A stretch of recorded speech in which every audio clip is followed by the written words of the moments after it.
That's never good enough to do. Four tracks never good enough.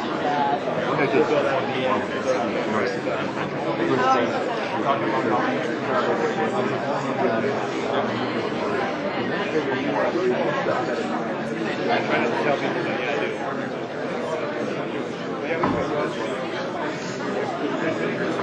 know, like, TV guys all the time.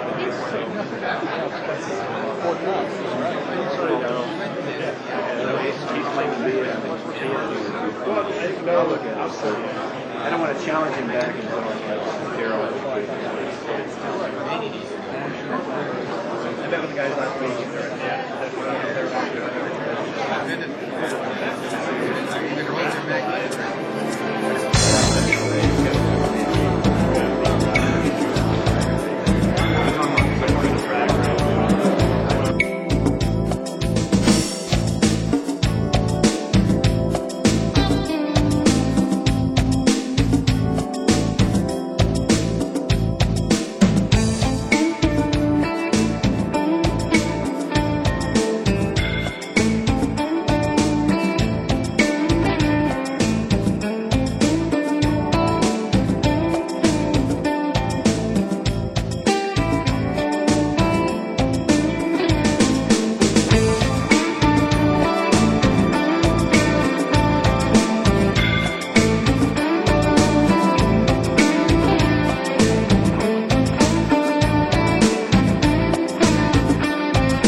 what I saw. That's what I said. The Cowboys kind of touched his foot.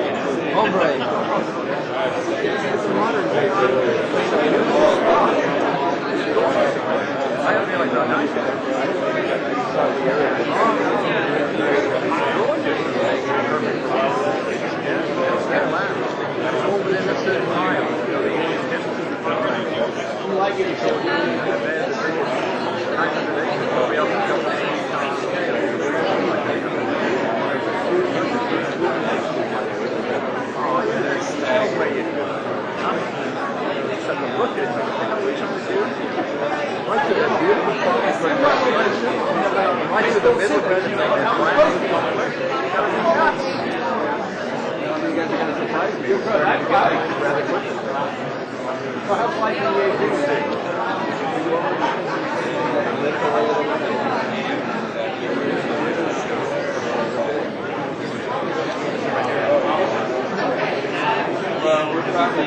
sit down before everybody else gets in.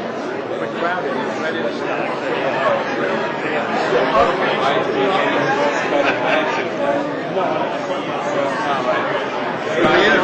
You got a good seat.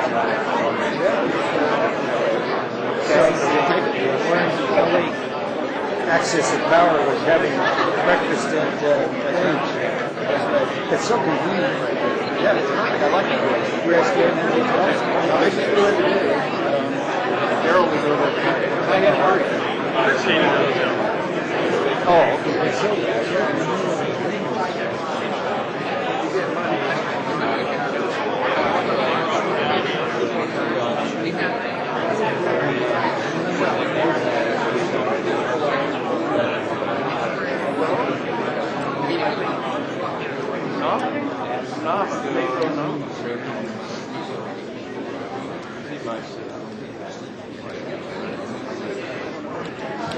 Yeah.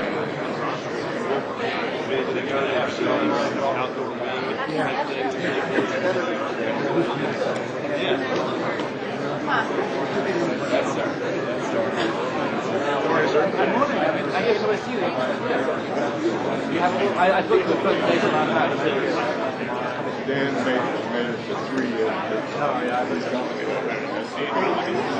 looked at him about last night. How he was punching the level of Mac and Mike that was the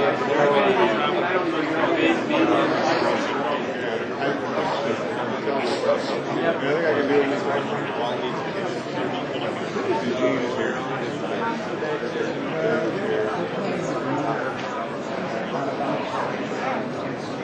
Go ahead.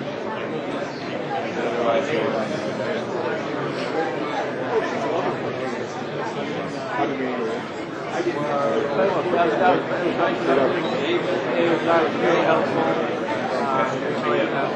Holy Valley, they made the floor, right? If we were going to do what they wanted, it would make one way highway a bunch of way. Right, they usually do like 50% of the much stuff to the race to get it. Once we eventually get it. Ideally, we'd like to see if we could put in half mile, like on the class. That's an ideal. So we're going to go in on the Monterey? That's 6 miles? And this is further south, where we should be going.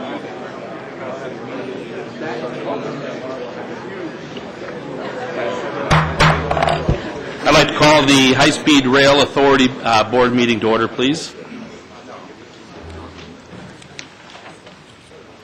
This time I'd like all to stand and ask if Mr. Dearden would lead us in the Pledge of Allegiance.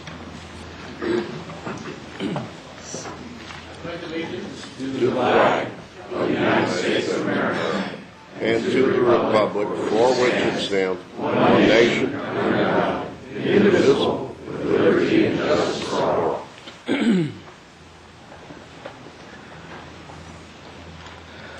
I'd like to welcome everyone. We have a complete complement of board members here today, with the exception of Mr. Umberg, who is participating from a remote location in Afghanistan. I think the microphone's on.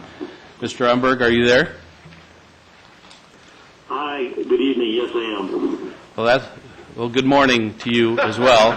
And I know also Director Katz is unable to be with us today. We have a full agenda. First items before us are those of public comment. I would like to introduce the public comment forward. We have had a number of people submit a request to speak under public comment as well under specific items. The first person I'd like to introduce forward is Lu Lin Cheng, the Ministry of Railroads from People's Republic of China, a representative of the delegation from China. Yes. Welcome, sir.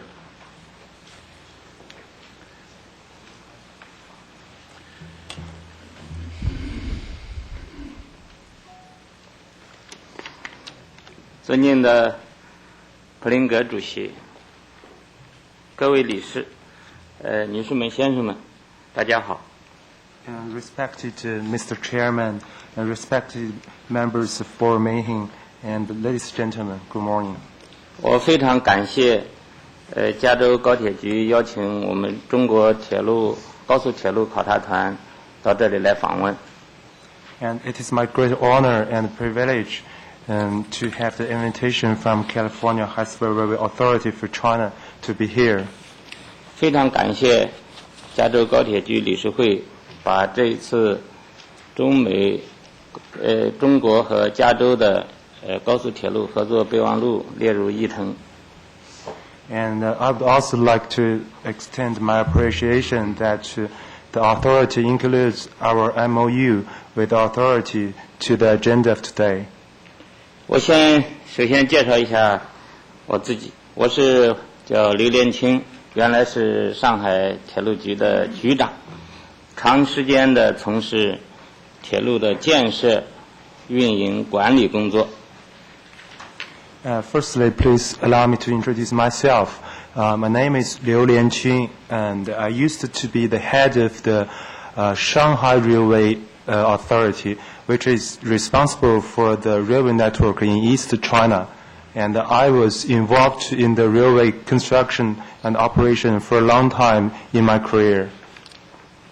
这次这个中美两国高级元首会见，奥巴马访华，确定了中国和美国加速在高速铁路方面的合作，所以我们铁道部部长刘志军先生就让我来负责中国铁道部和美国的有关高速铁路的合作工作。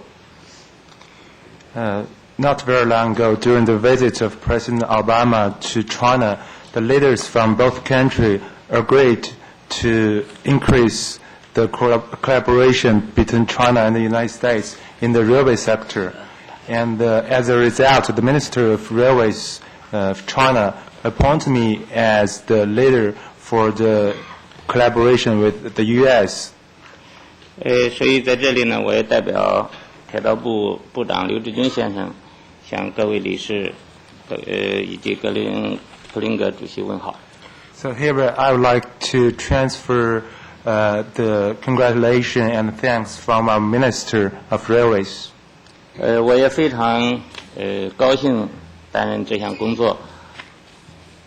And it is also my great honor to be here and to be appointed as the position of today. 中国是在高铁技术方面是世界最先进的、系统的和全部的。Now China owns and masters the advanced, leading, systematic, and whole set of high-speed railway technologies. 目前正在这个运营的北京到天津的高速铁路，时速350公里，是世界上唯一的以时速350公里商业运行的线路。Now the commercial line from Beijing to Tianjin has the speed of 220 miles per hour, which is the only one in the world right now. 年内即将开通运行的就是武汉到广州的高速铁路，也同样是350公里的速度，即将开通运行。现在正以每小时395公里的试验速度在进行测试。Another line of the 220 miles per hour, it is from Wuhan to Guangzhou. Now this line is under test and commissioning, and during the test, the speed could be reached to 390 kilometers per hour. 到2012年，中国将建成13000公里高速铁路，这个数字将比全世界高速铁路的总和还要多。And by the year 2012, the high-speed rail network in China will reach 30,000 kilometers. And at that time, this number is bigger than the total of the rest of the world. 我们愿意就拥有的这个高速铁路技术与美国，特别是加州来分享。And hereby, for China, we are open and we would like to share all our experiences and expertise in the high-speed railway sector with the United States, especially with California. 我们也做好了各种准备。Now we are ready. 如果理事会通过这一合作备忘录，我们将与加州高铁局通力合作，为加州经济继续腾飞，为加州创造更多的就业机会，来做共同努力。And today, if we have the honor to see the board meeting approves our MOU, we are ready and available to sign the MOU, and we would like to make full efforts to collaborate with California to stimulate the local economy and provide more job opportunities for the local people. 谢谢。And thanks very much. Well, thank you very much.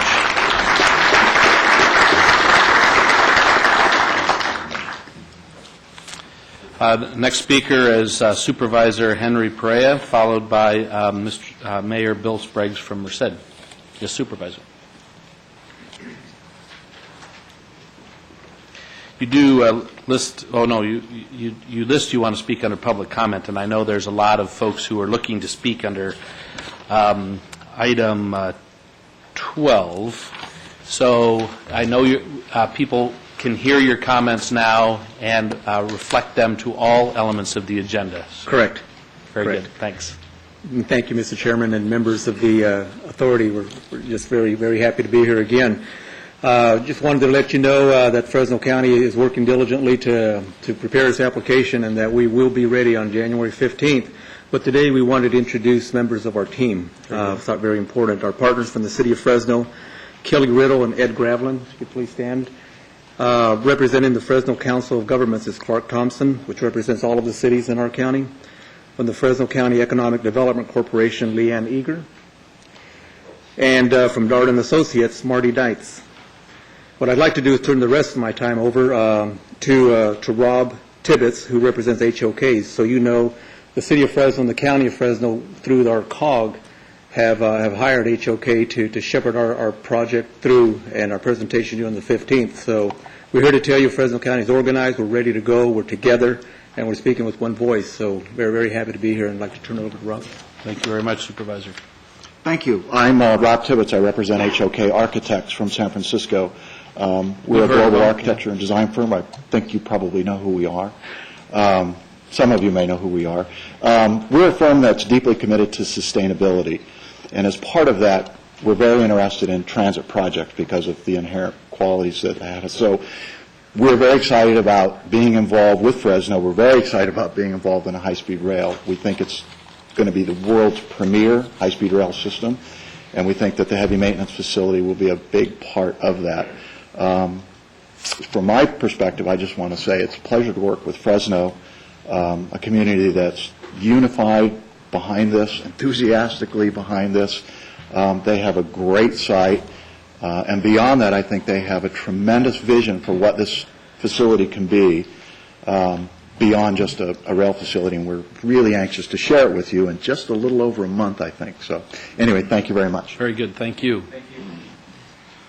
Mr. Chairman, Ed Gravelin, you can throw away one of those slips up there. I'm representing the city of Fresno. I knew you'd enjoy that. Just quickly to say that having been a former authority member and sat with you guys in the past, it's exciting for me representing the city of Fresno as well as the county along with the COG to see really an unprecedented level of cooperation in our region. And so again, we're excited, as Rob just mentioned, to be presenting before you January 15th our application for the heavy maintenance facility. With that, thank you very much. Thank you, Ed. Mayor Spriggs. Following that, we'll hear from Dr. Ram Kumar. Mr. Chair and Board, I'm here today to comment on agenda items 12 and 13, both of which deal with route alternatives which include Merced. In both items, we support the authority's staff report and analysis. Your agenda item 12 is the alternative analysis for the Merced to Fresno section.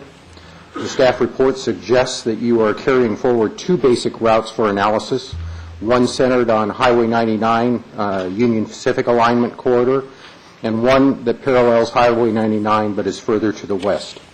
A Burlington Northern alignment, which runs further to the east, is to be dropped from further consideration. We agree with the staff's analysis and think that these alternatives carry out the will of the voters of California to provide quick travel time while at the same time connecting urban centers. Your agenda item 13 is the alternative analysis for the San Jose to Merced section. We have no position on the part of the route through San Jose and Gilroy, but are interested in the Central Valley portion of the segment.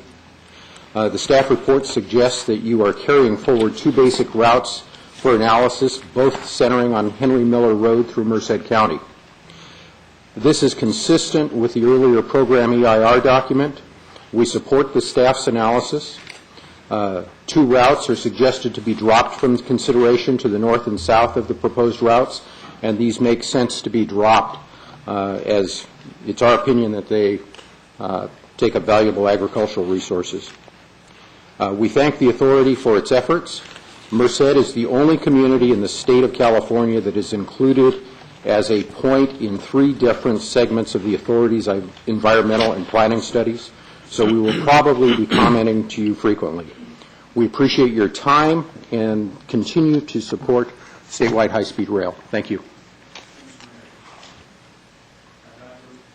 Dr. Ram Kumar. Following Mr. Kumar, I'd like to invite up John Pedrosa. Yes, sir. Mr. Chairman and members of the board, my name is Dr. Ram Kumar, and this morning I'm speaking on behalf of a coalition of some farmers and landowners in the Chowchilla-Madera area of the Central Valley. I'm a transportation planner with over 35 years experience in multimodal transportation planning.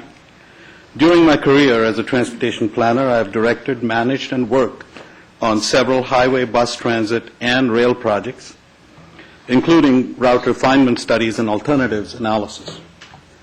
The coalition of stakeholders supports the California High-Speed Train Project and wishes to be involved as a partner in its development. It is our understanding that 4 potential alignments were and possibly are under consideration in the Central Valley. Through previous communication from stakeholders, it is evident that farmers and landowners in the area are extremely concerned that Alternative 3 will have significant adverse impacts on their farms and livelihoods. We also understand that Alternative 2 is viewed as significantly impacting the communities of Chowchilla and Madera due to the need of commercial property acquisition. Acquisition of land, the application of Federal Uniform Relocation Act, and the multiple freeway crossings may also increase Alternative 2 costs significantly. Alternative 1 and its variation Alternative 4 appear to minimize impacts to the stakeholders in the Central Valley communities. And consequently, the evaluation of Alternatives 1 and 4 must remain in the process. It may also be a lower cost alternative from among those being considered. If alternative 1 or 4 is selected, the coalition would be able to contribute land for the development of a heavy maintenance facility in the Chowchilla Madera communities. From the technical memorandum, it appears that approximately 200 acres will be required for this facility. This could make it a true private-public partnership process, thereby significantly reducing project cost and project schedule. The proposal by the coalition to contribute land is significant since at this moment other site feasibility studies underway would depend on property acquisitions, perhaps through eminent domain, increasing project cost and extending the schedule.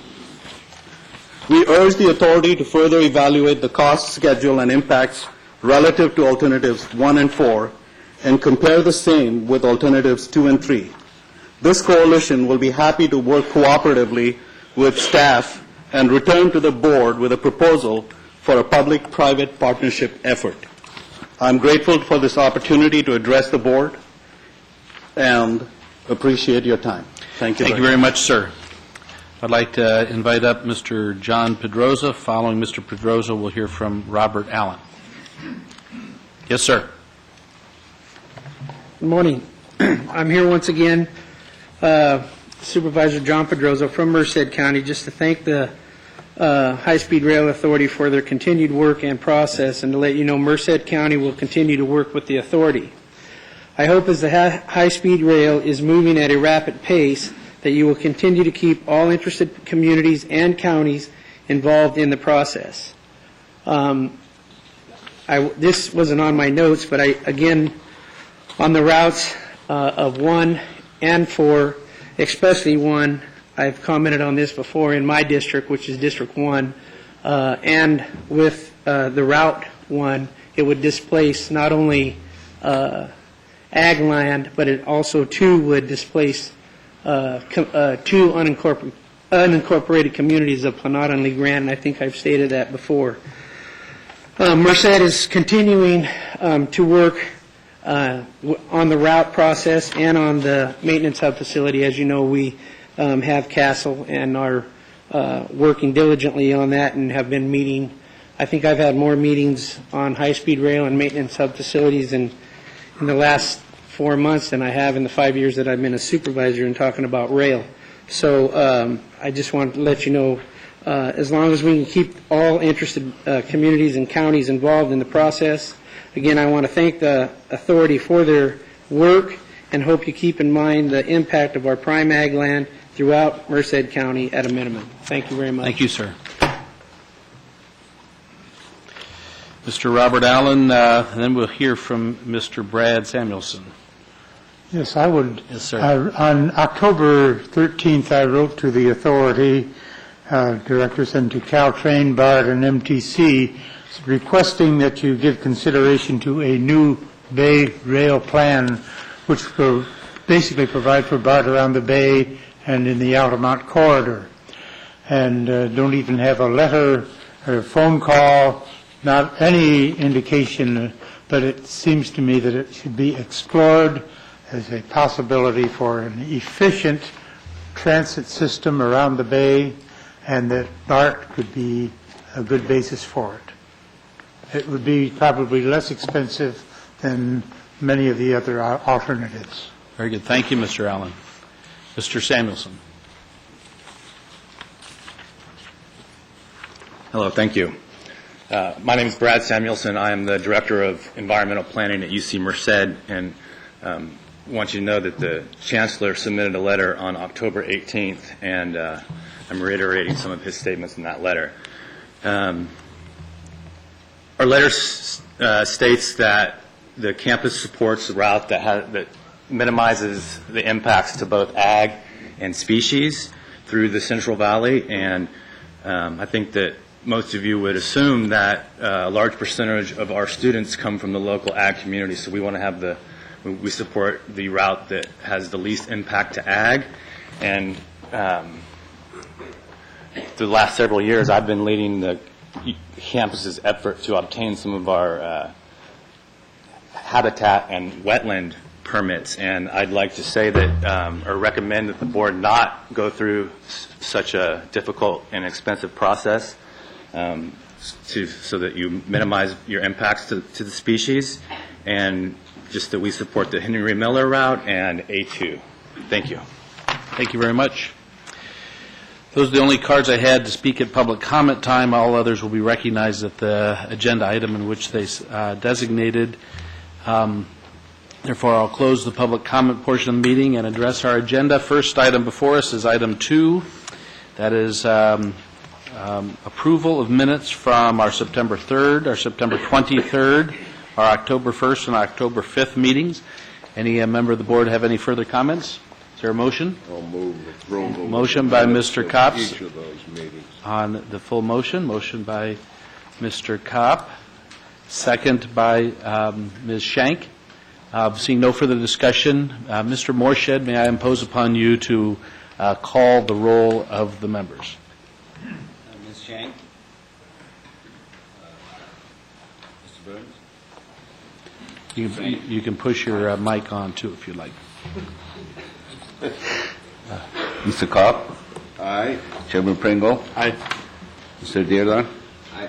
Ms. Flores? Here. Mr. Umberg? Aye. Very good. The minutes are approved. Next item before us is item 3, a rescission of a resolution certifying program EIR, Bay Area to Central Valley. Mr. Morshed, would you present this item? Mr. Chairman, this is consistent with the recent court ruling relating to the environmental work in that Bay Area to Central Valley item, and I would like to ask Ms. Chris Brown and Danae Atchison to come forward and give you a description of what the conditions and the actual action that we are asking the board to take. Very good. Thank you. Good morning, Chairman Pringle and members of the Authority Board. Danae Atchison, Deputy Attorney General. This is my colleague Christine Sproul, also Deputy Attorney General. Board members, Agenda Item 3 is a resolution that is proposed before you that would rescind the prior resolution that this body adopted in July 2008.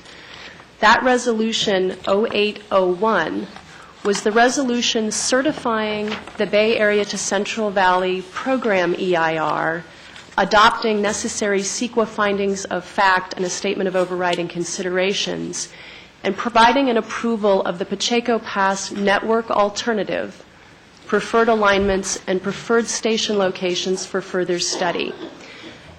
In the materials we've provided to you, there's a brief explanation, and I'm happy to answer your questions, but this rescission step is necessary to comply with the court ruling, final judgment, and peremptory writ of mandate in the Town of Atherton case, and would essentially be the first step in complying by rescinding those documents and approvals and allowing the authority to move forward, provide the necessary corrective work, and then bring the entire body of material, the record as a whole, back to this board at an appropriate time in the future, preferably in the next few months, for the board to take a fresh look at that material and make a new decision. And that is what's on the table before you today, and I'd be happy to answer your questions.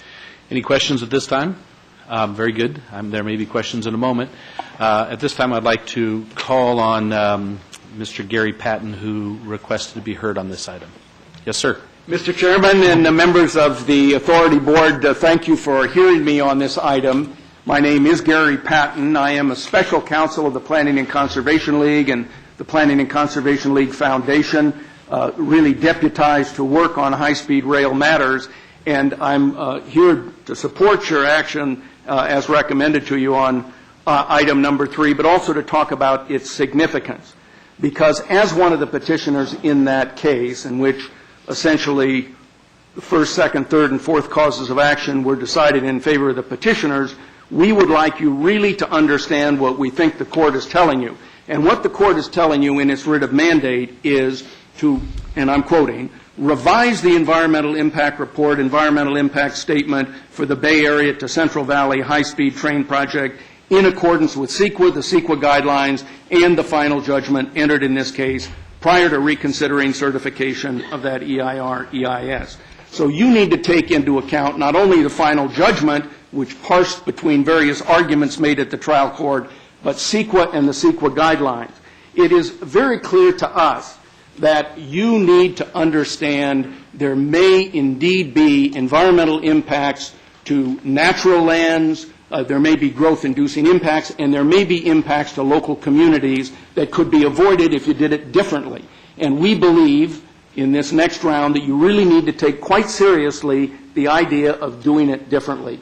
Because PCL, a longtime supporter of rail and high-speed rail, is interested in you doing it right. And it isn't right if it's possible to avoid impacts on communities, to have impacts on communities. It's not right if it's possible to avoid impacts on habitat, to have impacts on habitat. It's not right if it's possible to avoid growth-inducing impacts, to have a project that does induce those kind of growth that is wrong. So this is not something that needs to be done quickly in the sense that this is intended to be a job creation project in the, you're applying for this money, hope you get it and all, but this has got to be a project that is looked at as it ought to be as the transportation foundation for this next 100 years, and you need to do it right. So we urge you, as you go through this EIR process again, we expect you're going to get comments that are going to be able to change your mind if you have an open mind about it.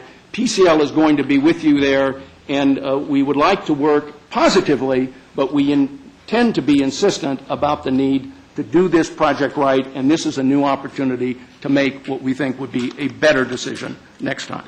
Thank you. Thank you, Mr. Payton.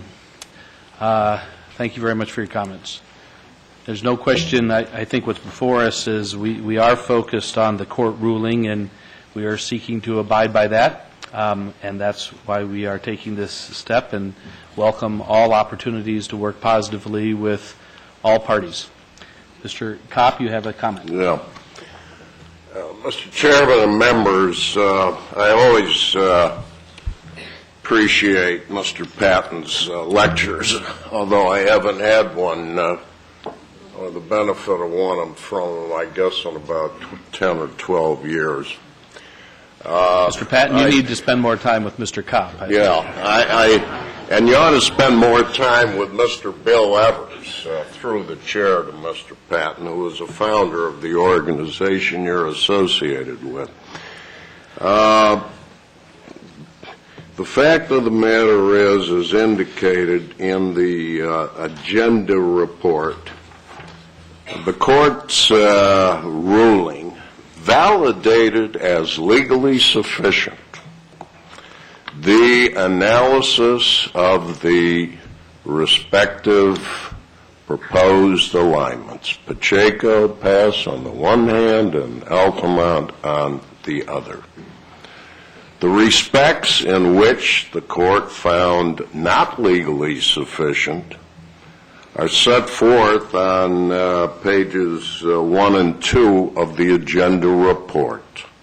36 miles between Gilroy and San Jose, and inconsistencies in 2 documents relating to vibration effects. Yesterday afternoon, I was treated to a hearsay report of a press release evidently issued by one of the plaintiffs, which, if someone listened to it superficially or read it superficially, would indicate that the entire program EIR was legally insufficient. And that, of course, is not true. And I would hope that the media would not be taken in or seduced by such glittering but inaccurate descriptions of the actual 22-page court ruling. So I am pleased, Mr. Chairman, to follow the advice of counsel as reflected in the court's very limited ruling, by making a motion to adopt the proposed resolution before us. Thank you very much, Mr. Kopp. I'll get to your motion in a moment. Mr. Dearden.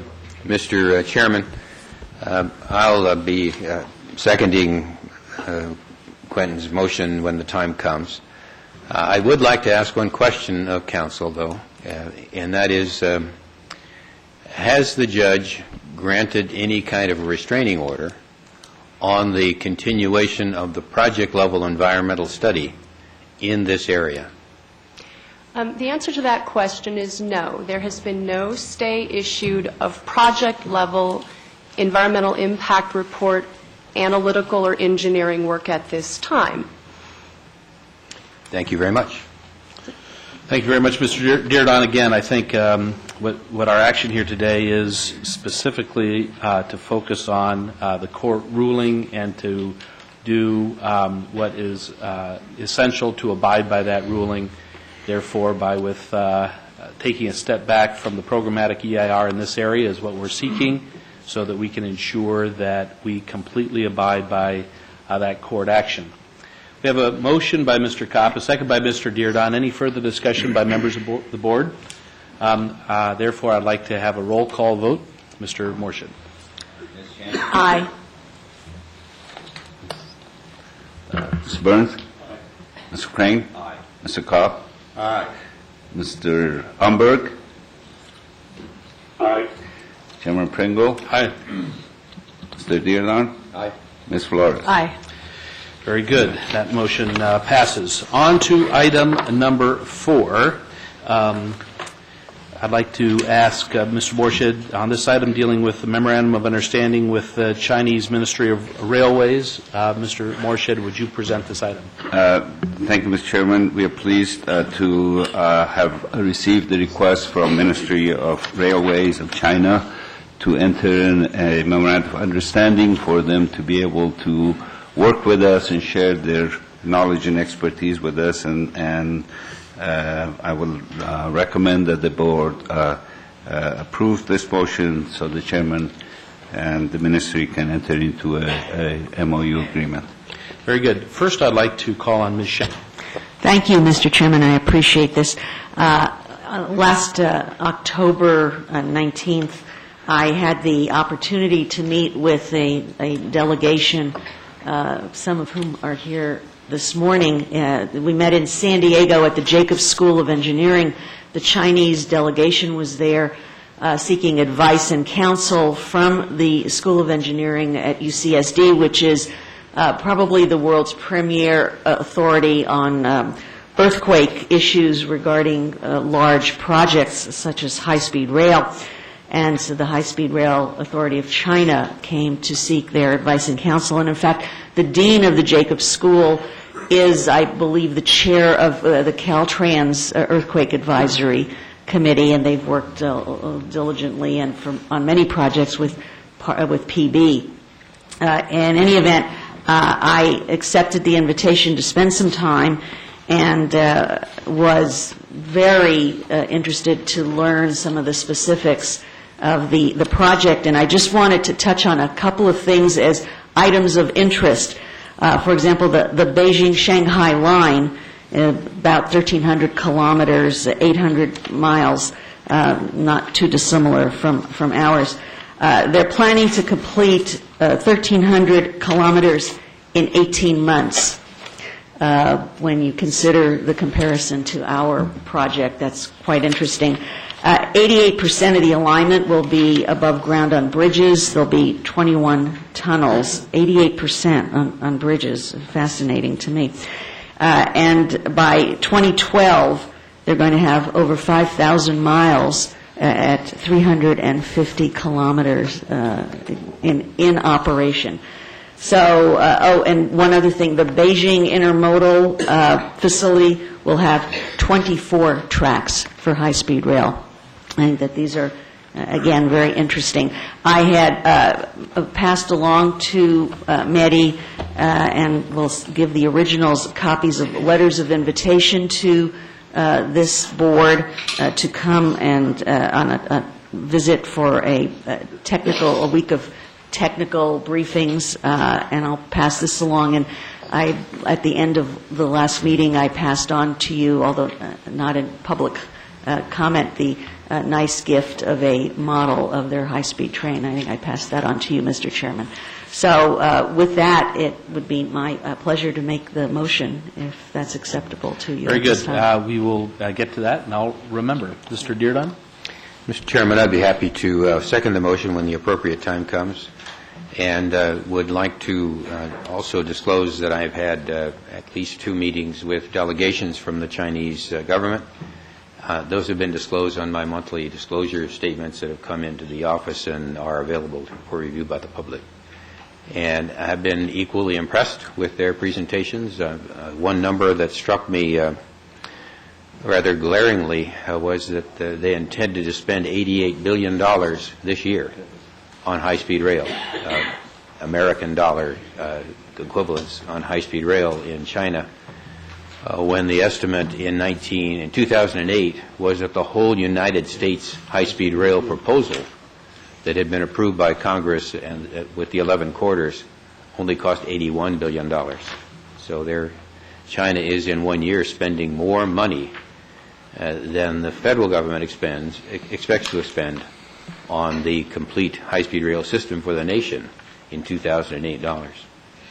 And we had best catch up or be left behind. Very good. Any further comments? We are very pleased to have this item before us and have the representation of the Chinese government and the Chinese Railways Authority here. We have been benefited with memorandums of understanding with other countries and look forward to the benefits and building on the relationship through this MOU. So I want to welcome all of you here, and there's a motion by Ms. Shank, second by Mr. Dearden. Any further discussion on this item? Seeing none, Mr. Morshed, would you call the roll? Ms. Shank? Aye. Mr. Burns? Aye. Mr. Crane? Aye. Mr. Cobb? Aye. Mr. Umberg? Aye. Mr. Pringle? Aye. Sir Dearden? Aye. Ms. Flores? Aye. Very good. The memorandum of understanding is approved. So congratulations, and look forward to our next steps.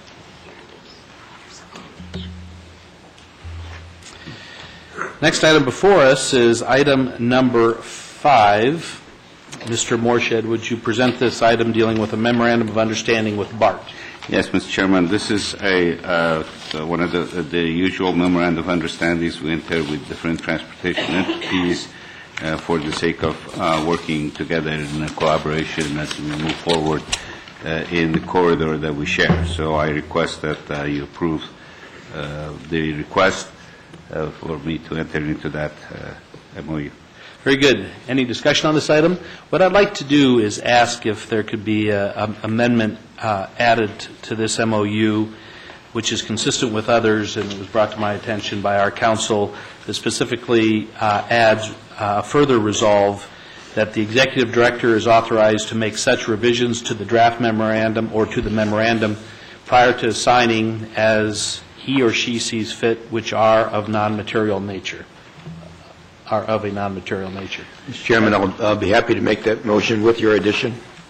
That would substitute for what you have at the end. Therefore, substituting for the paragraph at the end to ensure that our executive director can make non-material modifications upon signing. And how did we not correct this in the past, George? So let's not get into that. George says it's your fault. You say it's his. Mr. Chairman, may I ask a question before we take the motion? Do we have a MOU with the Altamont Express? Yes. Yes, we do already? Good. You know, last meeting, we had an MOU before us with the gateway cities, and that was based upon concerns, as many of these are, in terms of the working relationship.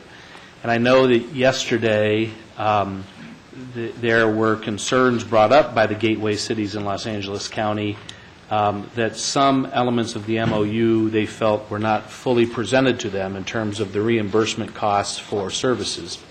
I just want to make sure when we are negotiating these, Mr. Executive Director, that we do everything we can to ensure that the words we use, people understand what we are referring to. And in fact, I think it was a simple issue on referring for some of the staffing costs, and therefore reimbursement requires to use state reimbursement practices, which also require certain auditing through Caltrans and so forth. Well, that Gateway City's COG was unfamiliar with those state practices. We're familiar with those state practices, so we should just make sure early on in that process they understand what those words are, so there isn't a hiccup. There currently is a hiccup with the Gateway City's approval of the MOU that we approved at the last meeting, and I think it can be easily resolved. And I know you, Mr. Executive Director, and Ms. Porvahidi are on top of that, and that's great. I think it would eliminate some of the consternation that may occur if we ensure that all the words and assurances we give are explained through that process. So if you could assist in that, that would be great. Mr. Chairman, we'll be happy to do that, and I just want to remind you as well as the Gateway Cities and everybody that that MOU was being negotiated all the way to the evening of the day before the board meeting. Okay. I was just being really gentle in my encouragement to you. Yes. And I hope that you accept a gentle level of encouragement, because there was nothing negotiated the last night on that MOU that dealt with the reimbursement for staff. That was a beginning issue that they had, that they didn't understand that they would be audited through their Gateway Cities in accordance with Caltrans practices. They didn't understand that. And I'm just saying that we should ensure that they understand those things when we begin negotiations with agencies under these memorandums of understanding. What we're trying to do is build a relationship and a working relationship to move the project forward. I just don't want anybody to think we're hiding the ball or not fully informing them of some of the practices that we understand. So if we could ensure that we do our very best to keep our future partners informed of those things. It's something that we may know about. I just want to make sure the positive attitude by which the Gateway Cities and the high-speed rail negotiated that MOU is continued, not in any way undercut. That's all I'm suggesting.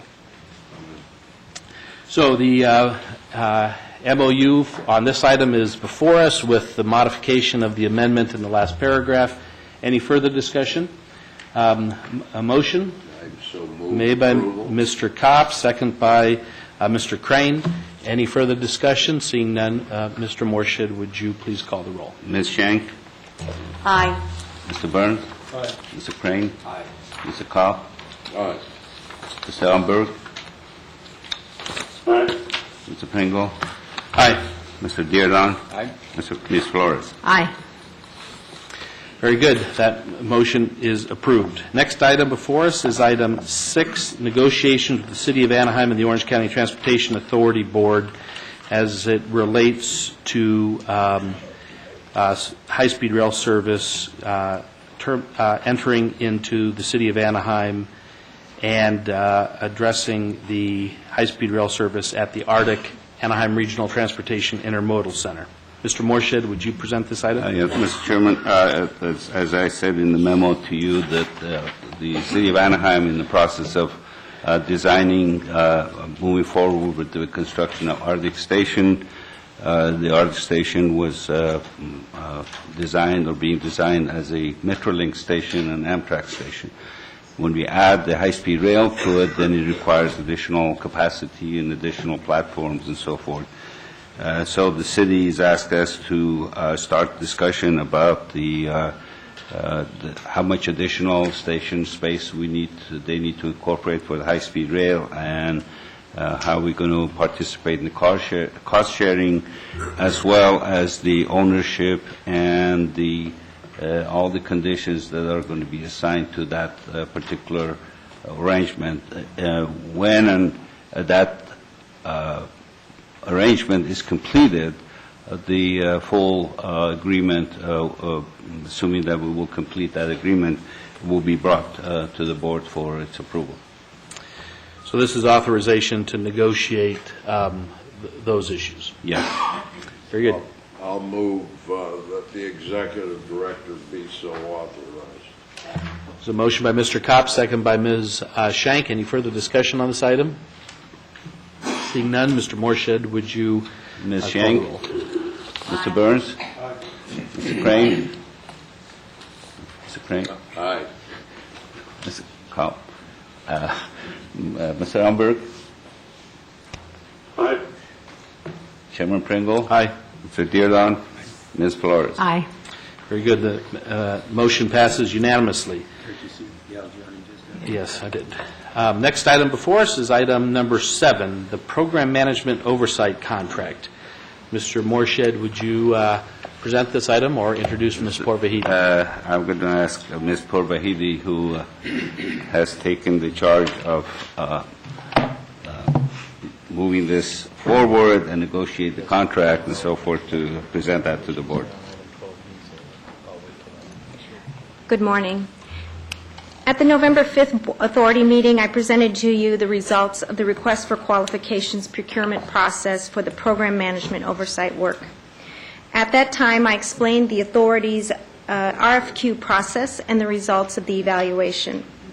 As a reminder, a 6-member panel consisting of myself, Dan Levitt, Carrie Bowen, Kent Riffey, Bob Doty from Caltrain, and Lam Nguyen from Caltrans evaluated the statements of qualifications and the oral presentations based on a predetermined published evaluation criteria. Based on our independent review, we ranked the qualified firms as follows. Rank 1 was T.Y. Lin International, Rank 2, Hill International, Rank 3, PGH Wong, Rank 4, Booz Allen Hamilton, Rank 5, LS Gallegos.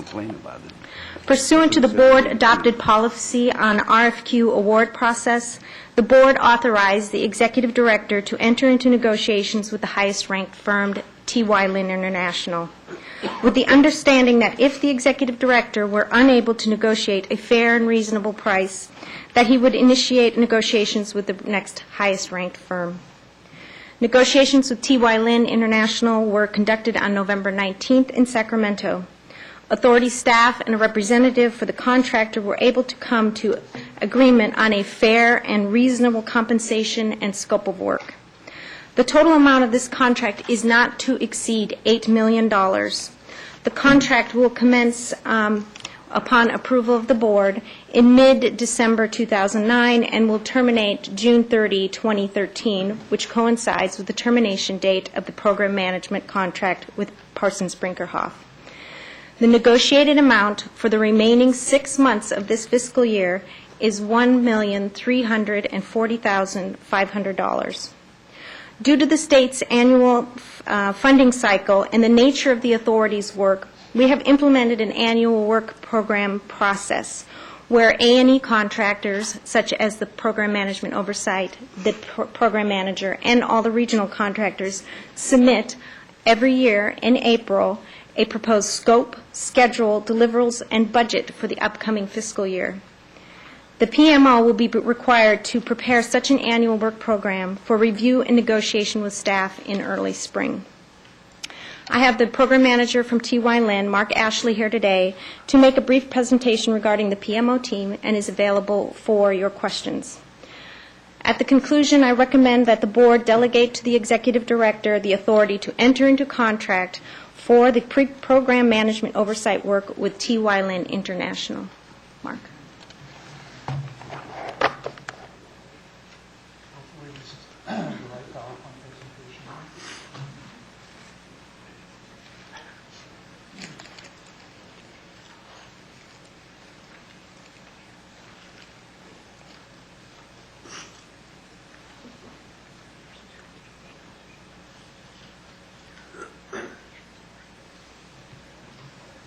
While I'm getting this started, I'd just like to say it's great to be here, very excited, really looking forward to rolling our sleeves up and getting started on this contract. Very good. Why don't you sit down and relax? This is always nerve-wracking, hoping these things start.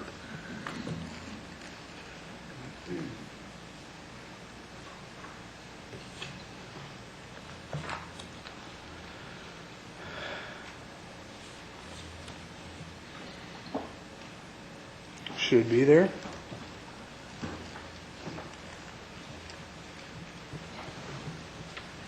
you want to click for me? All right, well, good morning. Let's go to home, first slide.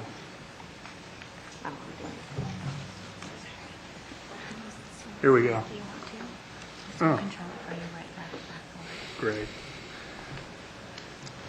Well, good morning again.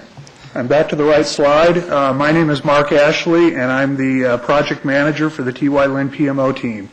And staff asked me this morning to just do kind of a brief overview of our team, what we're all about. So I put together a few slides here, and I'm going to be running through them. I just wanted to start off with a little brief introduction about TY Lin International. Our firm is really a product of California. We were founded here. We've grown up here. We have our headquarters office located in San Francisco, and then we have 7 other offices throughout the state. TY Lin, and we also have an office, by the way, right here in Sacramento, which will be the location for some of our PMO staff on this contract. TY Lin is a member of a larger group of firms. We're about 9,000 strong all over the world. We have direct high-speed rail experience, and we've been a partner with the state on some of the state's most major infrastructure projects. TY Lin is the nucleus, really, of a team. We have our firm that'll be keeping everything together, running the show, and then we have 11 sub-consultants that are going to be supporting us and supplementing our capabilities. I just want to go over just some highlights of a few of our key sub-consultants. First of all, LSA and Associates. LSA is a California-based environmental consulting firm. They have a statewide presence, as you can see with this little graphic. All the little dots pretty much lays right over the high-speed rail system alignment. They have a transportation focus, so they're very familiar with transportation issues and the type of process we have to go through with transportation. And then they have a full-service in-house technical capability. So I think LSA is very strong to really support us on the oversight of the environmental work.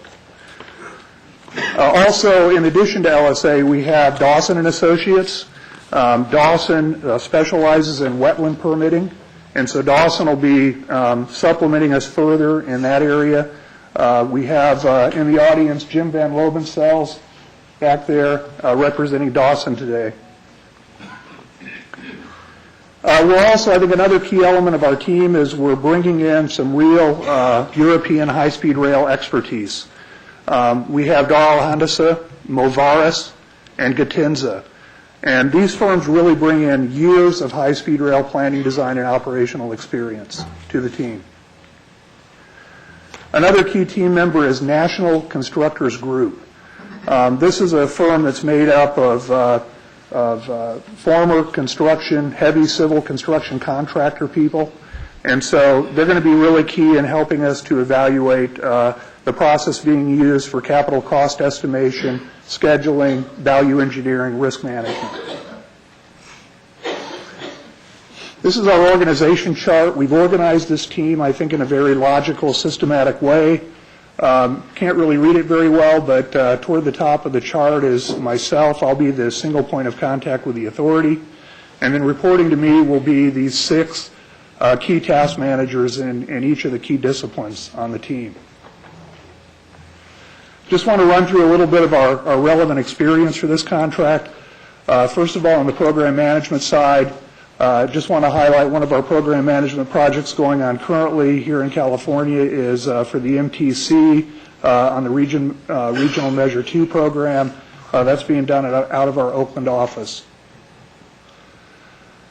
On the environmental side, as I mentioned, with LSA, extensive California environmental clearance and permitting expertise. And then bringing a lot of high-speed rail experience to the PMO function. First of all, on Taiwan high-speed rail that TY Lin had direct involvement in. projects in Saudi Arabia that we're working on program management for now, Spain, Portugal, Germany, Austria, and the Netherlands. So we're bringing that European expertise into the fold. And then lastly, we also are bringing in FRA regulatory compliance experience and Class 1 interface experience, a lot of that. So we put all this together in a comprehensive work program and management plan. It's really tailored to each phase of the program. And then in phase 1, which we're entering into right now, that includes a 60-day and 120-day early action plan. And so just to wrap up with the right team that we have, with the right experience and the right plan, we're going to get the right results. And these are kind of 3 of our key overarching goals. One is to accelerate program progress and achieve the ARA timelines. The next is to free the authority staff to really pursue their strategic objectives. And then finally, to maintain the confidence of you guys and the public. And with that, I'll turn it over for any questions you might have. Very good. Any member of the authority wish to ask a question? Mr. Crane.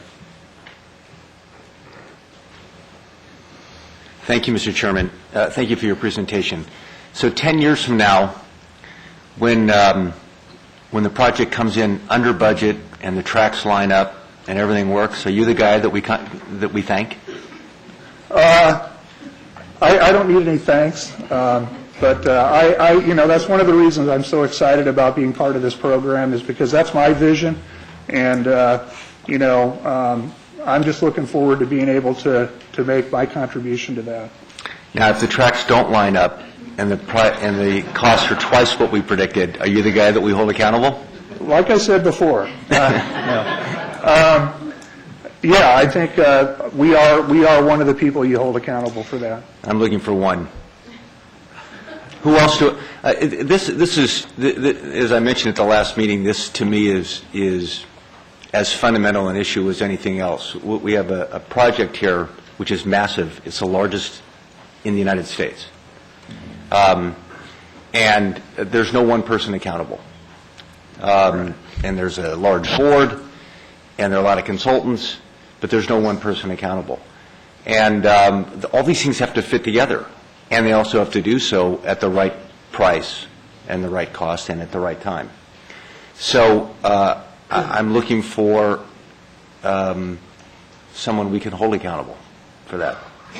So what normally happens, you went through all these other countries where you guys have been active, and that's impressive. What normally happens? You're project management oversight contractor for that tunnel in Austria, for example. Yeah. Or for a rail system somewhere. If the tracks don't line up, or if the specs don't fit the rail equipment that some other organization, some other contractor is designing for us, who's accountable? Well, I think that's a very complex question, because, like you said, there's a lot of people that need to be involved. There's a lot of entities that need to be involved to make the tracks line up and to make everything come together correctly. I think by having this PMO function, what you're doing is you're really sort of buying insurance, helping to ensure that doesn't happen. And so, what our function will be is to really make sure that the right processes are in place in terms of the quality control, and that's kind of sort of what you're referring to with the tracks not lining up, quality assurance, quality control, to make sure we have those systems in place so that everything works out. Now, keeping in mind that, of course, on a major program like this, as complex as it is, it's never going to be perfect. So you've got to have an expectation that there are going to be issues. You have to have the right risk management plan in place so that you can deal with that. Well, with insurance, there's a payoff when there's a catastrophe. In this case, I know we're paying the premium, but if something goes wrong, is there a payoff? I mean, you're not going to pay us back. And you're not the only guy that I'm looking at. I look at every one of our subcontractors, right through you. Is anybody going to pay us off if the tracks don't line up, if the specs don't work, if the costs are too high, if something happens? Is someone going to pay us off? There will be people that will be accountable for those things, and you have protections that are built into your contracts with all of these subcontractors, indemnities, for instance, and they all have professional liability insurance. You're going to have contractors on board that are bonded and insured, so that what all of that is for is to cover you for those kind of things. So you're not. The way this thing is going to be set up is you're going to be transferring those types of risks to others. Thank you for that. And I'm sure our folks do this in due diligence anyway, but just to confirm, your firm and none of the groups that are working with you have made gifts to any of our staff, made gifts to anybody on this board, taken anybody on any trips, any of that stuff, right? Not at all. Thank you. Very good. Ms. Schenk. Mr. Chair? Yeah. Ms. Schenk, would you defer to Mr. Umberg's question? Mr. Umberg. If this has already been mentioned, I apologize. Communication is difficult. Who owns TY Lin? Who are the principals of TY Lin? Well, TY Lin is a privately owned firm. Yes.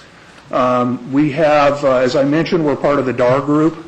So we're partially owned by another engineering firm, and then the remainder of the ownership is all with key staff, myself being one of them. Who's the partially owning other firm? Okay. I couldn't really hear the answer, but I assume there's a document somewhere that outlines who owns TY Lin. Sure. Yes. Why don't you provide that, Mr. Umberg? We'll ensure that is provided. And the answer was given by the speaker. Ashley? What was that? We're fine. Any further questions, Mr. Umberg? No, thanks. Yes, Ms. Schenk. Thank you, Mr. Chairman. Mr. Ashley, I am probably going to be talking about the obvious, Carrie, but I want to get back to the issue of due diligence. And what is the diligence that was done, Carrie, I guess this question is for you, on looking at past contacts and relationships with PB, not just on the part of TY Lin, but also all of the subcontractors? Have there been relationships in the past, and what was the nature of those relationships? Seeing though we have kind of gotten the corner on the market of all major consulting firms, PB, HNTB, DIM, JIM, AECOM, it's very difficult to not have a relationship at some point in time with PB or any of our other regional consultants. Currently, TY Lin and none of their subs have any contractual relationships as it relates to the high-speed rail project right now. I cannot verify whether or not they have a relationship with PB on some other project that's going on, or with HNTB on some other project that's going on. Well, did you ask, or did we ask them? And they would not provide the information? We asked if they were currently working on California high-speed rail project with any of the subs, or at any point. It's hard to be able to divorce them from any association with any of the major consulting firms. I don't know if Mark can comment on. Well, let me elaborate then on what my concern is. It isn't so much asking them to divorce themselves, but I want to shed some transparency and sunlight on it. I'd like to know what those relationships are, and limiting it to high-speed rail is a fairly narrow, as you point out, area, because we've cornered the market on that in California. So, Mr. Ashley, can you comment on other relationships that you might have, and the nature of them? Is it PMO type of relationship? Right. Yeah, and we absolutely understand your concern, and it's a very legitimate concern. The one thing to keep in mind, Carrie was alluding to this, but TY Lin has 29 offices throughout the continental U.S. alone, So we have presence in a lot of different places. We also, 90% of our work is in the transportation arena. And most of the firms that you have in the program already are very similar in that regard. So it's actually fairly unlikely that you would have a situation where there's absolutely no teaming or anything like that that's going on somewhere in the country. Because we all do team together. That's the nature of our business. It's very common. We do that for strategic reasons and whatnot and to supplement each other's capabilities. But one thing that I did prior to submitting on this contract was I knew this would be an issue, at least with the PMC. So I polled all of our offices, all 29, on whether or not we had any current contractual relationships where we were a subconsultant to PB, to Parsons Brinkerhoff. And we had none, which was, I was pretty amazed at that. We do have one contract in the South, in Miami, that we are teamed with PB and will eventually be a subconsultant to them, and that's on the Port of Miami Tunnel project. But, in my view, we're firewalled from that based on, regional cost centers. In the West, we're in a totally different regional cost center than the South. And the disciplines and the functions that are being performed are totally different. And there's no staff whatsoever that crosses over. Is that in our record, Carrie? Yes. It is there in public record? Yes. Okay. And then, Mr. Chairman, if I may have just one other Yes. question. I would like to make sure that in our record we have a statement of all of those relationships beyond just high-speed rail. I think it's always important to be able to have that information. Second, and this is not a reflection of my opinion at the people at the top, but having been involved in big projects for many, many years, I know that the opportunity for fraud, for various kinds of misdeeds presents itself at the lower levels. And I would be interested in hearing just a little bit more about the risk management that you have of not only your own people, but your subcontractors in this area. Well, we have also talked to our subcontractors about relationships, at least with the PMC, and there are none. We're very clean in that regard right now. And I think there's a high degree of sensitivity to forming future relationships, and that's something that we're all sensitive to. We've already had discussions even within TY Lin about that on future teaming associations and that sort of thing, and making sure that everybody in the company understands the sensitivity of that. And so we would not enter into any of those without consulting with staff and making sure that there was no concern regarding any of those kind of things. And specifically in California and on this in this area, we definitely would not. Well, I won't belabor this now, but this is an issue that is of concern to me, and I would like to take it up. Mr. Chairman, I'll take your direction on a better venue to do that, maybe with the executive director. Thank you. Mr. Dearden? Oh, I'm sorry. Mr. Kopp. The agenda report, Ms. Porvahy, states that the PMO will act as an extension of authority staff. That's understandable because of the meagerness of our staff. But the presentation includes the one, I think, which is up here now, that talks of achieving ERA timelines. My concern is duplication. We had a report in September from the project manager with respect to their timelines. I want to be sure that we're not paying money for a duplication of effort. How do you provide that assurance? I understand that maybe the phrase achieve ERA timelines is not entirely descriptive, but I think you understand my point. Absolutely. Would you respond? I would be happy and to. then Ms. Borba-80 can supplement your response. Okay, well, we've come up with this, I presented this work program. And part of that work program is a detailed scope of work with all the tasks that we are, programmed to do. And we've been very careful to make sure those tasks do not duplicate anything that the PMC or any of the section teams are already doing. So we've handled that in terms of our scope of work that's going to be part of our contract. At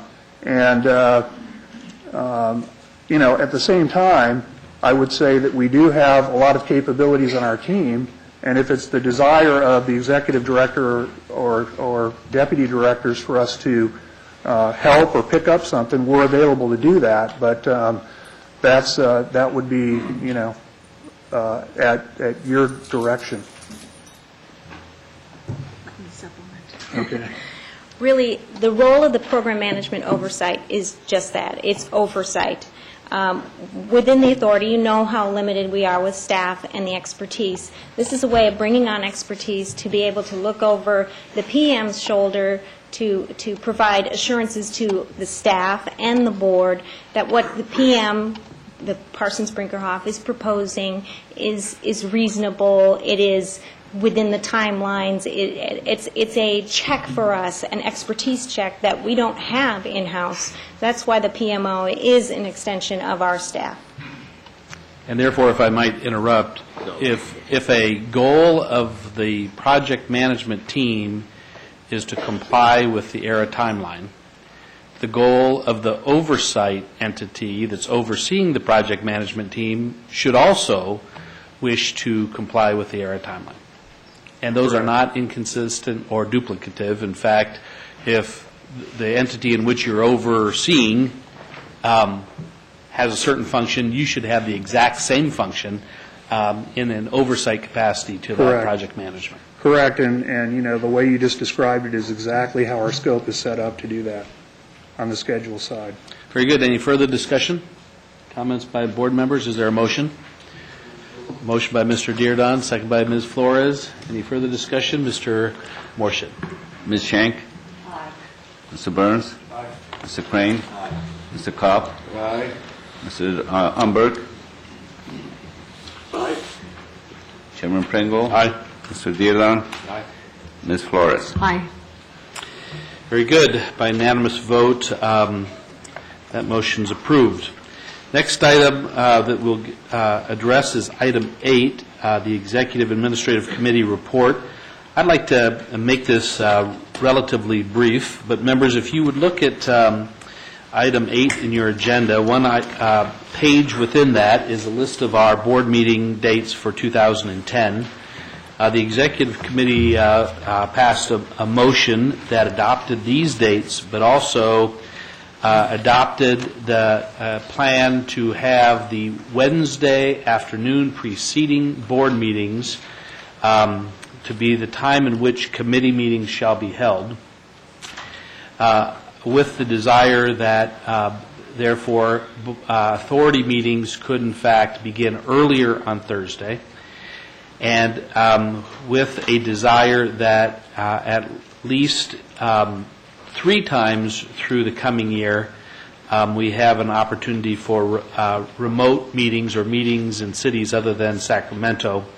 As you note, the January 7th meeting is in fact set for the city of San Diego, and the desire would be to have possibly 2 more meetings away from Sacramento through the calendar year of 2010, and possibly a total of 4 meetings. That was the action of the Executive Committee on a meeting schedule. Did I properly report that, Mr. Kopp?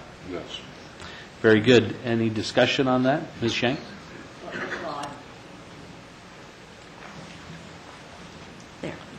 All right.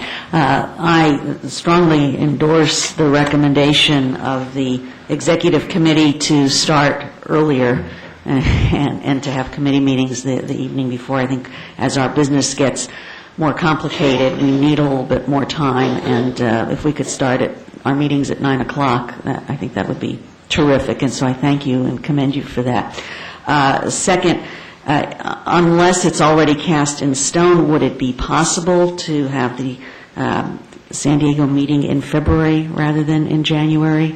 I might even be able to promise you nice weather.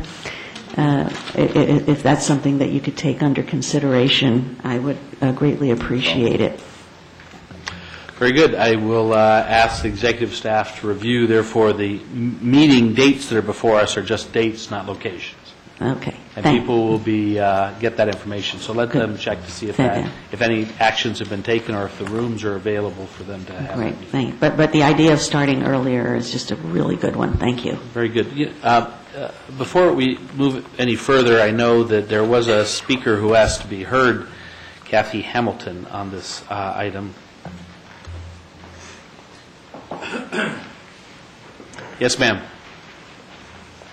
Hi. And glad you were able to Get here early. Get here at the beginning of our meeting. Yes, I even stayed over the night to make sure. Just wanted to ask that I know since Chairman Pringle has taken over that he has tried to be very transparent in what the board does and include the public.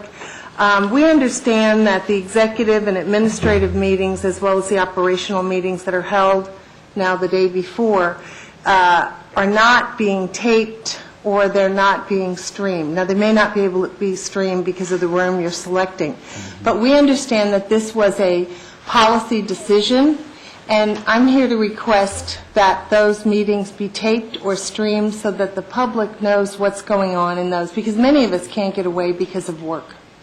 Very good. Thank you. Thank you for your comments.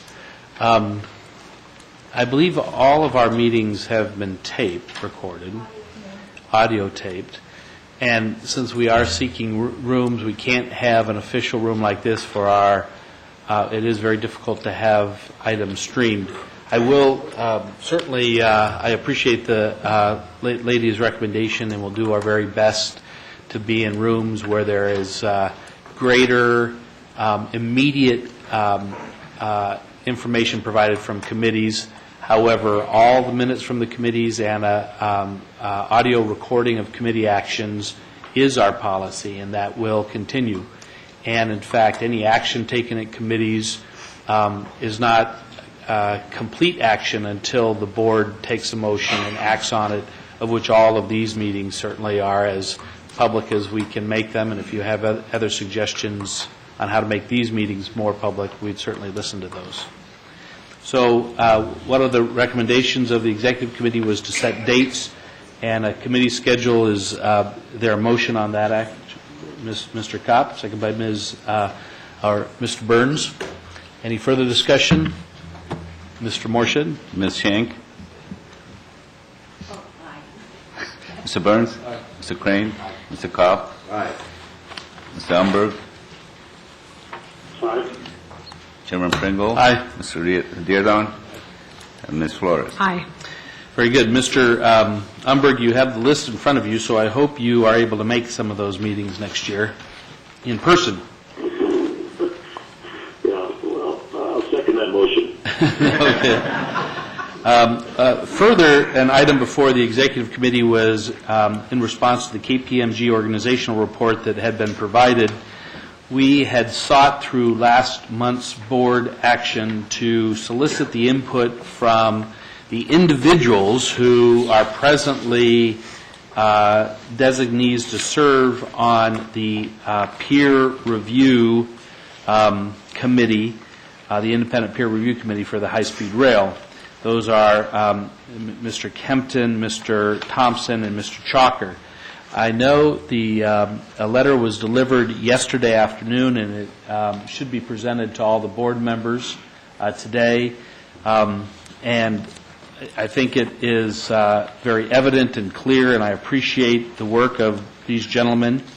In summary, if I may be so bold as to offer that, we asked their input on the proposed organizational chart presented by KPMG of the future organization of the High-Speed Rail Authority.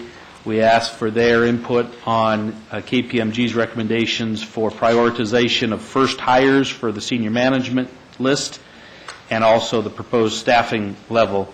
The letter pretty much addresses all of those points and more. One with general support of the organizational chart. One change or modification was suggested in terms of a section or a position known as project control. It referenced their desire to have that project control responsibility under the heading of project development, project management, have the project control there as well. Also, the letter states, we concur with the report's recommendation that certain key functions must be addressed immediately without waiting for the next state budget cycle. And those specific positions were the executive function, 2, the project development, project management position, 3, the outreach and external affairs, 4, construction management position, and 5, operations and planning.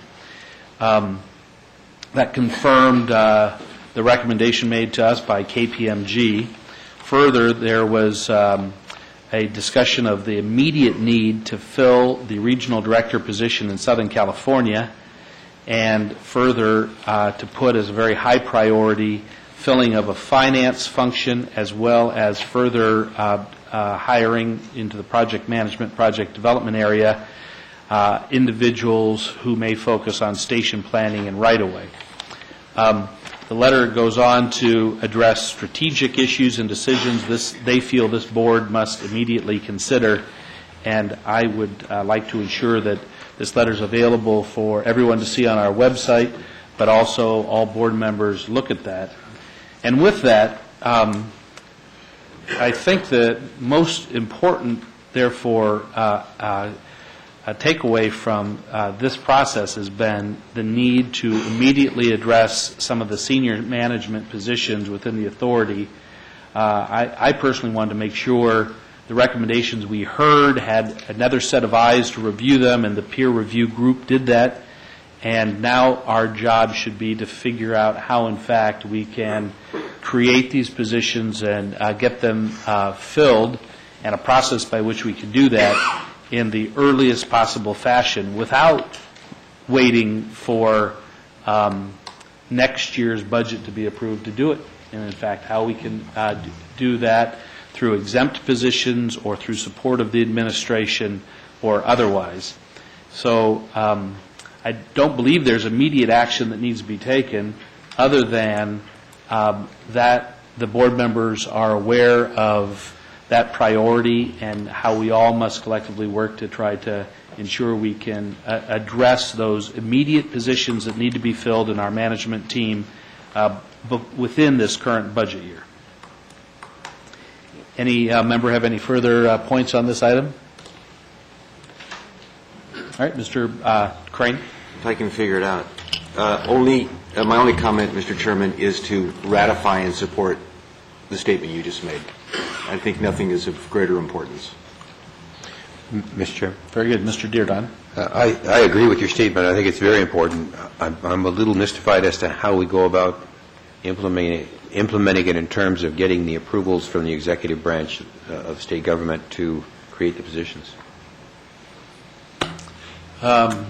Since you and I have not served in the executive branch of the state, let's leave that resolution of mysticism to Mr. Crane to help us resolve that with this, and certainly use the expertise of Ms. Schenk, who has also had experience on trying to figure out how a state executive function works and accomplishes things. Mr. Crane, you wish... Only that I want to support your suggestion that Ms. Schenk an enormous amount of expertise in that regard. Enormous.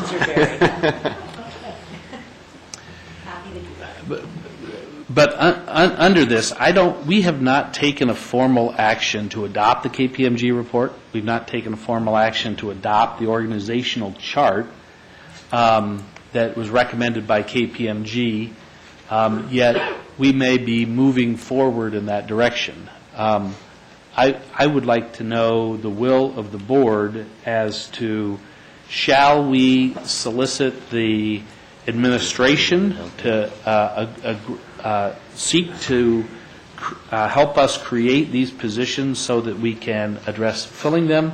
And if so, does that mean we should adopt as a direction the current organizational chart presented by KPMG? Mr. Deardon? Mr. Chairman, I think it is time, and I think we're all a little discouraged that it's taken so much time, but it's time now to proceed. And I'd move that we adopt the KPMG proposal as modified, as recommended to be modified by the peer review committee, and that we proceed as quickly as possible to fill the positions, especially the executive level positions. Very good. So, motion before us. Second. Motion by Mr. Deardon, second by Ms. Flores. Mr. Chairman, Gary Patton, just a point of order. I'm not certain that this is really before you appropriately without being on the agenda. Okay, thank you, Mr. Patton. Usually, though... do we have to pay Gary a legal fee for that? Let's ensure that we have the ability, this item was presented to us before, it has been agendized under action of the executive committee. I want to ensure that we do everything properly, and if it does need to be agendized in a different way at our next meeting, we certainly could do that. Mr. Spanos, do you have a recommendation?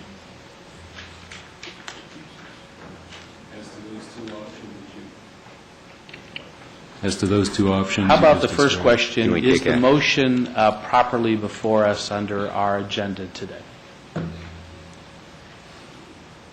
It's rather briefly stated, but item 8 is listed as an action item, and it includes in its description recommendations, a reference to recommendations from the Executive Administrative Committee regarding the KPMG report. So, I think it fits. If there's any concern, you can bring it up next month, but I think it's within the Bagley-Keene Act says there needs to be a description, but a brief description, not to exceed a certain number of words. I forget the exact number. So, therefore, Mr. Chairman. So, thank you, Mr. Spanos. Mr. Cobb. I think time is important. Time is to adopt the motion now. All right. The report has really been before us for the last 3 months. It is on the agenda today as well. Mr. Spanos, further comment? Yes, and I thank Kerry Purvahidi for pointing this out to me, but along with the notice of this meeting went the notices of the 2 committee meetings that were scheduled for yesterday, or at least your committee was scheduled for yesterday, and that included the reference to the organizational plan prepared by KPMG. So I think a fair notice has been given to the public on this item. Thank you. Motion stands. Therefore, a motion by Mr. Deardon, second by Ms. Flores. Any further discussion on that? Mr. Crane. Mr. Chairman, may we make the letter from the review committee part of the KPMG report? It is. So it's part of it. Indicated their response. That's right. Indicated approve the KPMG report as modified by the letter that we received from the review committee. That's your motion? Yes. I'm sorry. Okay, thank you. And that we proceed immediately to fill the executive positions. Very good. Any further discussion? Seeing none, Mr. Morshed, would you call the roll, please? Ms. Schenck? Aye. Mr. Burns? Aye. Mr. Crane? Aye. Mr. Kopp? Aye. Mr. Umberg? Aye. Chairman Pringle? Aye. Mr. Deardon? Aye. Ms. Flores? Aye. Yeah, I'm good. You're not bad.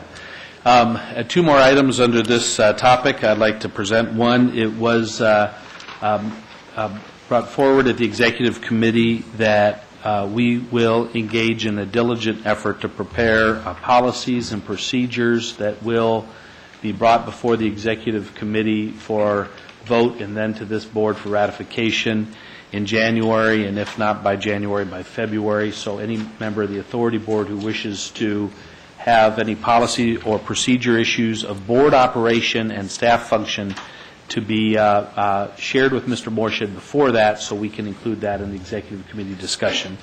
And further, it was referenced in the letter from the peer review group, but I want to reiterate the need for the regional director position in Southern California. I will be sending a letter soliciting the LAMTA, OCTA, and other Southern California transportation leadership to get names that we could consider for that position. I think it's a vital job. We see in the Central Valley how valuable having that position filled has been, and it is imperative that we do the same in Southern California. So I'd like to put those agencies on notice that they'll be getting a letter from me in that regard. Yeah, certainly, and I knew I was making a mistake when I left them off of my list of transportation agencies. I couldn't think of their official name at that moment in time. All right, any other comment or discussion from the Executive Committee?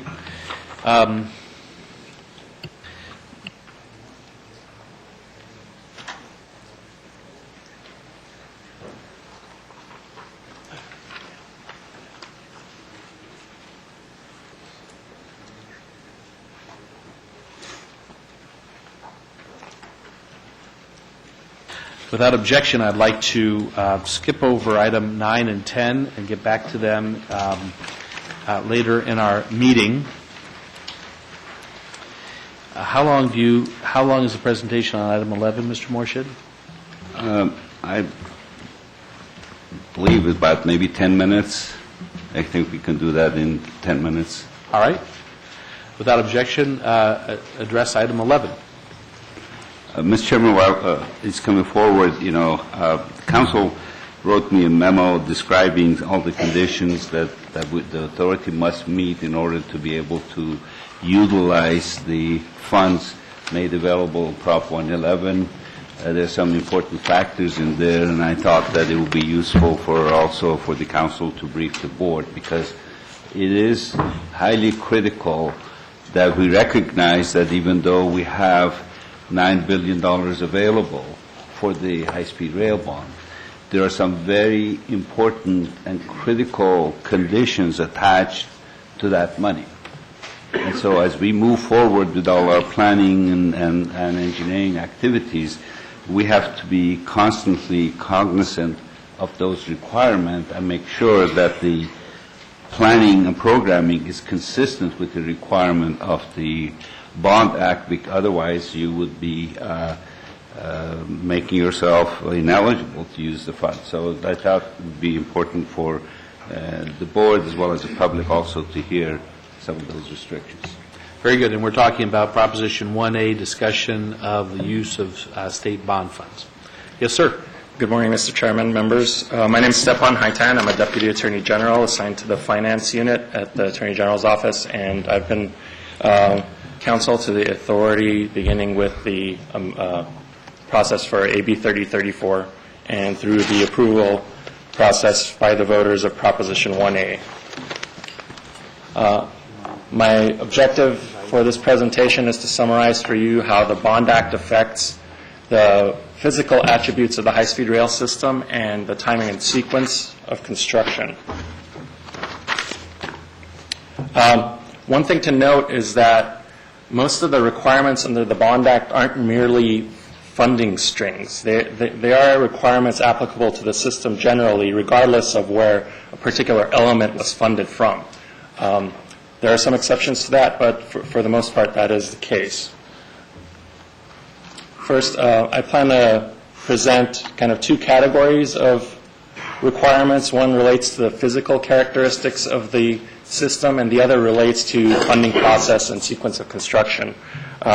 Firstly, I want to talk about the stations. It's pretty simple. There's a limit of 24 stations that may be served by high-speed trains, and no stations between Merced and Gilroy. The trains must be electric passenger trains with revenue operating speeds of at least 200 miles per hour where conditions permit. Nonstop travel times are listed in the Bond Act. Couple of noteworthy items. There are no travel time requirements in the Bond Act for the Altamont corridor or the segments from LA to Anaheim to Irvine. And you'll also note that the second to last on that specified list is Inland Empire to LA. It doesn't specify a particular location in the Inland Empire, just that a travel time from Inland Empire to LA must be 30 minutes or less. Other characteristics listed are design characteristics are operating headway, 5 minutes or less, transition intermediate stations or bypass them. Along any corridor, a passenger cannot be required to change a train. The system must be pretty much seamless along each corridor. You have to try to follow existing transportation and utility corridors, place stations with access to other transportation, minimize sprawl, and effects on wildlife movement. The next category of requirements relates to funding. These requirements don't necessarily affect the characteristics of the system, but they are going to affect the sequence in which the system is built. There are a couple of ways to look at it. One is that there are geographic portions that are affected by these requirements, and then there are particular tasks that are affected by these requirements. And these only apply to non-bond funds. They don't apply to other funding sources, but as you know, those sources will have their own requirements which need to be coordinated. There's a general limitation that the legislature must appropriate all proceeds of the bonds available to the system. Without an appropriation, they are not available. One thing I want to note here, the first rule I'm going to point out is actually the exception to the rules. I'm going to point it out first because that is kind of the stage you're in right now. There's essentially a seed money provision in the Bond Act for up to $675 million of proceeds, but only for certain tasks, planning and a limited set of capital costs, which are listed on the slide. I won't repeat them. They're essentially considered kind of preliminary type costs. The other funding requirements, other than the Phase 1 exception and the appropriation requirement, don't apply to the $675 million. First geographic requirement is the Phase 1 preference. Phase 1 is San Francisco Transbay Terminal to LA to Anaheim.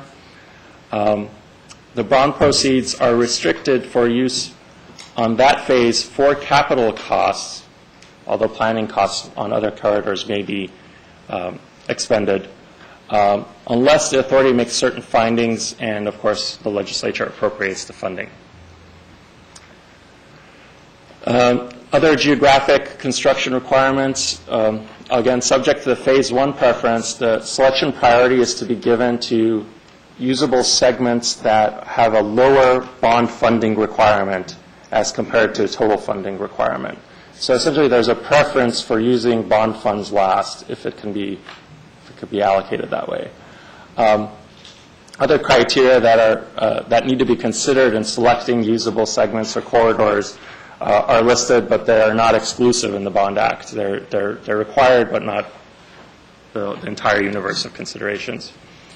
Another important limitation is that construction costs paid from bond proceeds can't exceed 50% of the total cost of a corridor or usable segment.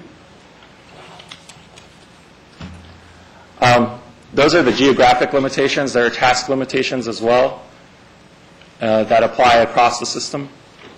First one is you can't use more than 10% of bond proceeds for environmental studies, planning, and preliminary engineering. Before the initial appropriation request for bond money for capital costs on a corridor or usable segment, there's a condition that needs to be satisfied. Now, this is outside of your seed money, obviously. The condition is that the authority has to prepare a funding plan for review by certain entities. And the plan will essentially define its usable segment or corridor to which it relates, and there are enumerated requirements for the plan in the Bond Act. That, again, is a condition to the initial appropriation request. There's a similar funding plan requirement, though not exactly the same, for the as a condition to commitment of funds for construction and real property and equipment acquisition. That is also submitted for review by certain entities, but has an additional requirement that there be a finding by the Director of Finance before commitments can be entered into by the authority for those kinds of costs. That's it. Any questions or comments by members of the board? Yes, Commissioner Durden.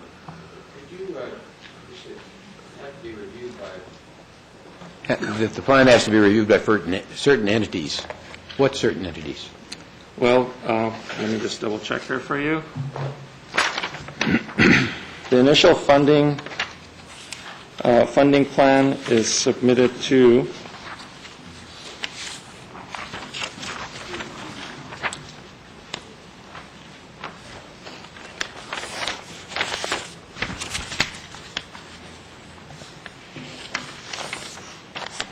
Director of Finance, the peer review group, policy committees, and fiscal committees in the legislature with jurisdiction over the subject. The funding plan that precedes commitments of funds submitted to the Director of Finance, the Chairperson of the Joint Legislative Budget Committee, and the Director of Finance makes the finding required after receiving communications from the Joint Legislative Budget Committee. Thank you. Thank you. Any other questions, comments, or issues to request discussion of? If not, thank you very much. And Thank you. I turn the gavel back to the chairman. Thank you. That is an information item, and we appreciate that information. Next before us is item number 12. This deals with the alternatives analysis in the Central Valley. There are two sections in which alternative analysis are discussed in our this agenda item, 12A and 12B.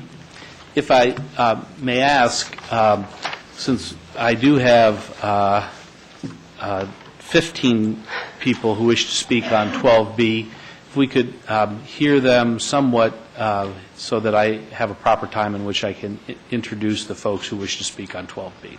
Okay, I was planning on starting with the Fresno to Bakersfield section. Do you want me to reverse that? I think that'll be fairly quick. That'd be, okay. that'd be good. We just want to run, okay. We'll do 12A, then 12B, and two separate presentations. Is that what you're saying? Yes. Thank you, Carrie. Yes. Mr. Chairman, also, before Carrie starts, I want to remind the board that the these two items are matter of information to the board. It's part of the environmental process, which is really an administrative function. And the board actual involvement decision on relative to these will come at the end of the process where we bring you the document. But since there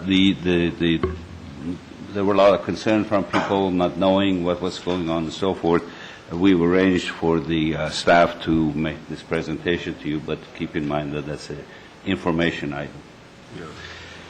Well, I would like to explore that. I want to understand that a little better.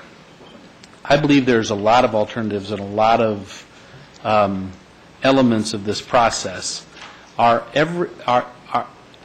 each of the alternatives being discussed a decision that will be made by engineering consultants, authority staff, or the board? The administrative process is that it will be decided by the staff of the authority and the Federal Railroad Administration collectively, because it's a partnership between the state and federal government. So at any level, for example, these alternative analysis, the engineers present the documentation, the authority staff and FRA staff reviews those, and at that level, the decision is made whether or not to proceed or not to proceed. In an alternatives analysis, in terms of which alternative shall proceed to be analyzed. Is that correct? Correct. You proceed. But again, it's important to note that alternatives are not eliminated. It's the question of resource allocation. They look at a certain alternative and say, because of these functions, we do not need to continue to study them and use resources on them because they have certain difficulties. And yet the ultimate decision will be made by the board. The ultimate decision, when the final document comes to the board will make the ultimate decision. But aren't we setting up the board to ensure they only have limited options if, in fact, study on some alternatives does not proceed? Therefore, early action by staff in terms of narrowing alternatives, in fact, could narrow the board's options at the time it's presented to them, or the board could direct staff to go back and reanalyze certain options. Is that correct? Correct. Therefore, with all the various points of timing, for example, in this case, what's going to be presented today, if certain alternatives are not analyzed, we, in fact, if the board, at the point the board receives this information for its vote, and at what month might that be? When the draft document is prepared and presented to the board, which will be, I don't know what the date is, but probably sometime next year or later. We'll actually come back, we'll actually come back with the final alternatives analysis report to you. This is an update, yes, and we'll be putting the draft alternatives analysis report up on the website later this month. We'll go out to the public, this part of my spiel, we're going to go out to the public this month and next month to provide information and receive input on the alignments and the process as well, and as well as meeting with our technical working groups. Then we will come back to the board in February with a final alternatives analysis report, and certainly now or then you could direct us, in a certain way or just have those discussions. But so let me get that right. And then there'll be a draft environmental report later. So before we proceed beyond the draft alternatives, the board has an opportunity to express itself. Absolutely. And that expression would be to what? Study further alternatives or to change staff's recommendation? Yeah, I would think or that... to adopt the staff recommendation. Correct, to approve it, to go out to circulation to the public.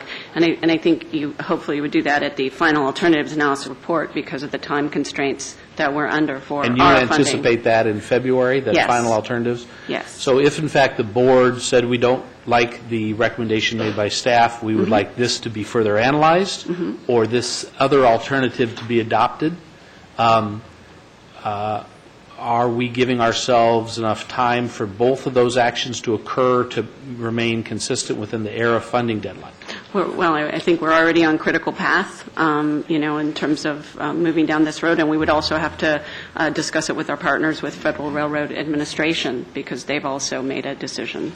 That's all well and good, but I for one, am not sitting here as a member of this authority board to be told that through an alternatives analysis process, we will be given one option, and if, in fact, we as a board choose not to accept that option, that we will no longer be eligible for funding under ERA funding.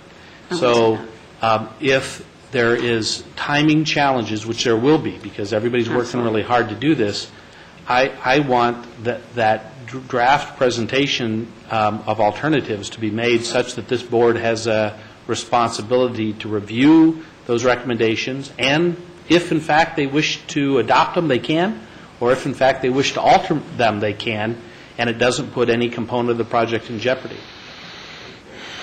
Mr. Chairman. Mr. Morshid, is that is the path by which we're on. I hope, in fact, that the board's participation, whenever it is brought to us for a vote, allows us to vote and not put the project in jeopardy for funding. Mr. Chairman, this has always been a difficult area for us and the board. That is that the environmental process is set up as an administrative process, and in this case, we have a board of directors who's also involved. And we've tried to design a process that accommodates the board's need at the same time follows the environmental process. Ms. Bowen has an extensive experience with the environmental process, but that's because entirely that's administrative. Caltrans does the entire environmental process, and the director of Caltrans certifies that document and never goes before any board or commission. In this case, the board is involved. So the question is, what is the role of the staff and what's the role of the board? And I would like to have Ms. Prowl, who's really the expert in this. I'm not. I'm just following what I'm told we need to do in order to be consistent with the statute. So I would address that to Ms. Prowl to figure out what the conditions are, how do you balance the desire of the board to be involved in the process and at the same time proceed with the project. Well, I appreciate that, and we'll certainly hear from our legal counsel, but I am not living in a state vacuum.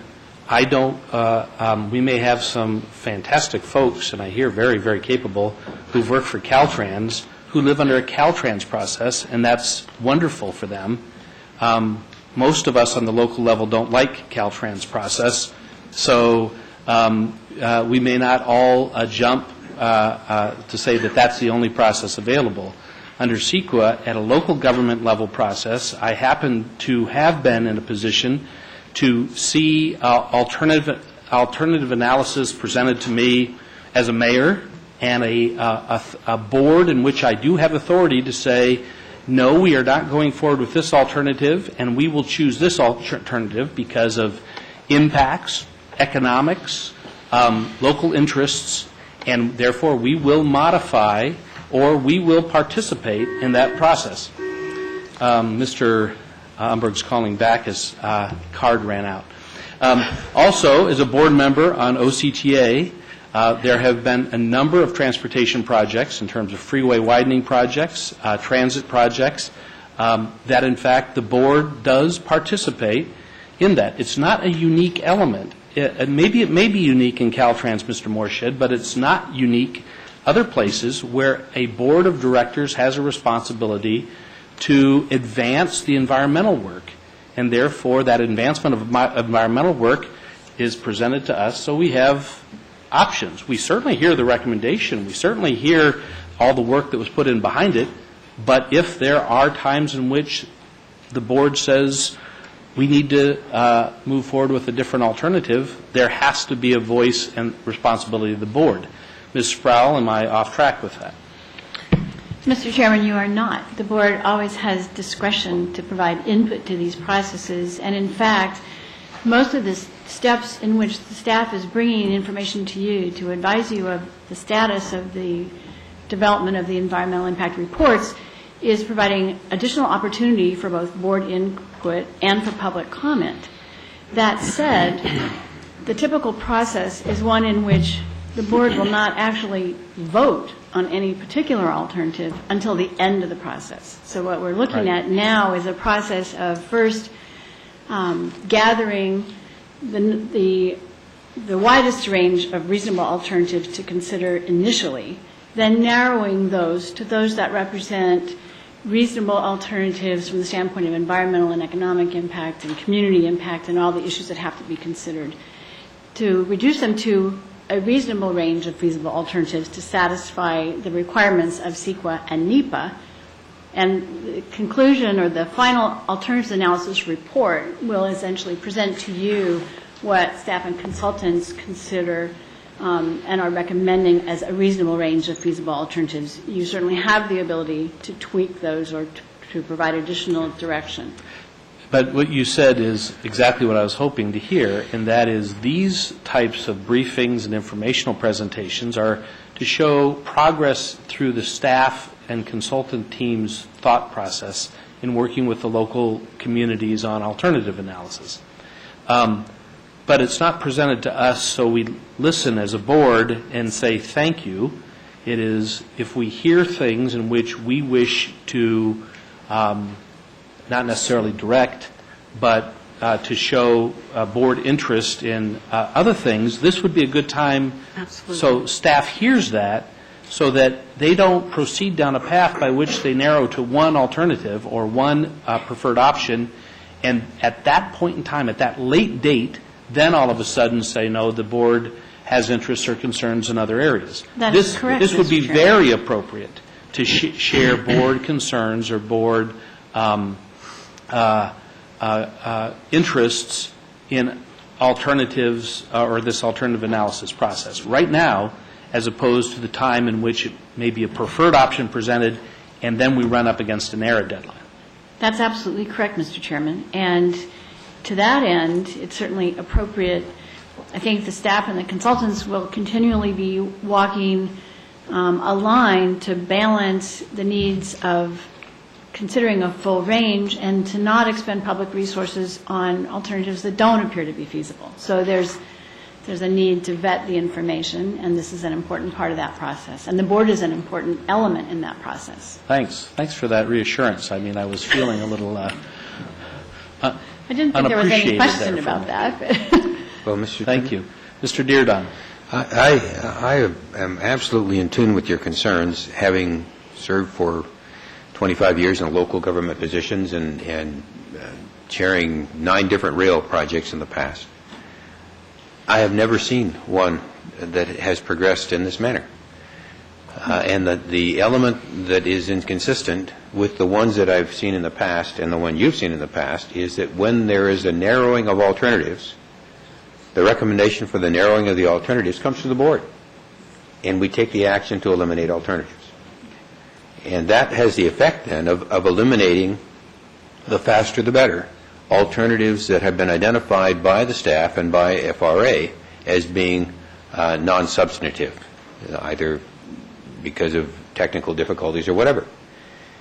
That then you may go through a couple of those narrowing steps until at the end we come up with one alternative. But the narrowing occurred not because some farmer out in a field screamed bloody murder, or it didn't occur because the engineering firm ran out of staff to study something. It occurred because the people that have been designated policy control of this process said, we're not going to study that alternative any further. That's the legal process. And I don't know how we can, and Gary Gallagher and I had this discussion last week when we had a little conversation with the one of the newspaper editorial boards. I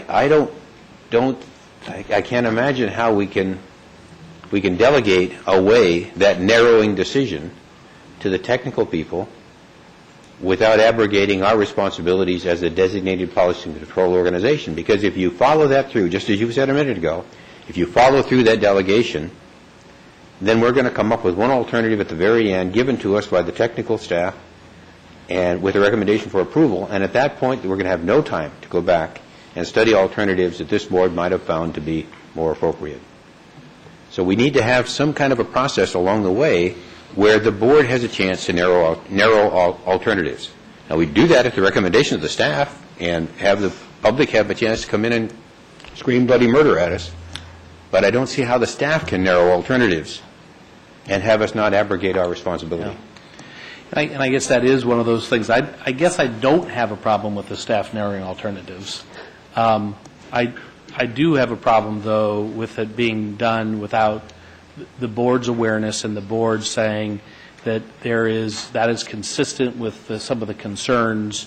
And in so doing, I think that's exactly why we have this information item before us, because particularly in the Central Valley area, there was a narrowing of very diverse alternatives, and you are here to update the board on what that process is. Mm-hmm. I just want to make sure that if the comments from the board are made, they are not contrary to the environmental process. They are consistent with that, because we're all working to an end product. That's my goal. Me too. Okay? If that's all consistent, and then No objection. please proceed. Okay. So we're going to provide a brief update of the alternatives analysis in the Fresno to Bakersfield section first, and then the final alternatives analysis report, which should be finished around February, which we will bring back to you. During this process, we will be moving forward continuing environmental studies as we are on critical path on these timelines to get to final environmental document by 2012, which is a very short time away. And as you've mentioned, you're involved in these processes. You know, generally they don't move quite this fast. So I would like to introduce Tom Tracy's Program Management Team Regional Manager for the Fresno to Bakersfield section, and he'll be giving that update. And when he's concluded, Ken Sislak, the Project Manager for the Merced to Fresno section, will give his briefing. Very good. I didn't hear your name completely. Tom Tracy. Tom Tracy. And you're with the project management team. You work for PB. And Right. You're I'm providing the project. regional program manager for the, actually from Fresno all the way to Palmdale. But this presentation is just what we've done from Fresno to Bakersfield, what the team has done from Fresno to Bakersfield for now. Thank you. Oops. This is not. Oh, I need to go backwards one. Well, that's okay. That's slide number 2. Slide number 1 is just a title slide. So good afternoon, Mr. Chairman and members of the Authority Board. I wanted to bring to you the work that the team has done so far on the alternatives analysis from Fresno to Bakersfield. This is an update on what the team is currently planning to move forward with after our a lot of review that we've had with the staff, the authority staff, and the FRA. The Fresno to Bakersfield project, the limits are from the downtown Fresno station to the downtown Bakersfield station. And that's the area of our review. Now, here's how we have the alternatives analysis process sort of blocked out. We start the alternatives analysis process with alternatives that came from the program EIR, EIS, and took those forward and looked at, are there other alternatives that we could look at? And the alternatives analysis process that we're working through is that the team develops an initial group of alternatives.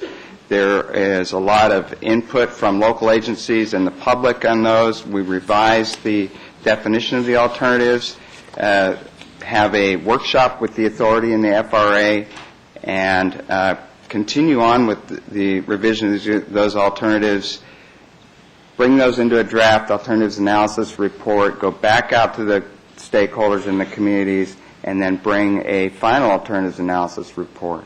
Now, this briefing is, where are we after our project alternatives workshop?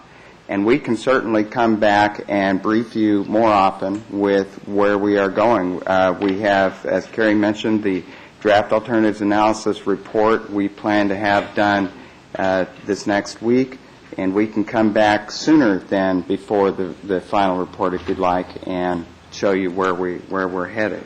But we're continuing, as you see through this process, there's a lot of input that we get from the public. We have public information meetings planned. Next week we have one planned back in Bakersfield to speak with the East Bakersfield neighborhood. We've been there before speaking with other neighborhoods. We have had meetings in Fresno. We have one scheduled next week or the week after in Wasco.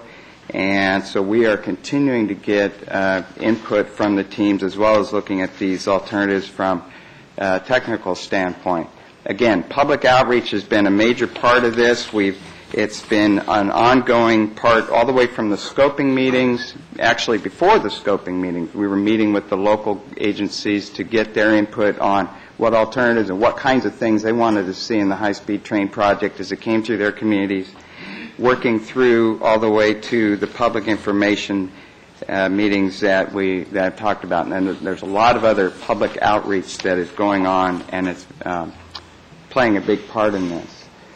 As we've developed alternatives, we go through an evaluation process. It's a prescriptive process that the program management team has developed that the regional consultants are working toward. We have design objectives that will look at travel time and route length, intermodal connections, and operations and maintenance and cost, and then 17 different comparison measures that cover natural environment, national resources, community impacts, community support, land use, and construction feasibility. So we started with, the program alignment, but from that there were a lot of variables that we had. And so what I wanted to do now is just quickly step through what we call three subsections of the Fresno to Bakersfield project, starting with Fresno. Now, Fresno, the alternatives through downtown Fresno generally follow along the existing UP alignment. I say generally because one of the alternatives that we looked at was actually one that followed closer to Golden State Boulevard, which is between Union Pacific Railroad in downtown and Highway 99. So as we were looking at those alignment, you look at this little graphic and it looks like there's 12 alternatives, but there are three basic alternatives: one west side of the Union Pacific, one on the east side, and then the Golden State Boulevard. And then, are they elevated options through town or are they at grade? And then the final piece of the puzzle was when they leave south of town, do they follow along the Burlington Northern or BNSF route, which was the program route, or do we go toward Visalia, which was another route that we also considered? And as we dropped the Golden State Boulevard alignment because it imposes a lot of community impact. It goes through an area of historic resource significance to the community called Chinatown, and it would move the station away from the downtown core that the community had wanted. So we recommended that one maybe not carried forward, and also the at-grade options to not carry those forward because of the impacts as it goes through the community. So what we're left with is really the elevated options with an elevated station in downtown Fresno, looking at two alternatives along the UP alignment, one on the west side, one on the east side. And as you'll see in the next slide, we did not choose to move forward with the route down to Visalia, so it really left those two alternatives. But as we were in discussions with the authority and the FRA, we looked at a kind of a hybrid where we wanted to be sure that we did not impact a resource of Roding Park, which is which is north of downtown, and a historic Southern Pacific Depot station, which is right downtown. So we're looking at what we call a 4F avoidance alternative, which would kind of meander around there. So we have two alternatives that we're currently looking at in downtown Fresno, both elevated, with the hybrid that would be sort of going between those. Do you have any questions before I move to the rural section? Nope. Okay. Thank you. Okay. So the rural section is where we had quite a bit of diversity in our alignment alternatives. We had generally the program alignment that follows along the BNSF route, and then an alignment that went toward Visalia closer to Union Pacific and Highway 99.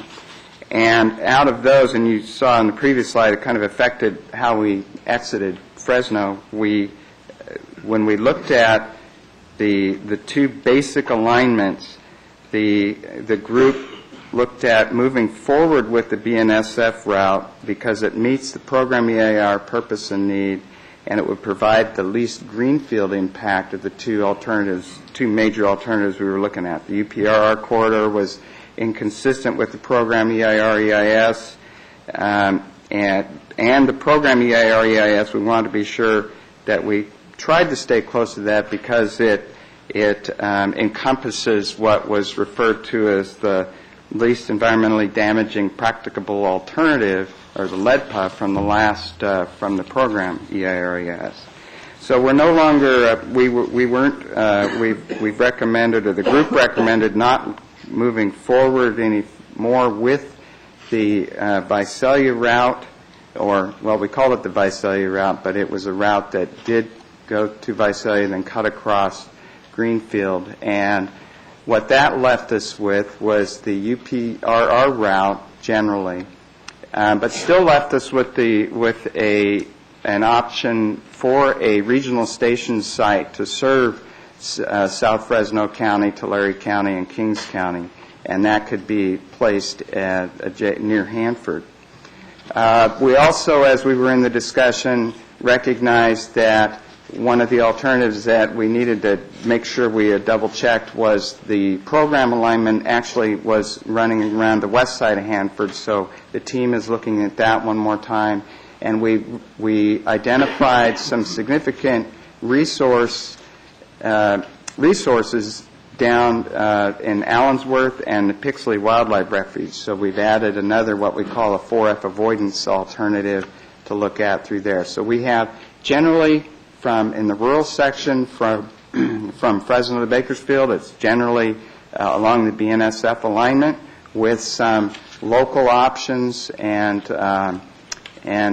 minor design variances. We have variances where we're elevated through Corcoran or around Corcoran, elevated through Wasco and Shafter or around Wasco and Shafter. So those are the ones that we're looking at. And then moving on to Bakersfield, this map doesn't show a great level of detail, and we'll come back with one that does. But what it does show is that we really have two distinct alignments, and all of these alignments through Bakersfield are, again, elevated. We have, and that is primarily because as the route comes from the north and starts to make the turn toward the east, there are a lot of existing infrastructure that the route would need to cross, as well as the Kern River, and then make its way into downtown. All of these two alternatives both terminate with a station that is in downtown Bakersfield, adjacent to the existing Amtrak station. The variation between the two is really whether we're on the north side of the BNSF track or on the south side, and there were minor nuances to those, but the way the geometry works out, going either on the north side or the south side of BNSF, the exiting geometry out of the station, it has different routes, as you could see in East Bakersfield. So we're looking at those. The only things that were really chosen not to move forward with, and you can't really see it on this map, is an alternative in the East Bakersfield area that would have again crossed over the railroad tracks, and at this point past East Bakersfield it's now Union Pacific tracks, so we decided to not cross over them again, or we decided that may not be the best idea, looking at that. And then in the downtown area in central Bakersfield, there was an alternative that would have placed our line right on top of the BNSF main line. So we would have been putting them under us in some sort of with a big structure. So we have two real good alignments that the team is looking at and fine-tuning to go through Bakersfield. We're meeting with the community on the impacts. And so what that really leaves us with is, and I changed, in your board package, your map is vertical. I changed the aspect here so I could get it all on one PowerPoint. But what this map shows is the blue line is the group of alternatives that the team is carrying forward. It actually does show the Allensworth 4F avoidance alternative. And then it clearly shows the alternatives that we looked at previously and were not chosen to be carried forward. So that's where the team is at today. They're working real hard to go through all the evaluation and bring to you a good alternatives analysis report. Any questions? Yes, Ms. Flores.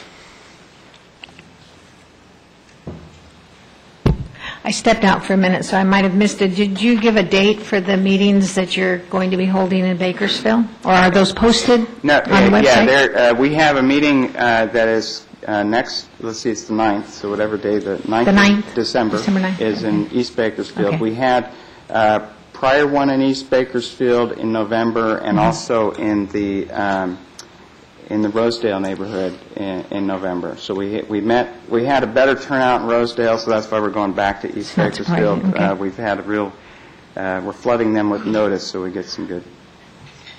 Thank you. Very good. Any other discussion on this? I appreciate... All right. Let me just ask one question here. Yes, Mr. Cobb. We received a letter from Mr. Al Sheeter of Mordecai Ranch.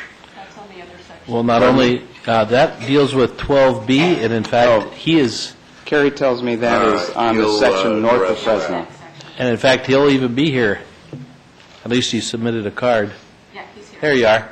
So we have written and we'll have oral presentation. Wow. It's great. Look forward to it. Any other discussion on this section? Very good. Let's proceed to 12B. Good morning, Mr. Chairman, members of the Authority Board. My name is Ken Sislak. I'm the project manager for the Merced to Fresno section. While we're changing the slides, I just wanted to reiterate a little bit about the Merced to Fresno section. It's about 60 miles long. But what's unique about it is that happens to be the keystone of the system in the northern section of the California system. And what do I mean by the keystone is that the section that we're designing has the junction that allows trains to be routed north to Sacramento or west to San Francisco. Excuse me, Mr. Yes. Sislak. Let me just understand. You, the last fellow was with PB, correct? I'm with AECOM. I'm the project manager. He was the project management team for that section. You Correct. are with AECOM. I'm with AECOM. Who are We are the consultants doing the work, yes. And who is the project management team lead in that section? Mr. Valentine. Mr. Valentine.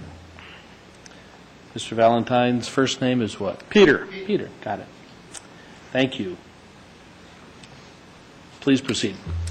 Thank you. So we're the keystone of the system that allows the trains to be routed north from Fresno to Sacramento or west to San Jose.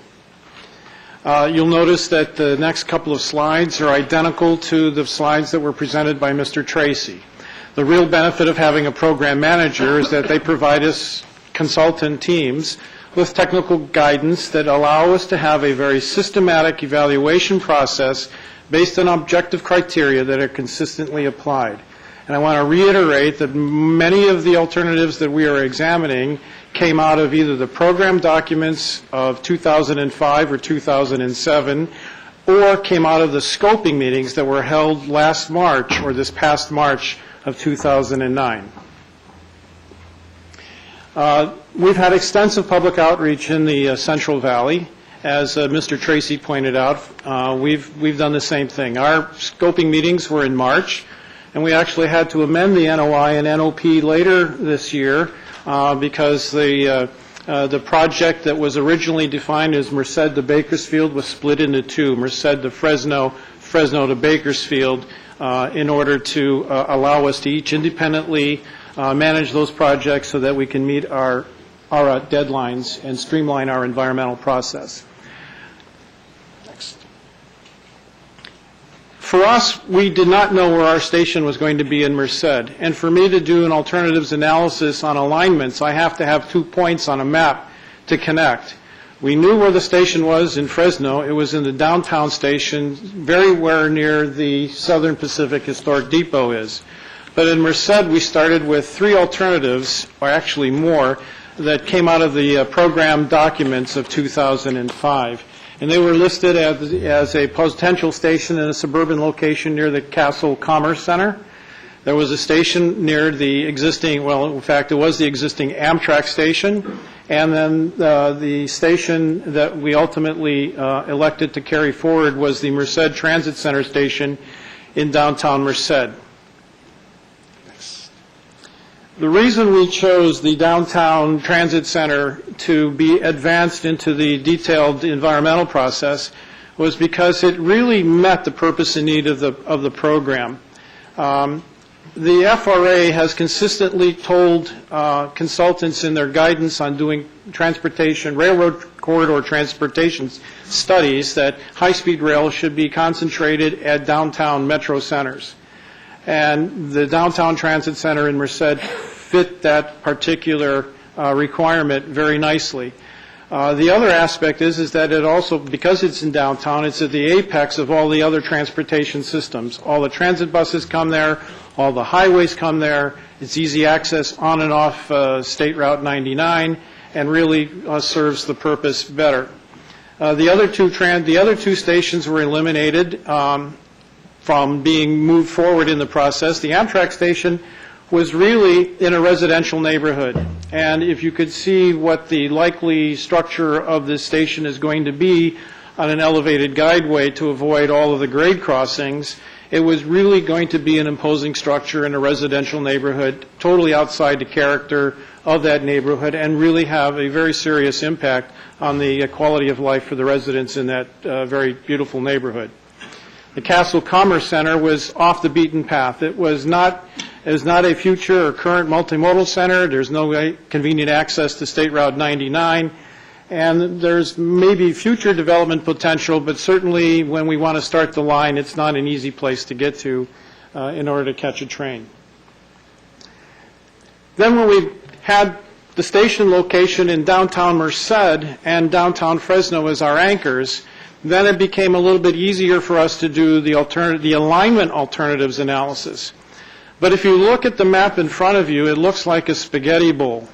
And that's because we were trying to link up to our cousins to the south in Fresno and to our colleagues to the west going to San Francisco, San Jose.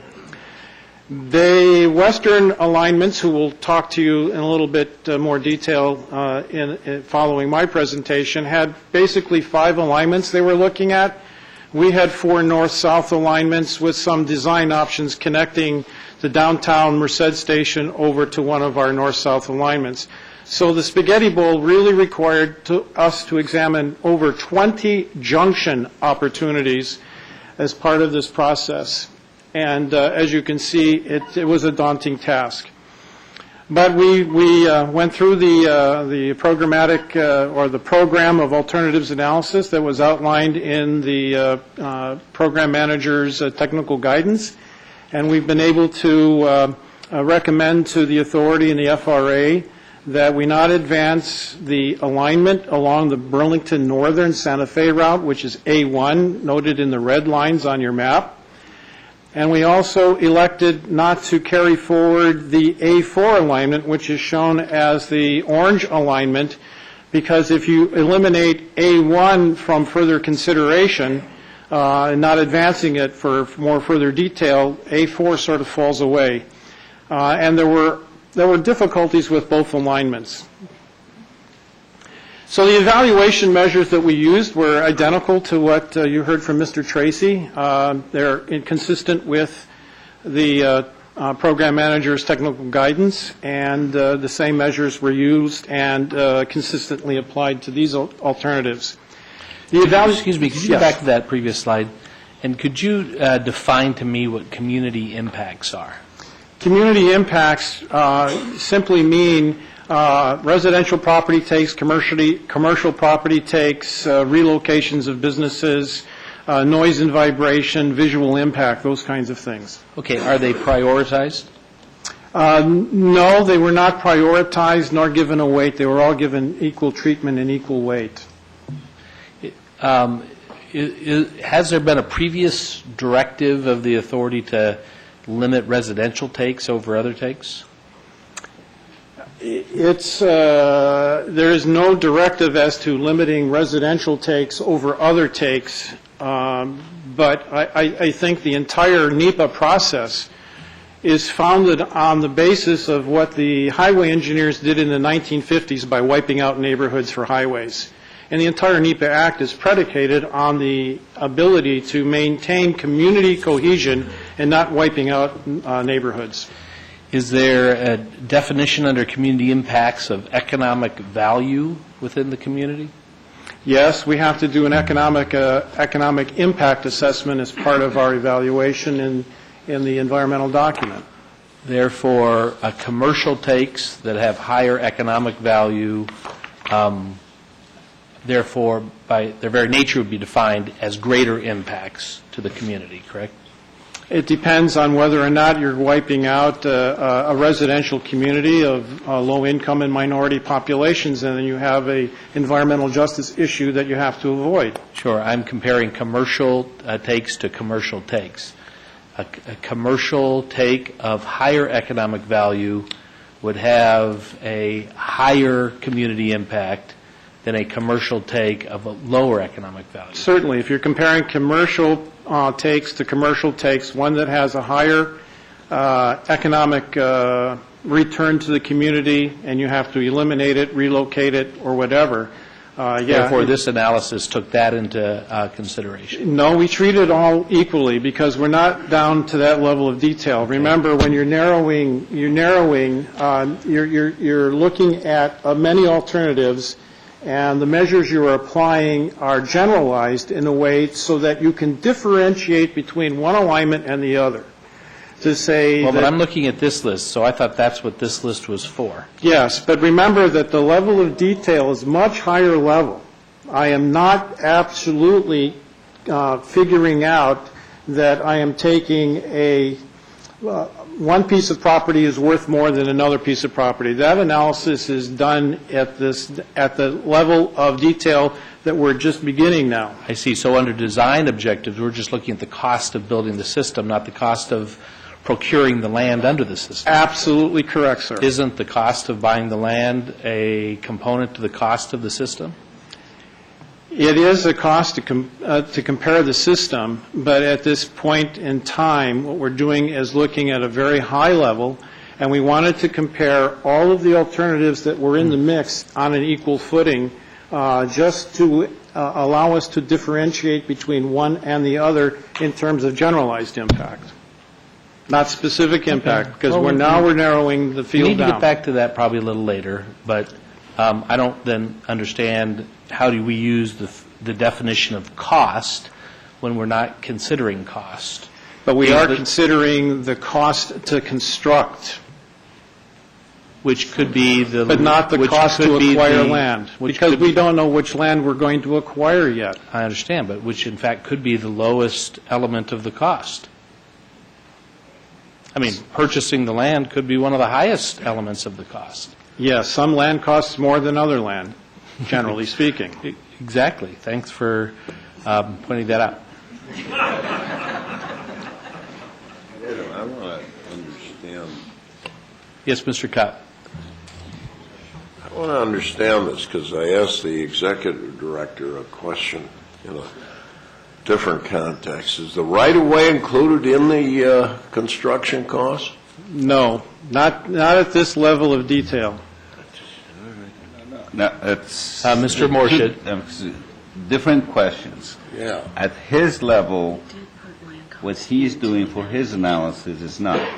But when we put out the construction cost for the project, the right away there is a cost estimate in there. So it depends on where you're looking at. Some places it is and some places not. I just don't want to be there. So isn't, in fact, most of the...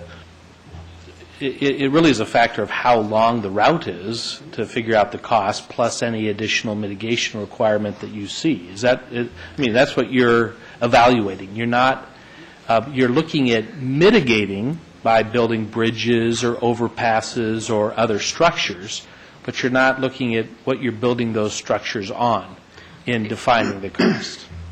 I think we have a clarification on that. I think the land costs or estimates on the land costs were included in the estimates. Oh.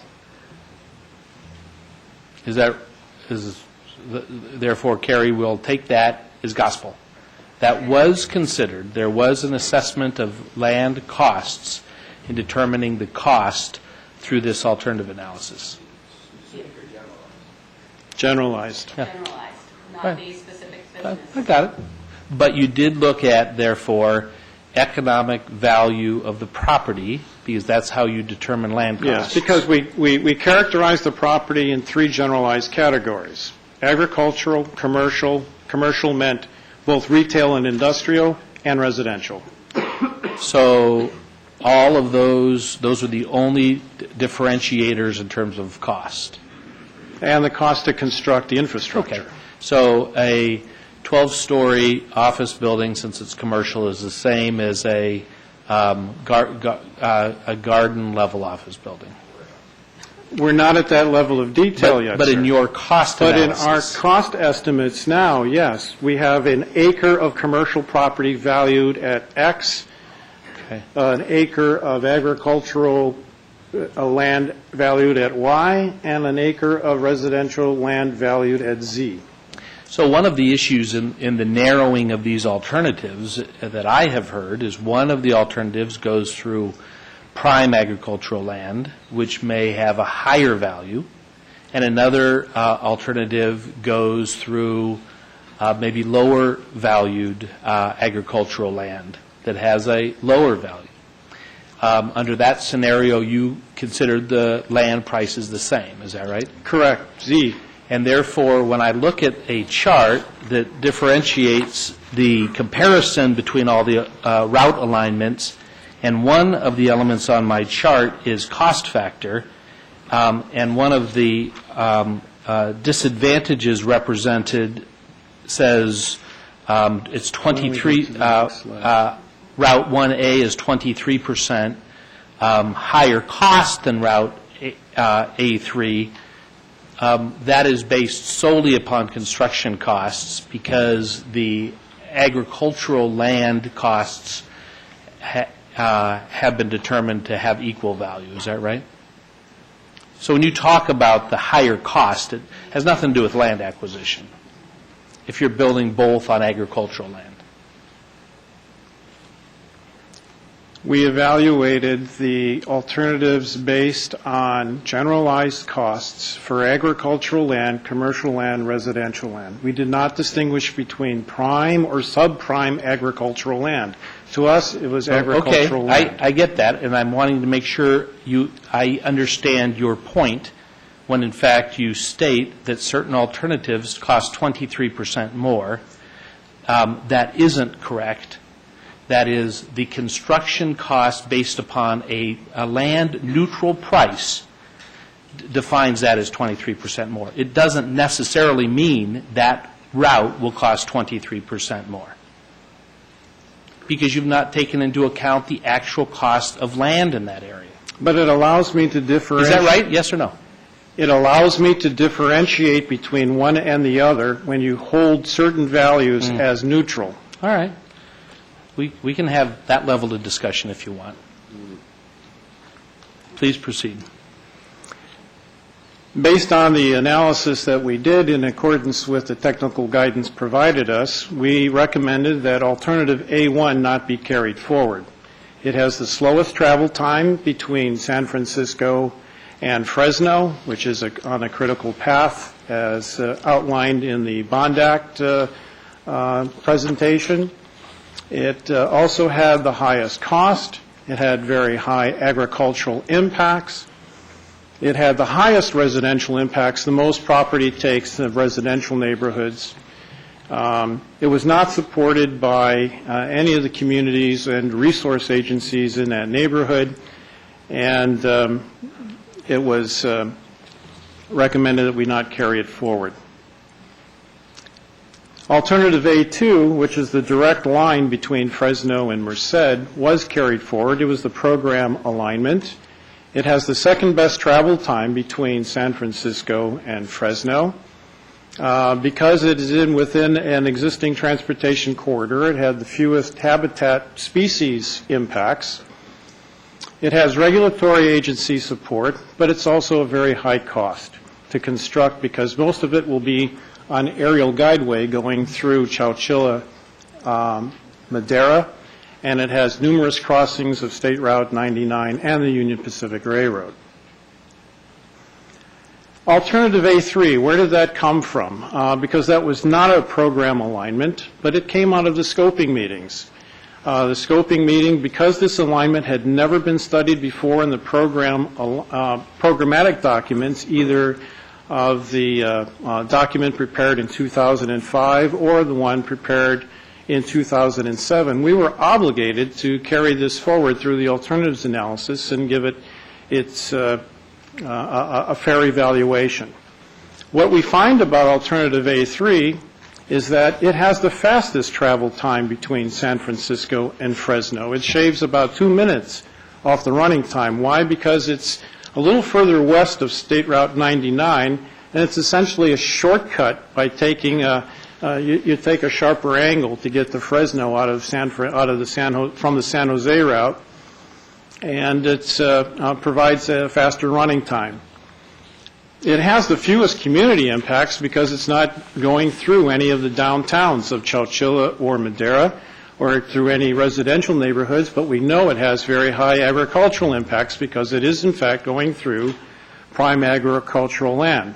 But as I said, we were obligated to study this because it came out of the scoping meeting and had not been studied before in any of the other program EIR, EIS documents.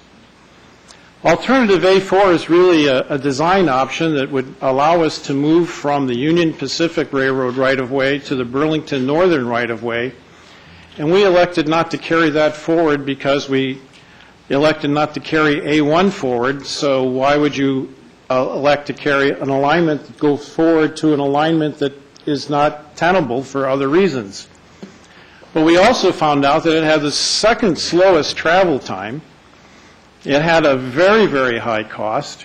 There are no environmental advantages to the A4 alignment, and it has very low resource agency support because it's going through a lot of vernal pools and other areas between connecting the two transportation corridors between the Union Pacific and the Burlington Northern. So we recommended that the A4 alignment not be carried forward. So if you look at the map now, you'll see that the spaghetti bowl has been a little bit cleared up. We've recommended that the A2 alignment, which was the program alignment from the Bay Area study, the Bay Area to Central Valley 2007 EIR, EIS document, be carried forward. And the A3 alignment also be carried forward because of its advantages in terms of providing the fastest travel time and the lowest cost to construct. No, go back. Just leave it on the map. And that concludes our presentation and our recommendations. Very good. On this, could you just make sure I understand the differentiation between A1 and A4? Leaving Fresno, they are the same alignment. Is that correct?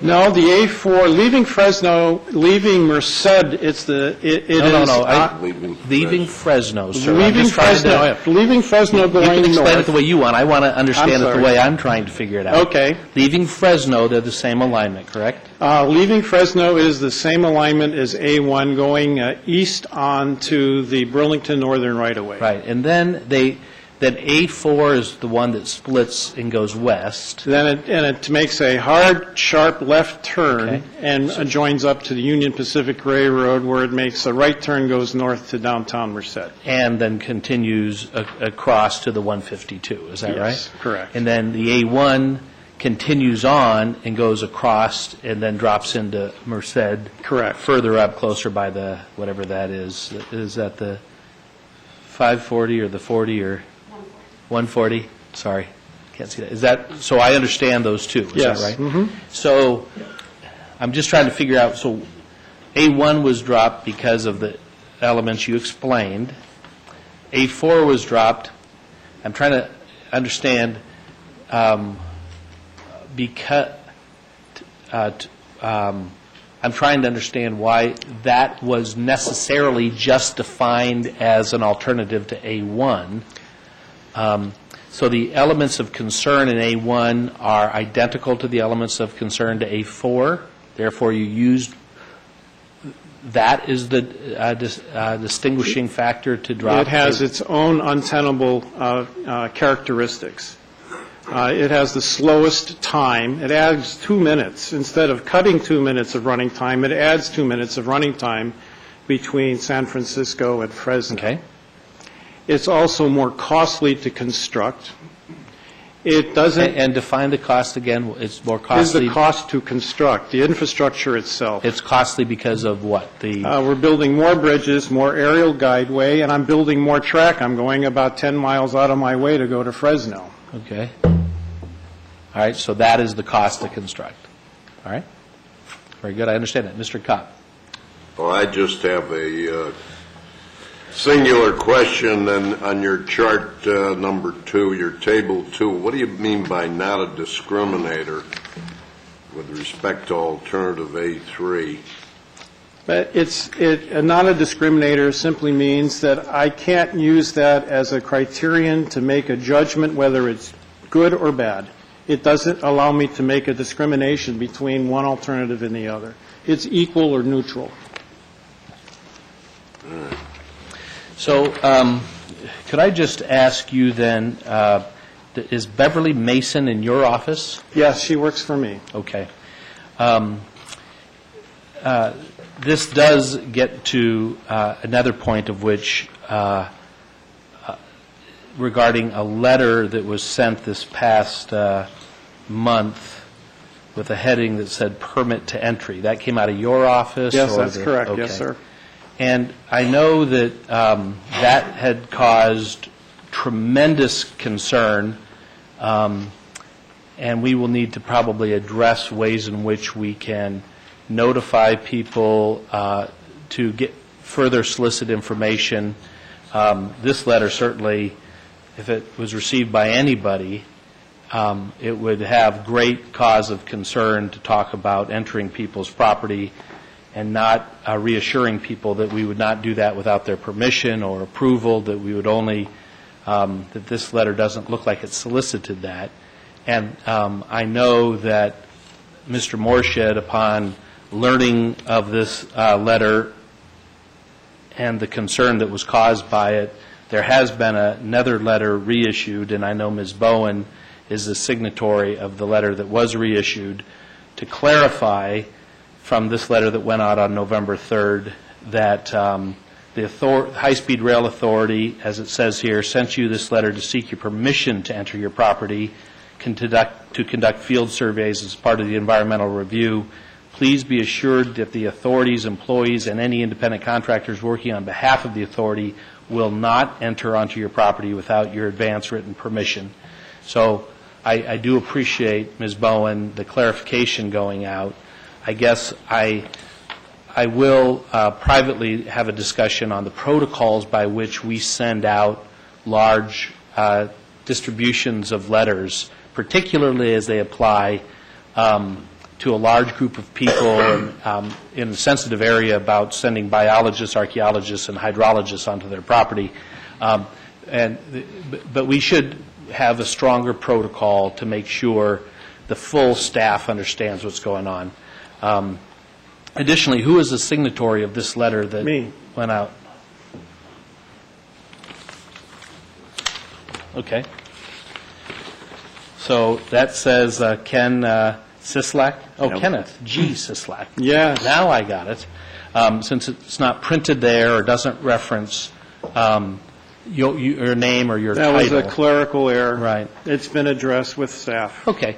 And therefore, I just want to make sure, because I know one of the reasons why we have 10 or 12 folks, not just the alignments, but because of this letter going out in this area from the AECOM consultants, that certainly stirred a lot of concern. And I just want to make sure I personally express to you how this will be handled in the future. It'll be much different. And I want you to know that our authority staff has sent out a letter clarifying that, and I very much appreciate that. And that level of scrutiny will be used in the future in terms of contacting property owners who have property rights and would be very concerned about any government entity bringing hydrologists, archaeologists, or biologists onto your property without your permission. So I want to make sure you understand by which we take this very seriously, and we will address that issue. And I apologize for the miscommunication or the inappropriate contact made by our consulting team. With that, are there any immediate questions right now? Because I would like to hear from the people who submitted cards to be heard on this issue. Thank you, Mr. Sisliger. Thank Yes, you. Ms. Brown. I want to just add, we are having public information meetings in Madera and Merced in the next 2 weeks, as well as our technical working groups, which we've added, certainly the Farm Bureau and the interested water groups to that committee, and are working to make sure that all, stakeholders are very involved in this process. And so we'll just want to let you know that. Very good. Mr. Deardine. Going back to the conversation that you began a moment ago regarding when we weigh in regard to reducing alternatives, as I understand it now, if we disagreed with anything that was recommended to us today, we would declare that at this time. Is that right? I think I hear more that when would that be there's not a need reflected? to declare anything other than maybe direct staff to further study things. That's what I would if make. there is that, which at this point in time, I don't know if that is the board's direction, but I think I hear that there's the value if the board feels that they wish to direct staff to further examine alternatives, we could make that recommendation at this time. At this time. Is that correct? Ms. Sproul? Yes, at any time, and could express concerns about any particular alternative that would need to be taken into account as the environmental analysis process moves forward. Keep in mind that this is the beginning of the process, so there's a lot of information yet to be developed. Thank you very Let much. me tell you where I'm going, and I think I thought it was where you were going at the beginning. And that is that it causes difficulty in the community. It happened in Visalia. I guess it was actually Hanford. No, maybe it was Visalia some time ago when one of our engineers came up and said that they were dropping an alternative. We didn't know about that. We hadn't heard anything about it, and it caught us off guard by surprise, and probably shouldn't have been announced before we were given a chance to look at something like this.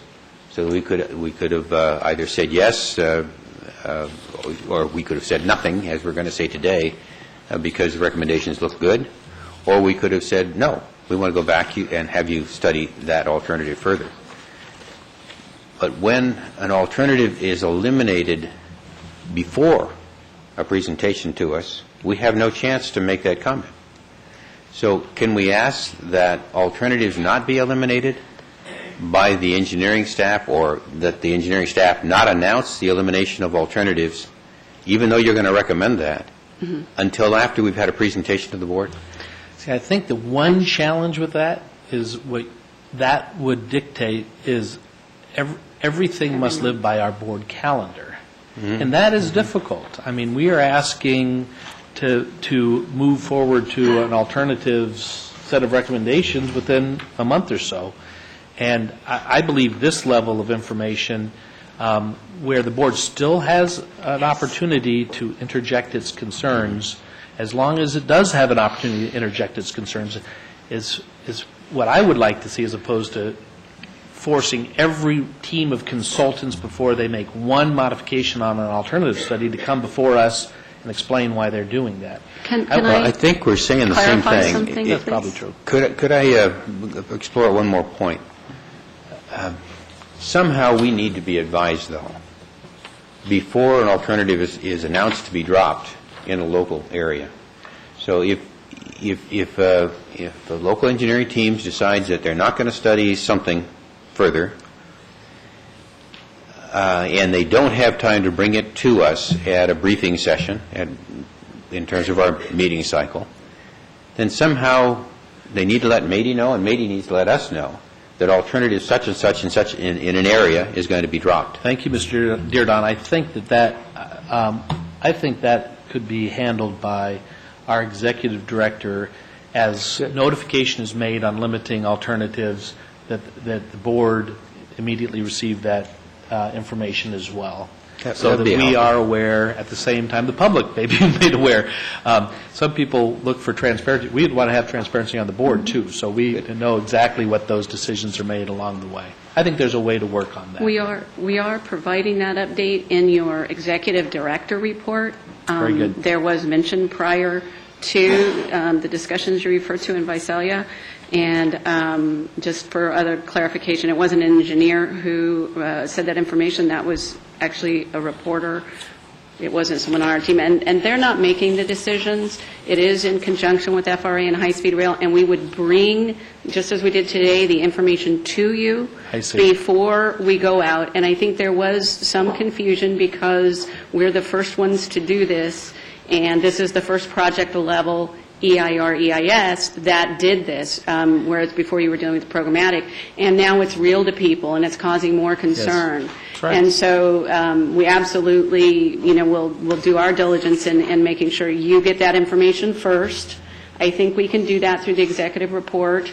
And then also we won't drop anything. You will see, our analysis like we have done today. And if you want us to add, and that's what I wanted to ask from you, Chairman, did you want us to add another level of analysis in the cost section? Or was that something you I think we could talk about that later as well. So if we could, I appreciate that. Thank you very much, Mr. Deardon. How about if we proceed to the public comment? And if I know we have a number of cards, and the order I have them, first we'll hear from Mr. Jim Patterson, then the legendary Al Sheeter.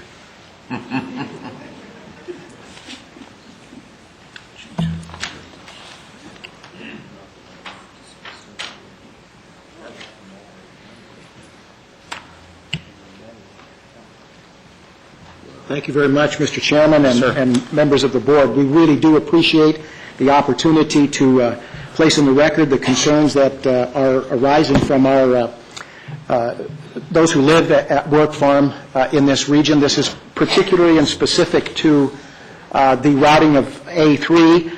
I represent the Upton Family Trust, and in association with the trust, I've been working as a liaison and a coordinator with other members in the community who have opposition to A3.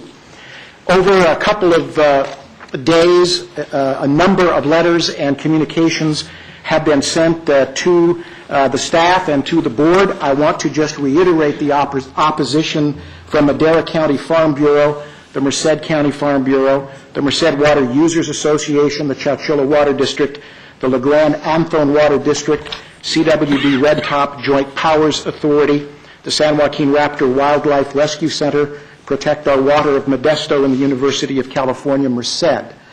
I have coordinated these letters. They are here with copies. I'm assuming you have received all of those, but do want to just add these letters from these organizations into the record today. And then you will hear from a number of people who represent these various groups. But I wanted to summarize very briefly the responses with respect to A3, and they fall into a couple of categories. First of all, I think you'll hear that there is significant destruction of important agricultural property, land, and productivity, that it cuts across some significant water delivery systems, both in terms of canals and other methods of delivery of water. It does damage to valuable habitat and wildlife, as will be represented. Further, we think that the general opposition here centers around really that A3, in our opinion, is at odds with what we believe to be the authorities' stated preferences with regard to this. This existing transportation corridors would be used.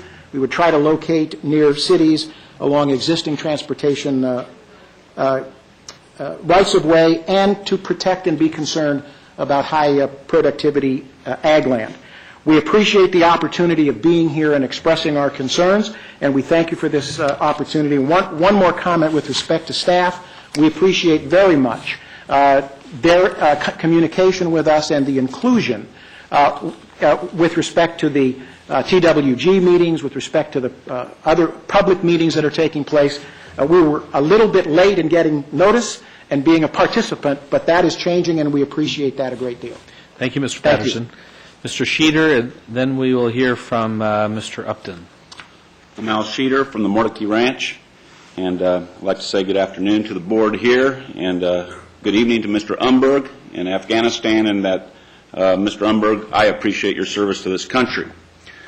A month ago, I appeared before you as a resident of Madera County, asking that the High-Speed Rail Authority use existing transportation corridors as the path for the new high-speed train and not cut a swath through prime farmland to create a new route. My plea immediately generated a question from the Honorable Quentin Kopp, who asked, I thought we've had a policy ever since I can remember of trying to stay as close to existing highway and rail right-of-way corridors as possible. Mr. Morshed responded to Judge Kopp by saying, you do, and we are moving ahead consistent with those, but then Mr. Morshed added, there are certain things that are unavoidable. Today we know that there is great consideration given to a route through Madera County that does not follow existing transportation corridors. Rather, the proposed A3 route does just what my family and others in agricultural fear, slicing across the west side of our county, destroying some of this nation's best farmland in the process. And the A3 proposal takes a much more personal note for me as it drives right through the heart of our home place. The Mordecai Ranch has been in our family for over 140 years. The ranch's principal founder, George Washington Mordecai, was the California State Assemblyman who introduced the bill that founded Madera County in 1893. He and others have labored long and hard on our ranch and in our county to make it what it is today, spilling their sweat and blood to mold agricultural success. Mr. Morshed stated, certain things are unavoidable. In this case, destroying prime agricultural farmland, destroying Madera County's heritage, and destroying our family's farm are all avoidable. Please give your preference to the A2 route and follow an existing transportation corridor in Madera County as is described as the authority's objective. Thank you. Thank you, sir. I made an error in not first calling on Assemblywoman Kathleen Galgiani, who's here. If you wish to be heard at this time or later, I do want to recognize your presence and always appreciate it. So at this time, I'd like to hear from Mr. Upton. Following that, well, I should clarify. I think I see Darren, Chris, and Cole Upton. Too late. You got Cole first, okay? All right. I'll take you. All right. First, I want to thank Mr. Umberg for his service, and also to Mr. Dedron. I had bloody murder in my remarks, but I scratched it out. Okay, so this farmer will not scream bloody murder. I am on a farm that was started by my dad when he returned from World War II after serving 3 years in Europe. I returned after I served 6 years in the Air Force in 1971. And I'm here today. I traveled 2 hours to speak 3 minutes to try to save my farm from my own government. Okay, that's the way I feel, because I didn't get notice of this until November 5th. I mean, the Highway Authority was something out there like traveling to the moon, wasn't going to affect us. All of a sudden, on November 5th, I get this letter, as you already said, wanting to come on the land and do all this stuff. It reminds me of one of the people that's famous in our area, is a guy named Ronald Moore Jr. He wrote Star Trek, and he produces it, that kind of thing. And I remember one of his episodes is the artificial life forms, the Borg, are about to invade Earth, and this disembodied voice says, your life as you know it is over. Prepare to be assimilated. Resistance is futile. When I read that letter, that's what I thought. Our life's over, If every single farmer could quote Star Trek, I mean, I think this world would be a better place, don't you? And well, we live in a small community, and you happen to run into the guy's parents. You've got to know Star Trek, otherwise you're in trouble. This A3 route, you couldn't design a more draconian route through ag land. I mean, it cuts diagonally through our properties, through our pipelines, through our PG. Mr. Patterson's already told you that. But my question to the folks was, how did you come up with this? Who decided this? And they said, well, like you said, it was at a scoping session. We were never invited to the scoping sessions. Okay? None of the water districts, Farm Bureau, I got a real late notice, so this is all news to me. All right? And they point me to a letter from the Board of Supervisors, County Madera, October 26th, that says we're a united front in the County Madera. And I'm sure that's what you folks like to see when you go into a county. Hey, everybody's together. Let's do it. Well, I got news for you. We're all together in Madera, okay? The water districts and the Farm Bureau just completed a suit against the County Madera because they wanted to do a land development without water. Took 3 years. We won the lawsuit. We're getting attorney fees. You've got to include the water districts, the Farm Bureaus, and the other rural agencies that represent these things. Now, I forgot his name, but he said that he had outreach to a lot of people and resource agencies. We didn't get it. Okay? Thank goodness now Ms. Bowen has said we can come on the 14th. We're going to be there. We're willing to work with you. We're willing to help you and work with you. We got staff. We have attorneys. We have consultants. And we'll sit down and try to work it out. And I would just leave you with what my dad told me more times than I care to remember, but that I'm sort of ignorant about this, but I'm willing to learn about the rail authority, and I hope you guys will try to learn about ag. And my dad always told me, son, it's not a sin to be ignorant, but it's a sin to stay that way. So let's educate each other. Thank you. Thank you. So any other Upton that wishes to speak would be, yes, sir. I'm betting you're Darren. Nope. Chris. Good guess. Oh, all right. Yeah, so my name is Chris. All the K's, I got it. All K's, yeah. I see. I have another brother, Curtis, who's not going to speak, and a sister, Corliss. But I live on the family farm, but I work at the post office. And ironically, I delivered a bunch of those letters that you talked about. And I kept wondering what was in the letters because I never got one. And I live on my own rural route, and I never got a letter. So I had to go to some of my family and say, what's going on? And they said, well, the rail's going to come through your house. And I said, uh-oh. I've lived in the old Cross House. It's the original house in the whole area there. It's probably, I don't know, maybe 80 or 90 years old. Been there 62 years myself. But probably my main concern is that my brother Curtis and I, 40 years ago, decided to set aside 15 acres for just nature. We talked Dad into, hey, let's just give something back to nature. And so we planted trees. We don't farm it. We've left it alone for 40 years. And the San Joaquin Raptor Society, they get their injured birds. They bring them out there and let them go. And that rail would come right through that. To me, that just breaks my heart because there's not many farmers that do that. A lot of times, it's like the farmers are fighting the environmentalists, and the environmentalists are fighting the farmers. But we've tried to be environmentally conscious farmers. And here's something that we've had for over 40 years. It's a tremendous project. And unfortunately, this A3 route would come right through it. So we'd like you to reconsider. Thank you, sir.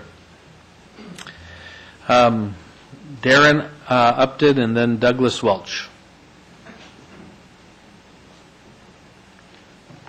Afternoon. Hello. Thank you for the letter first for the California High-Speed Rail Authority. Otherwise, we would have been totally ignorant, like my father said, to this issue, and it's very disheartening to us and our family. Route A3 would devastate our family business, which has been our family for 3 generations. It would also affect our homes, families, not to mention our employees and their families. Also, all the businesses that we deal with and we work with. I grew up on that farm. We live on that farm. It's just a bad issue. This issue has already affected our business. We're losing valuable work hours fighting against A3. We're currently planting wheat, but it's difficult to concentrate, as you've seen, on anything else but this issue. These things are priceless to me. Our lives, our future, have now been taken out of our hands and now in yours. So please do not destroy them or our dreams for 2 minutes of travel time or a cheaper route. Thank you. Thank you, sir. Mr. Douglas Welch, then Ms. Julia Berry.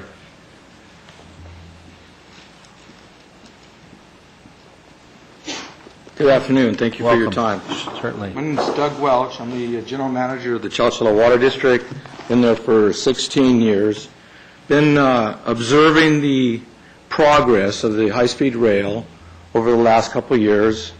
So the advertisements in the newspaper, went and listened a few times, went online and listened to things, and read and saw things, printed out little things to just acquaint myself with where the rail was going to go. And in every one of those situations, the high-speed rail corridor through my area, Chowchilla Water District, was along either the Burlington Northern or the Union Pacific, and then Highway 152 if the Pacheco Pass was picked.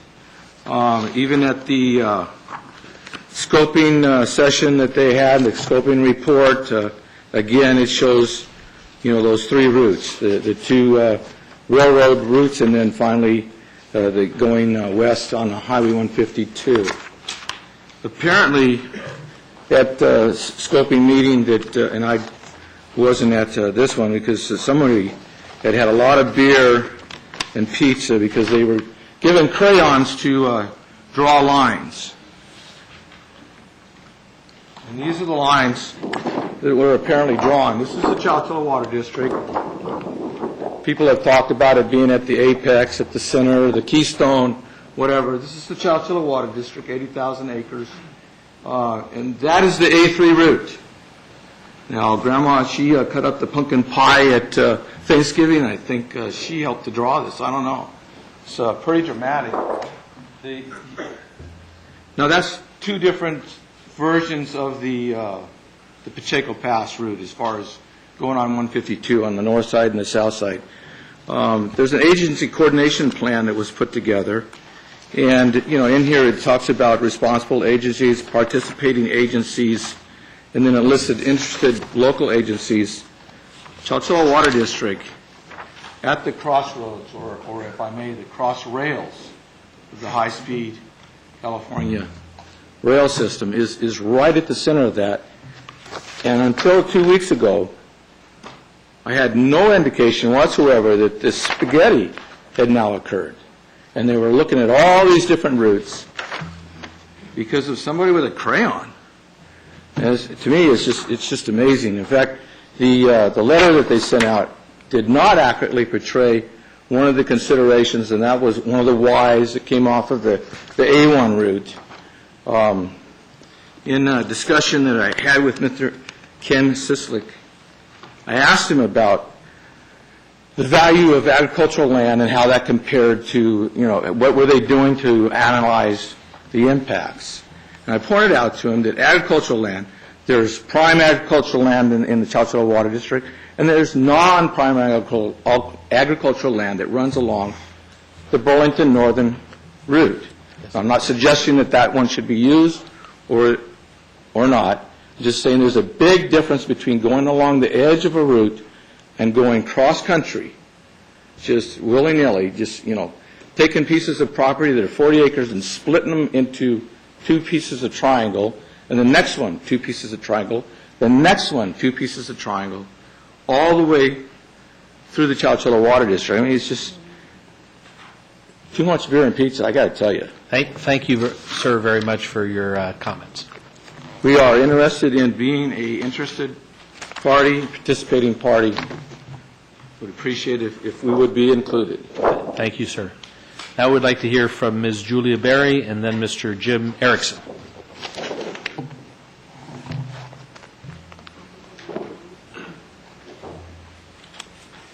Yes, ma'am. Good afternoon. It's been a long day, hasn't it? I'm Julia Berry with the Madera County Farm Bureau, and when the letters went out to the farmers, they called my office. So we've been experiencing quite a bit of traffic and a lot of feedback from landowners, and we're trying to provide the information as best we can. I will say it's been a pleasure working with Carrie Bowen. She's been a great asset to you. Yeah, make sure you finish those sentences. Yes, great. I will say, agriculture is the main economic driver for our county, and we feel like the A3 route is a problem because it doesn't recognize the fact that this is the main economic driver, and we don't have a stop in Madera. We're not getting a benefit in that way, but our economic base is being affected by the A3 line. I have to remind you, farmland isn't just simple open space. It's full of infrastructure, canals, irrigation systems, people's homes. People live on farmland. There is a community impact. Although it's not, several homes in one area, sometimes there are, farm worker housing, that sort of thing. There is an environmental justice issue, I think, that's not being considered. This is where our minorities work on the farms, and a lot of them live on our farms. And there is also a minority situation with the rural folks living on farms because they are the lesser of the voting bloc. And so I think that, I know the A1 line, one of the reasons it was eliminated was because it goes through small farm communities like Planada and LeGrand, and there was an environmental justice issue there. I would submit that we have an environmental justice out in prime farmland on the west side as well. I just ask that you put the needs and the requests of urban dwellers on par with the city dwellers, because, like I said, agriculture is the tax base in Madera County. And we were not at the public information meeting when this line was drawn. We were not aware of it. We're getting up to speed, and we appreciate the opportunity. Thank you very much. Mr. Erickson.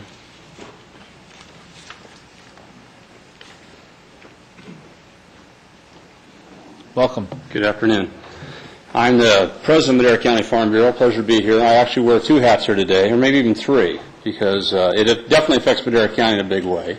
I'm 3rd generation on our farm. My 4th generation is there farming with me and allows me to come to meetings like this. And I'm 5th generation, or we have 5 generations of California farmers. So we have been here for a long time. I also happen to sit along 99. So I'm well aware of the corridors we have now. And I have to fight for the corridors to stay away from the A3. The cost of farming on a angle cut is more costly. Irrigation systems, spraying, loss of time because of turn room is much more hazardous once you've done it. And you've also opened yourself up on both sides with the tracks now, with people trying to operate next to those. Splitting farms in half, it's hard to maneuver equipment back and forth. I'm not sure how we're going to be able to transport equipment back and forth. They're talking about putting pipes underneath. Well, that may work for a pickup, but it doesn't work for some of our equipment of today. We may be have to go in 4 or 5 miles, get a crossover, come back around. All those things are very economically impacting an agricultural base that's in dire straits as it is, between water, cost of operation, and just trying to hang together, keeping operations going through their families. I would really consider staying in our quarters, which may mean it puts it next to me. We've dealt with it. Our ranch headquarters was moved in 1948 when they put the southbound lanes in, and my grandfather was in an uproar. He actually moved his house as a quarter mile off of the southbound lanes where it was sitting in 1948. So I'm well aware of what's up to, and please take consideration and stay away from A3. Thank you. Thank you. So I didn't really hear this from everyone else, but you are specifically then referencing A2 is what you would see as a preferred option. Well, I don't know that I would prefer it, but it is the corridor that we're already dealing with.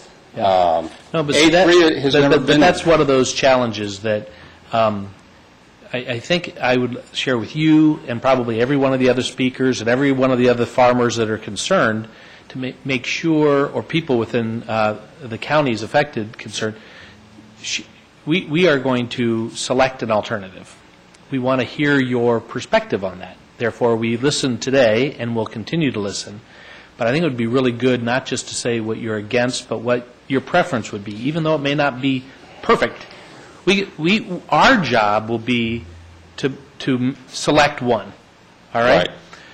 We can hear where you say one, you don't like one, but I would certainly like to hear, if you are in our shoes, what is the best alternative? You don't need to do it now. Okay. But it would be wonderful if the Farm Bureau and others enter into the discussion, not just from saying we don't like certain things, which we hear that, by the way. We're not sitting here sleeping. We're hearing it. But also to hear what you see as a preference, okay? Well, I think now we definitely will be involved. I was also one of the ones who got a letter, but I only got it 2 weeks ago. And it actually came to a residence that did not have any voting and the ability to allow somebody to come on.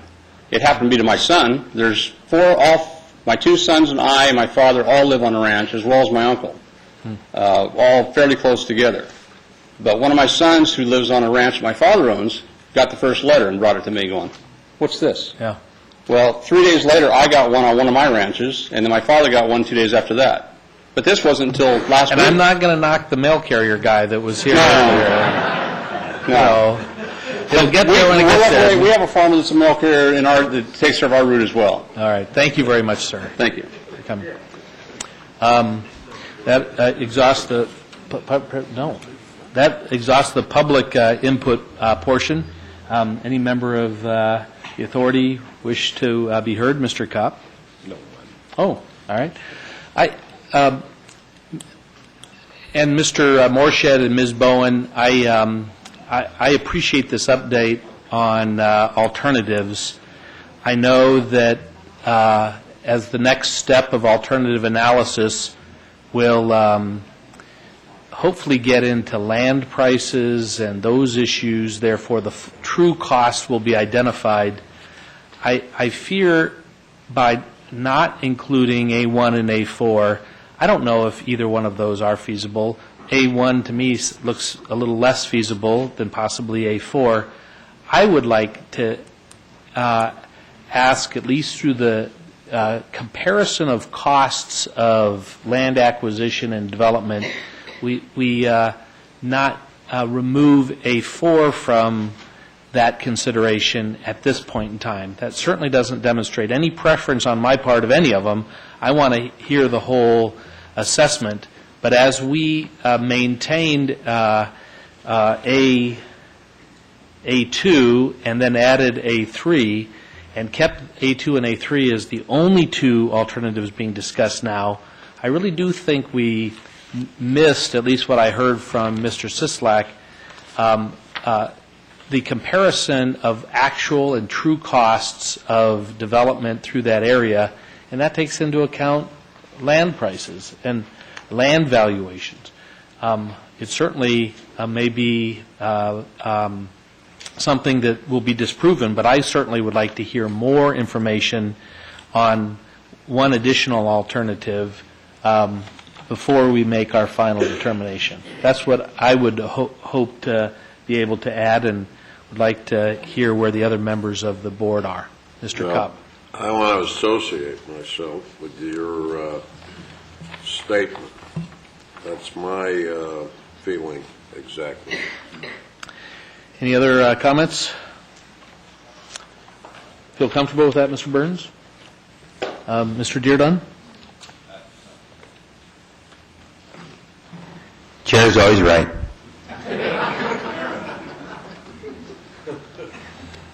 I'll hold you to it.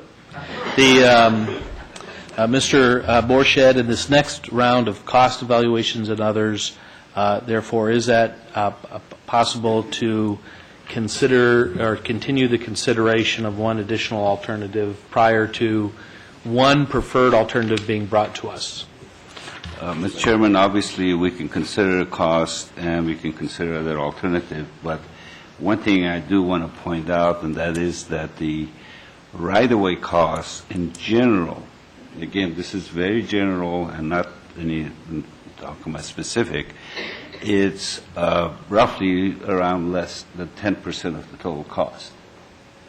So even a very big variation on the right-of-way cost is generally, again, speaking, the construction cost is going to by far going to trump the total cost. It's because your right-of-way, if the right-of-way cost is 10% and there is even a 5% or 6%, a 50% variation within that, you're still not going to compete with the 23 or 25% of construction costs. That is going to be the case throughout the process. Everywhere we look at, individual parcels may be more expensive, individual places, but generally the right-of-way cost comes in the picture much further, and if you want to include right-of-way costs in early stages, that adds considerable amount of time and resource to the analysis. Okay.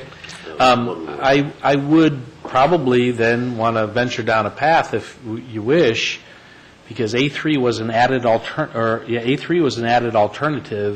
If in fact property owners were notified of that as an alternative prior to an analysis of community impacts, because if community impacts are one of the things we consider, and we didn't talk to the immediate community that would be impacted before we included that as an alternative, to me, I am just concerned that we may not have fully exhausted our review of that alternative, and therefore I would like to ensure that we fully exhaust all of the review of alternatives therefore include at least one of those other western or eastern alternatives, such as A4.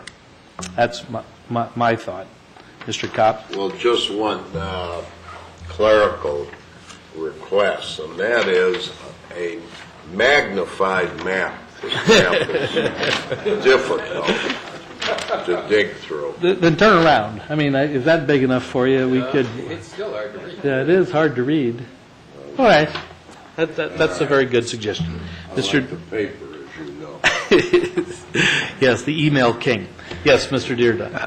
In my quick look at this A4,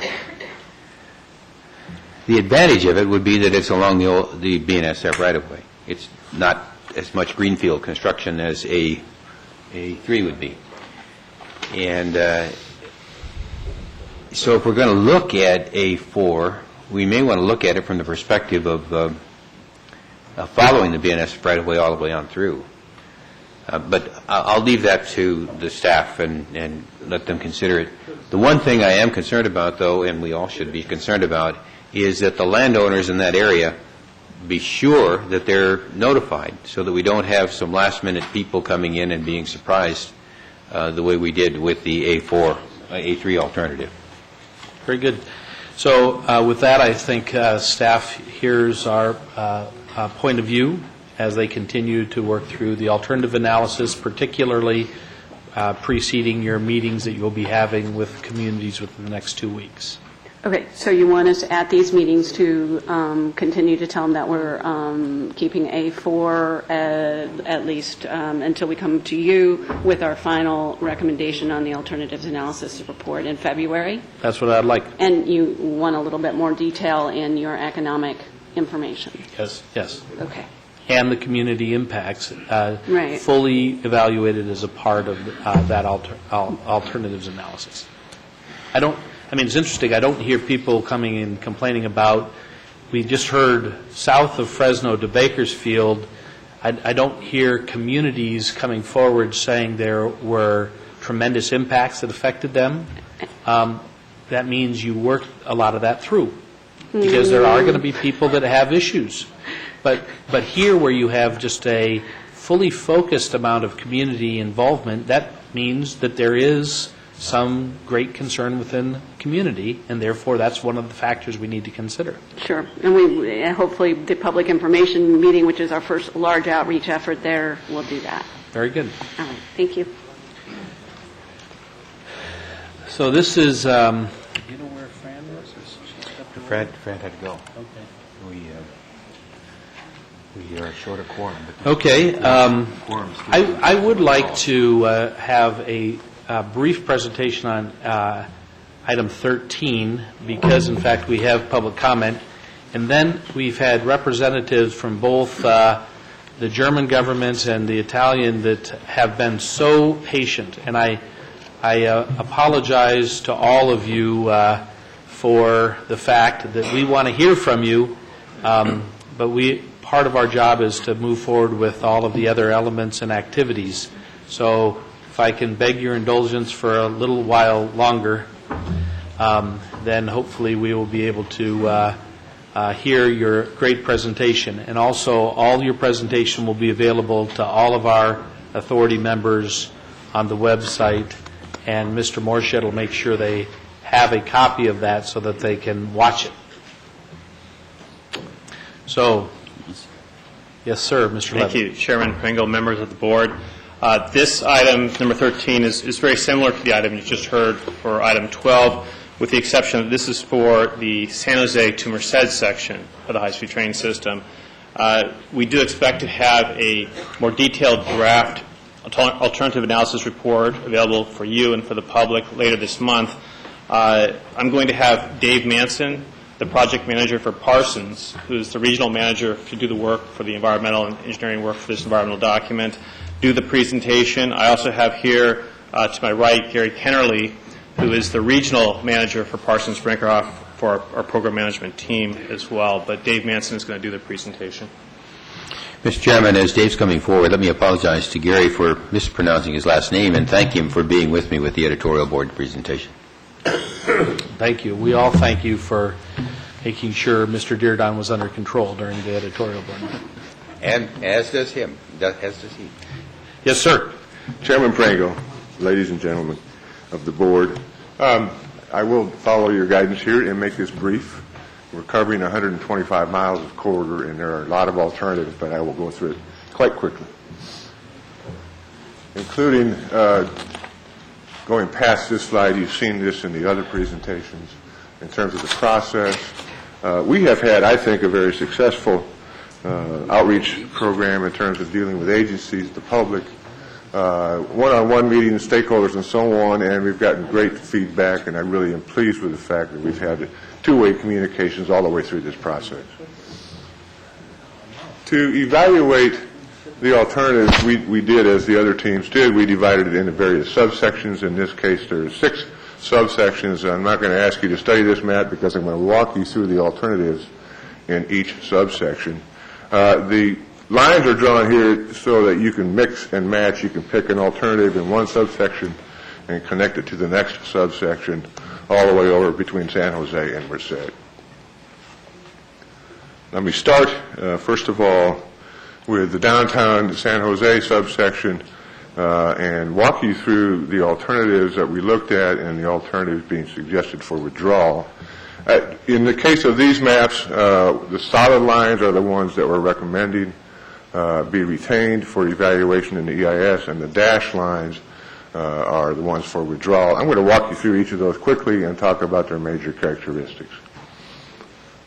The program alignment is the alignment that was adopted in 2008. It would have an aerial station over the existing tracks at the Deardon Station, and then would come down to a more surface area, surface alignment through the Willow Glen and the Greater Gardner neighborhood, and then fly back over State Route 87 down to the Tamian.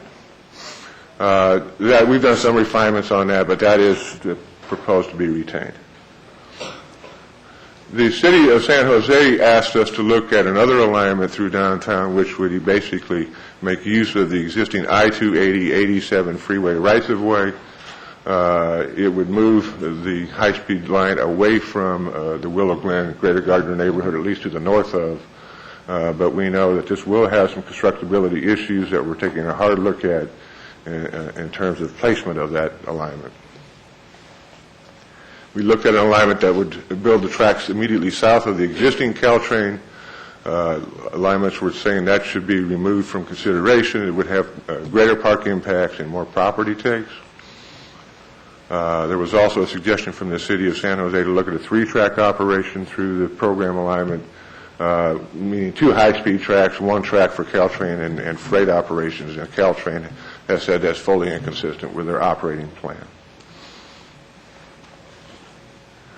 We did take a look at a downtown tunnel option. There are a number of complexities attached to that. This area is bad soils. There are groundwater issues in here. For that alignment, we would have to actually mine the station, which would be more to the east of the Deardon Station. To make it under the proposed BART station, we'd have to be 110 feet deep for that, about 10 stories.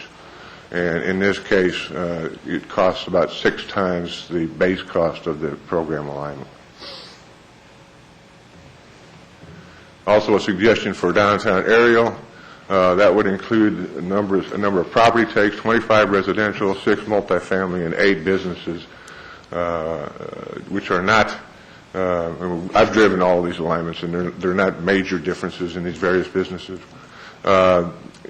It would also affect, the city has underway planning work for redevelopment of this area immediately around the high-speed rail station, and this aerial alignment through this area would affect that planning and would have visual impacts. So the remaining alignments, 280, 87, and the program alignment. In the Monterey Highway section, go ahead, Gary. There's really kind of two questions here. Let me back up. At the eastern end of this, it will require reconstruction of Monterey Highway, and we're working with the city of San Jose to reduce Monterey Highway from a 6-lane to a 4-lane facility The ultimate cross-section of that particular highway needs to be carefully worked on, and we're working with the city to do that to ensure that we can reduce the property impacts, particularly to the area south of 85. And we may need to include a 1.25 mile aerial if the property impacts become more severe. But it looks like we can probably do this completely within the surface right of way. There we go. We got a request from neighborhood group near the Tamian station to look at a way to take the current aerial proposal and make that a surface proposal, and we're looking. That's an engineering question that we will be answering over the next few months.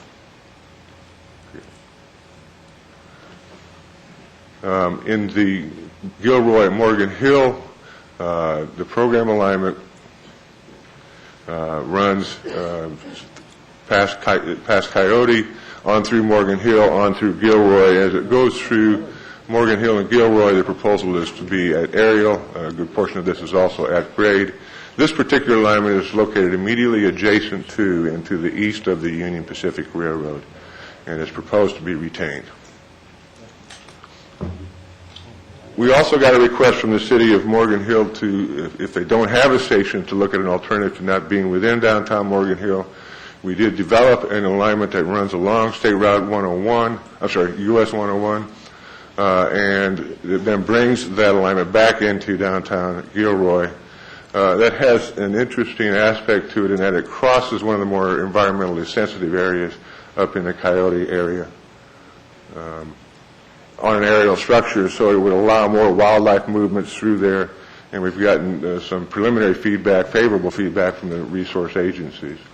The alignment would then run on down State Route 101 and come back into downtown Gilroy. We also looked at, Gilroy has some concerns about the impacts on its downtown, asked us to move the alignment into a trench, but we're also looking at an alternative station away from Gilroy downtown, just to the east of the outlet malls on Leasley Road, which would eliminate the impact. So a 101 alignment down to the eastern part of Gilroy is this alignment. We're suggesting that be retained. The alignment running down the UPRR could also be taken over to that Leasley station, and that would therefore eliminate the impacts to downtown Gilroy. We had taken a look at the option of doing express tracks along 101 and bringing 2 tracks only into downtown Gilroy, but that would result in 2 alignments in the Gilroy area, which still requires an aerial station in downtown Gilroy and add expense to this particular corridor. If we were to have a Morgan Hill station, we asked the question, can we turn into the Pacheco Pass corridor more quickly? We're using a software program called Quantum that evaluated that for us. It turns out that alignment would be crossing the Calaveras, which is an active fault on a bridge somewhere akin to 300 feet high, and would have substantial tunnel lengths. So we're suggesting that be removed from consideration. Could I ask you to go back, please? Sure. Yes, Mr. Dearden. Thank you, Mr. Chairman.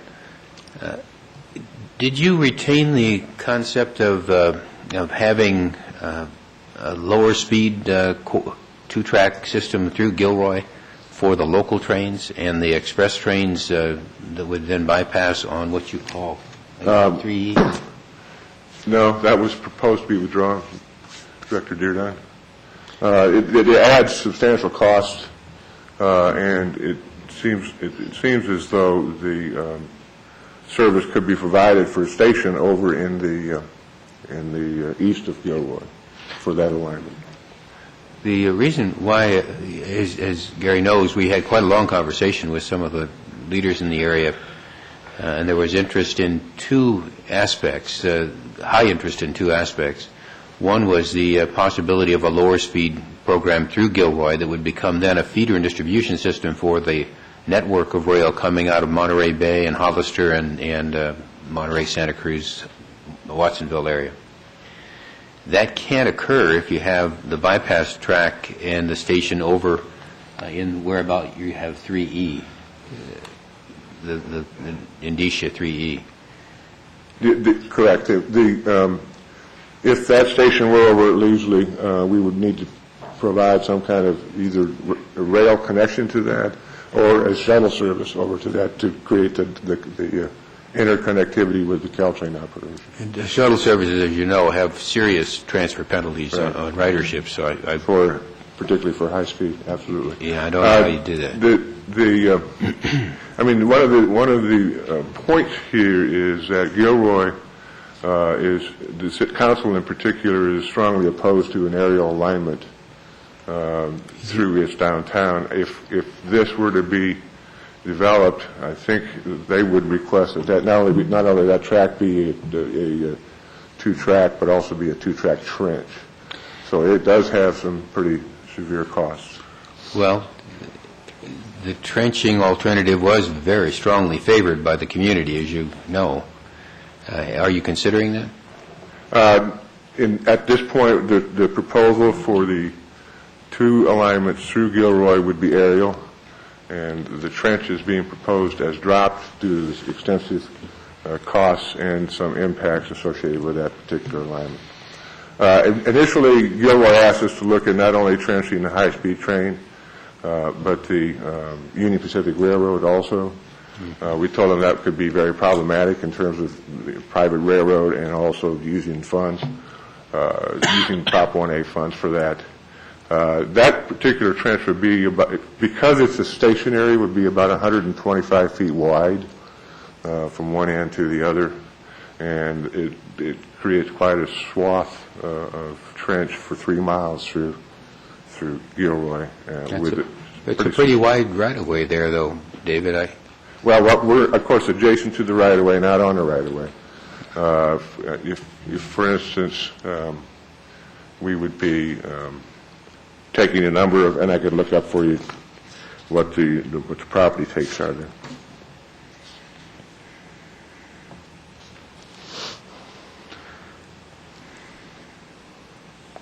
Well, Mr. Chairman, having just spoken to the leadership in that area, including the mayor, who has been a strong supporter, even risking his own career in the early times for us, I'd like us to look at the possibility of trenching as a retained alternative in that area. I will write that down, and we will certainly talk about that at the conclusion of the presentation. These are maybe more concerns you have. Mm-hmm. Yes, sir. Please continue. In the Pacheco Pass area, we used a tool that you all, I think, are quite familiar with, the quantum technology, to look at a number of alternatives. As it turns out, the program alignment that was developed by Quantum several years ago is a pretty decent, pretty good alignment in terms of its constructability, the length of tunnels, of bridges, and so on.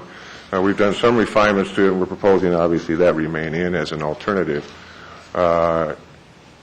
We also asked the question, can we get the alignment closer to State Route 152, because that would reduce the length of the access roads, the tunnel portals, and so on during construction, and potentially reduce the types of environmental impacts from those roads. And we're doing some actual specific engineering in that area now to answer that question. We think there's certainly a possibility.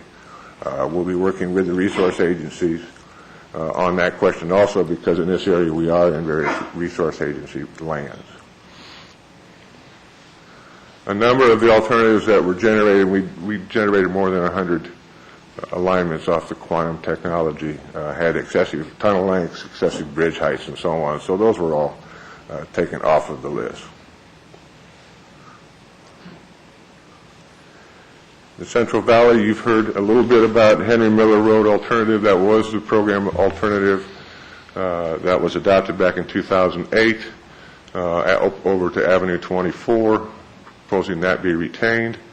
Henry Miller, this was a request from various agencies in this area that we look at an alignment along Avenue 22, south of State Route 152, to reduce the impacts basically on the city of Chowchilla, and we're proposing that be retained. Another suggestion was that we take a look specifically at State Route 152. In this area, that would require us to reconstruct approximately 14 miles of expressway. There is no median, or very limited median in this area, so we would have to move a couple of lanes of the expressway to put the train in the middle. So we're proposing that be withdrawn. At the request of the Grasslands Ecological Area, they asked us to look at alignments that were north of and south of their property target boundary. And we looked at, and actually they suggested we look at State Route 140. We did look at it.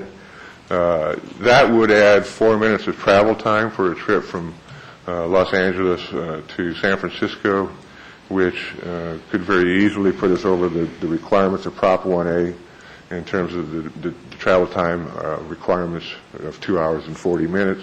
It has pretty severe impacts to farmlands where it's away from State Route 140. There are a number of biological resources, and there would be a number of residential displacements in this area up near Atwater and Merced, and there are a number of parklands in this area, so we're suggesting that that be withdrawn from further consideration. The alternative to the south of the GEA, there's no particularly good corridor to travel along in this area. It would have the greatest farmland impacts, including some areas of pretty severe severance because of the angles that we're dealing here along east of I-5. It has the greatest biological impacts. It actually adds 14 minutes of travel time between San Jose and Merced, if you look in that direction. So it adds an additional 14 minutes, adds an additional 20 miles of high-speed rail tracks, and we're proposing that that alternative not be carried into the EIS. So these are the remaining alignments that we're proposing be evaluated in the EIS. Mr. Chairman? Yes, Mr. Dearnon. The alternative that you asked be added back in, if it's going to be considered, would have to have a corresponding access on the other side of the track, would it not? David, was it 3? A4? If it's added back in, we have to have something meeting it on the other side if it's being considered. We would probably continue the south of 152 over. I think it's... A4, I'm sorry, A4. You would have to go up across the bottom of the grasslands somehow? Actually, the grasslands area is to the west of that. It would, I think I heard Ken say they would add a few minutes of travel time. Did I hear you correctly? 2 minutes of travel time. So we'll add that, though. However, if they will be studying that, Ms. Bowen will ensure that working with Mr. Levitt, there's a coordination of both of those alternatives. And we have done it in the past. And I don't want to suggest that I'm in favor of that, but thank you. It's just an anomaly. Yes, thank you. Is that That's it. Yes, very sir. good. Any other comments at this moment? Seeing none, we'll immediately go to the 5 public comment requests that are before us. First, Mr. Dan Ursig. Following that, Mr. Kevin Christman.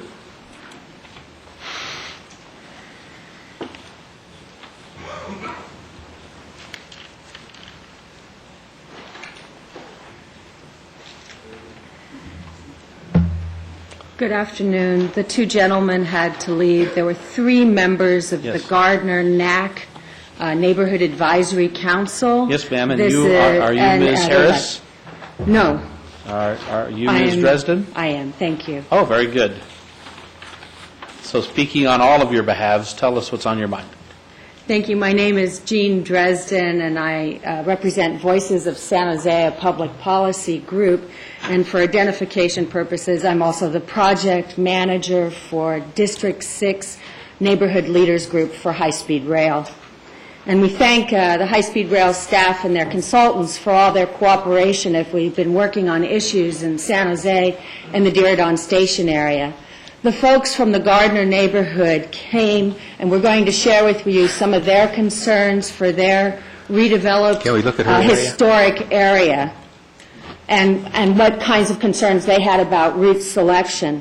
Unfortunately, when they contacted the high-speed rail office, they were told that their public comment would be limited to the hour at between 10 and 11, and so they took time off work to be able to speak during that time, and they had to leave at noon. I thank you especially, Chairman Pringle, for bringing up your comments about the risk of a narrow choice and not considering economic analysis. We would encourage the High-Speed Rail Board to direct the staff to take a look at the underground alternative through the Diridon Station area through the entire EIR process. Without the full analysis, the community will end up asking questions. Why does high-speed rail claim that this is so difficult when BART at the Diridon Station is already underground? They will be asking, why can tunnels that are similar be built in other parts of the world and not here? The community is likely to believe that the authority is merely looking for the cheapest and not the best context-sensitive solution. Also, the community is worried about the remaining alternatives. They're thinking that perhaps the elevated structures will force elevated structures north of Diridon Station, and they wonder how far the elevated structures will protrude into the Mineta Airport airspaces for one engine inoperative. They're wondering how many long-haul carriers and long distances will be prevented from airport use as a result of those penetrations. Also, if the EIR analysis of the underground alternative is not carried forward, how can true cost-benefit and economic opportunity analysis be conducted? Further analysis of possible collaboration with the BART line for joint underground stations should be a factor. Thank you to staff and thank you for the members of the authority for taking a listen to these thoughts. Oh, thank you, ma'am. Appreciate it. Now, you are sharing us concerns also from Mr. Ursig? I'm mentioning they had concerns to share with you. Sure. So it's Mr. Ursig, Mr. Chrisman? Mr. Chrisman, and Ms. Harris. All right. Well, thank you very much. We'll quadruple your comments. And perhaps allow staff to change their procedures so that when people call the office, it's clarified when they will be allowed to speak. Right. Well, and I apologize. I probably should have, you did stipulate you wanted to speak on agenda item 13. You could have spoken as public comment on 1, but I apologize for not clarifying that to you as well. The office stated that there was no other time to talk except at 10 in the morning. Oh, no, the buck stops here. Said. I'll take responsibility for that. Oh, you made the change. It's an excellent change, sir. I'm sorry I didn't clarify that at the beginning. Let's encourage staff to report that because it's an outstanding change. Thank you, ma'am. Very much. And our final speaker, Mr. Dearborn.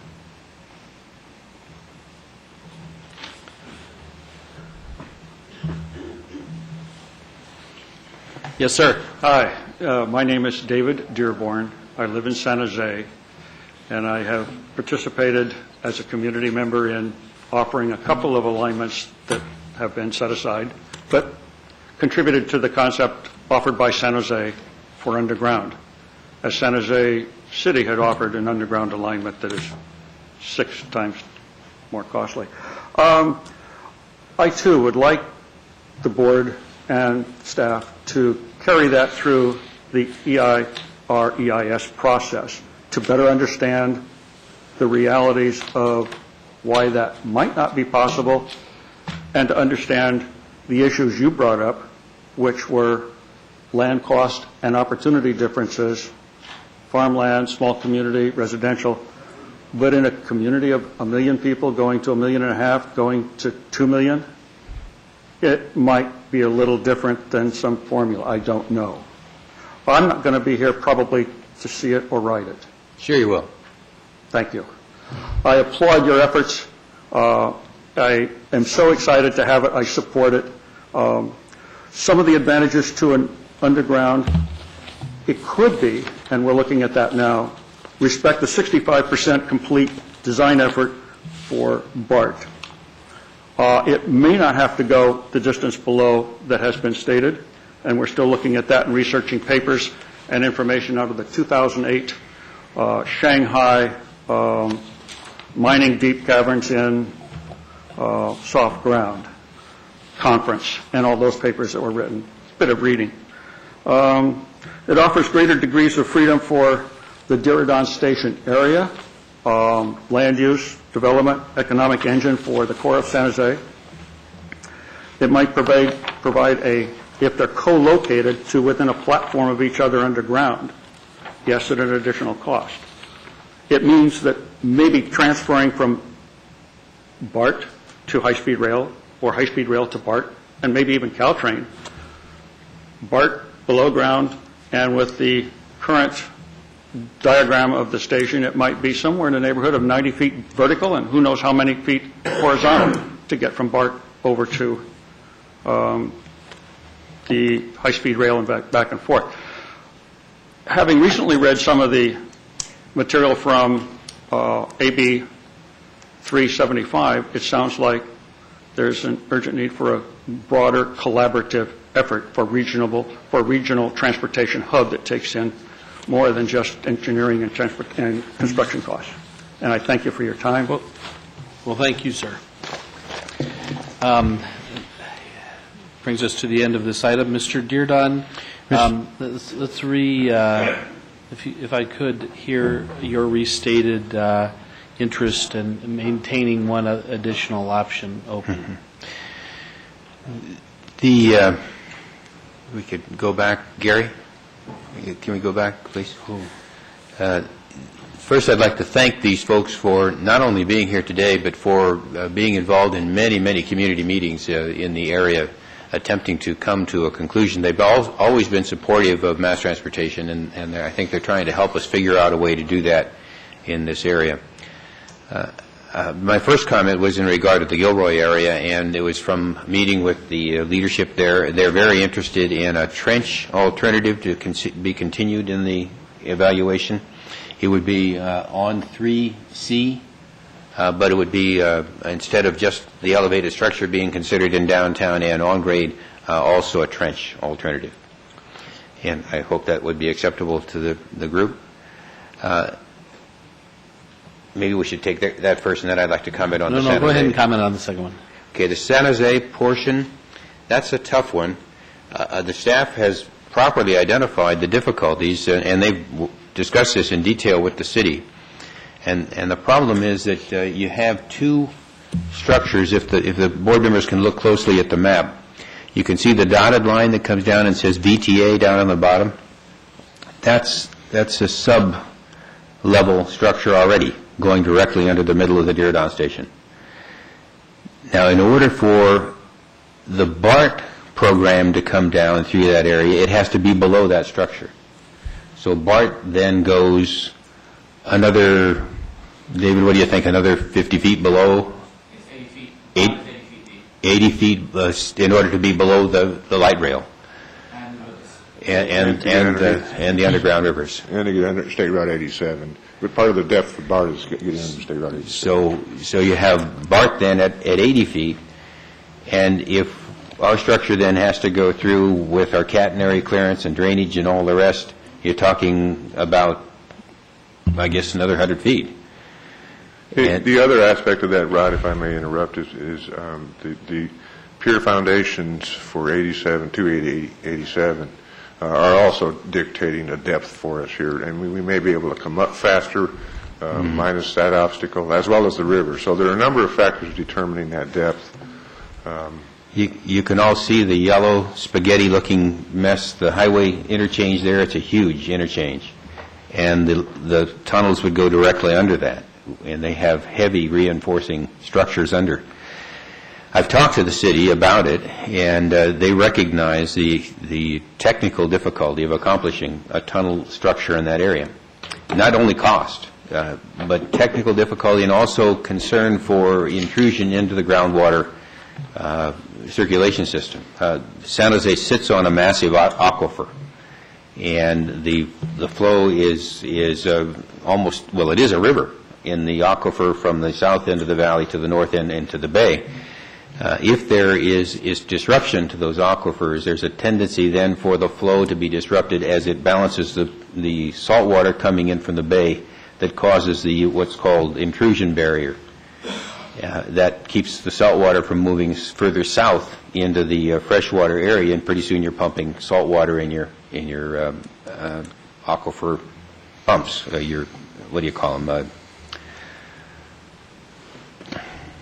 If I may add, the stuff that comes out of the ground. Right. Yeah, and so it is a really complex issue. It isn't just the cost; it's the hydrology, and it's also the technology of getting under the 87 interchange and the light rail and BART tunnels. So I understand. Well, thank you for clarifying all those points. I appreciate all of the references from Mr. Deardon. Mr. Deardon has suggested possibly keeping open the further analysis of, at least through the next step of the trenching through Gilroy. Members of the authority feel that we can give that direction. All right. Well, very good. And therefore, let me add one more point, Mr. Chairman, if I could. It's an apologetic tone to the people that came up here and the nice lady who made her comments. I think if we were to keep the tunnel alternative in for the additional study, it would fall out because of the technological difficulties and the other problems that have been described. So it might be offering them some very temporary hope to have a consideration of that alternative, but I don't think it would have an opportunity ever to be chosen. So it better be dropped now rather than later. Let's concentrate on the ones that are viable. Very good. That's what we appreciate the update and understanding where we are on all of the current alternatives. Very good. Chairman, yes, Mr. will that have costs also? The trench in Gilroy? It's yeah, about the undergrounding. That's about a 20% increase. And when I say the 101 alignment, I mean all the way from Coyote over to Casa de Fruta. So, yeah, it's got quite a cost attached to it. I see. About a 20%. It's in the multiple hundreds of millions of dollars. Very good. Well, thank you for that update, and I think the board feels better about that.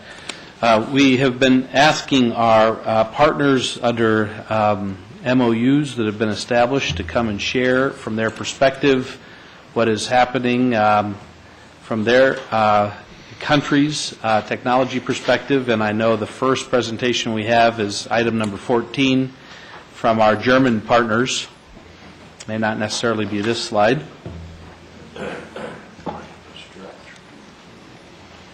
Again, we would like to welcome you and assure you that every member of the authority board will hear and see your presentation. I wish there were a few more in person. But welcome, Mr. Counsel General. Mr. Chairman, members of the board, thank you very much for giving us the opportunity today for a presentation, and not only for putting it on the agenda, but also at this late hour for still having us. Before I start, I'd like to introduce two gentlemen that will do the presentation together with me. There's one gentleman. Where's the other? Because it's in the order of how we will speak. I'd like to start with this gentleman over here. That's Mr. Martin Bay. And he is the chairman of the board of DB International, which is the German Rail's international consulting and operating branch. And we are very happy to have him here because he has come from Germany just for this meeting. Just to put it a little bit into perspective for you, DB, or German Rail, is Europe's #1 rail network operator with vast experience in international cooperation. And the other gentleman here with me, he is someone whom many of you probably already have met because he is a Sacramento local, Mr. Oliver Haug, President and CEO of Siemens Mobility Division in Sacramento. He represents at the same time the link to the German technology giant Siemens and a long-established, successful Californian company, that is building state-of-the-art rolling stock here in Sacramento. Me, Mr. Chairman, as German Consul General in San Francisco, I represent here the German government that is willing and ready to do its part in a German-Californian cooperation on high-speed rail. And we are very happy to have concluded this year with the authority a memorandum of understanding on that matter. And the German state authorities, we are keen to assist you, California, in many ways, in particular by making available to you the vast experience gained by German state agencies in the operation of a large high-speed railway. Now, there is a saying, to be German means to be numerous, but it's not because of that that we are here with the three of us. It has a purpose. It is to show you that, to you, to the board, and to the public of California, that there is a strong team on the German side that stands ready to work with California. And the message that we want to give you here today, maybe we can take the first slide. Thank you. The message that we want to give you here today with our presentation is clear and simple. That is, Germany has a team in place to partner with California. Together, we can do a great job and make California the leader in high-speed rail in the U.S. And why do I, Mr. Chairman, feel so confident to make such a statement? It's first, maybe next one, please. First, because Germany has the necessary expertise for such a complex project. If I may just point out 2 or 3 points in that slide, we have started out nearly 20 years back with building our high-speed rail system. We have continuously developed it, and now we are at the point where the high-speed rail already provides 50% of long-distance services. On certain tracks even slightly more. Second, I think we can take the next one. Maybe also one word to this slide. We have a structure of our network which we feel is rather similar to what you will need in California, namely our network also connects many regional centers through a dense network with regional feeder systems. Next one, please. The second reason why I'm so confident is that Germany has extremely competent industrial partners available for the project. I'm not mentioning the government, but just 2 or 3 words to the 2 partners represented here and who will follow up immediately. Let me just point out that Siemens, actually the mother company, was founded even shortly before the city of Sacramento.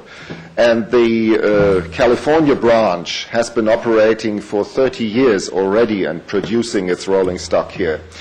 And let me also point out that DB has already 6,000 employees here in the U.S. So with this, I don't want to keep up our presentation any longer, and I would like my 2 colleagues to follow up on certain aspects after a very short video, which is not going to take more than a minute.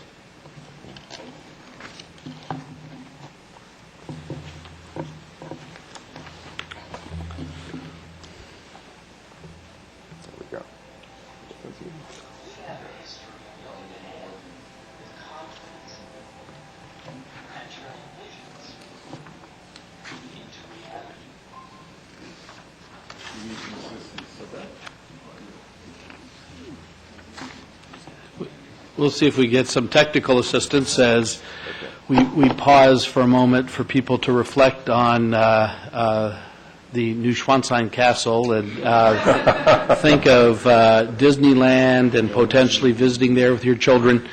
So while you think about that, we'll get some technical assistance. It looked like a railroad station.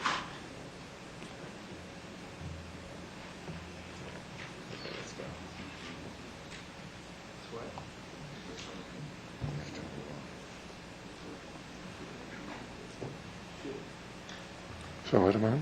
Try again. I think, Mr. Chairman, members of the board, this is the risk of having a video with animation. Let me continue in saying it was very interesting for us to listen to your proceedings today. And I can the first 4 hours or after that? The first 4 hours, very interesting. And I can really reassure you what you are going through now is, so to speak, the most difficult part of your project. Constructing and later on commissioning is the easier part. And I also admire the professionalism and the diligence of your staff. You cannot operate a railroad against its neighbors. And I think this is what you are doing here.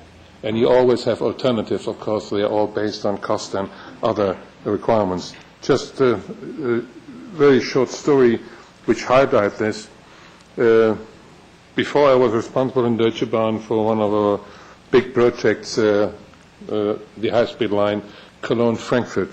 And shortly before Cologne, there was a horse breeder, a ranger, which we passed by our high-speed train in about a 2.5 kilometer distance. And this guy was a count, he was politically very influential, and he sued us for being too close to his meadows of his horses. And he was testing in court with a lot of doctors supporting him that the sexual activity of his horses would be affected by our high-speed trains passing by. So we were discussing what to do. We lowered the speed, so maybe the horses would not be so infected with the train goes slower, which was easy to admit because we had a railway station just behind his meadows. Then we did entrenchment, what you were just discussing, so the horses would only see the pantograph and not the train body anymore when they conducted sexual activities on his meadows. And the good news is we finally entrenched. Otherwise, we would have had a lawsuit for 3 years blocking the linking of Cologne Airport Station to our system, which we needed for terms of revenues and other things. And the good news is the sexual activities of the horses and their birth rate was not affected by our high-speed trains. Very good. You know, there's a lot of things that get discussed at these meetings, and I thank you for keeping it enjoyable.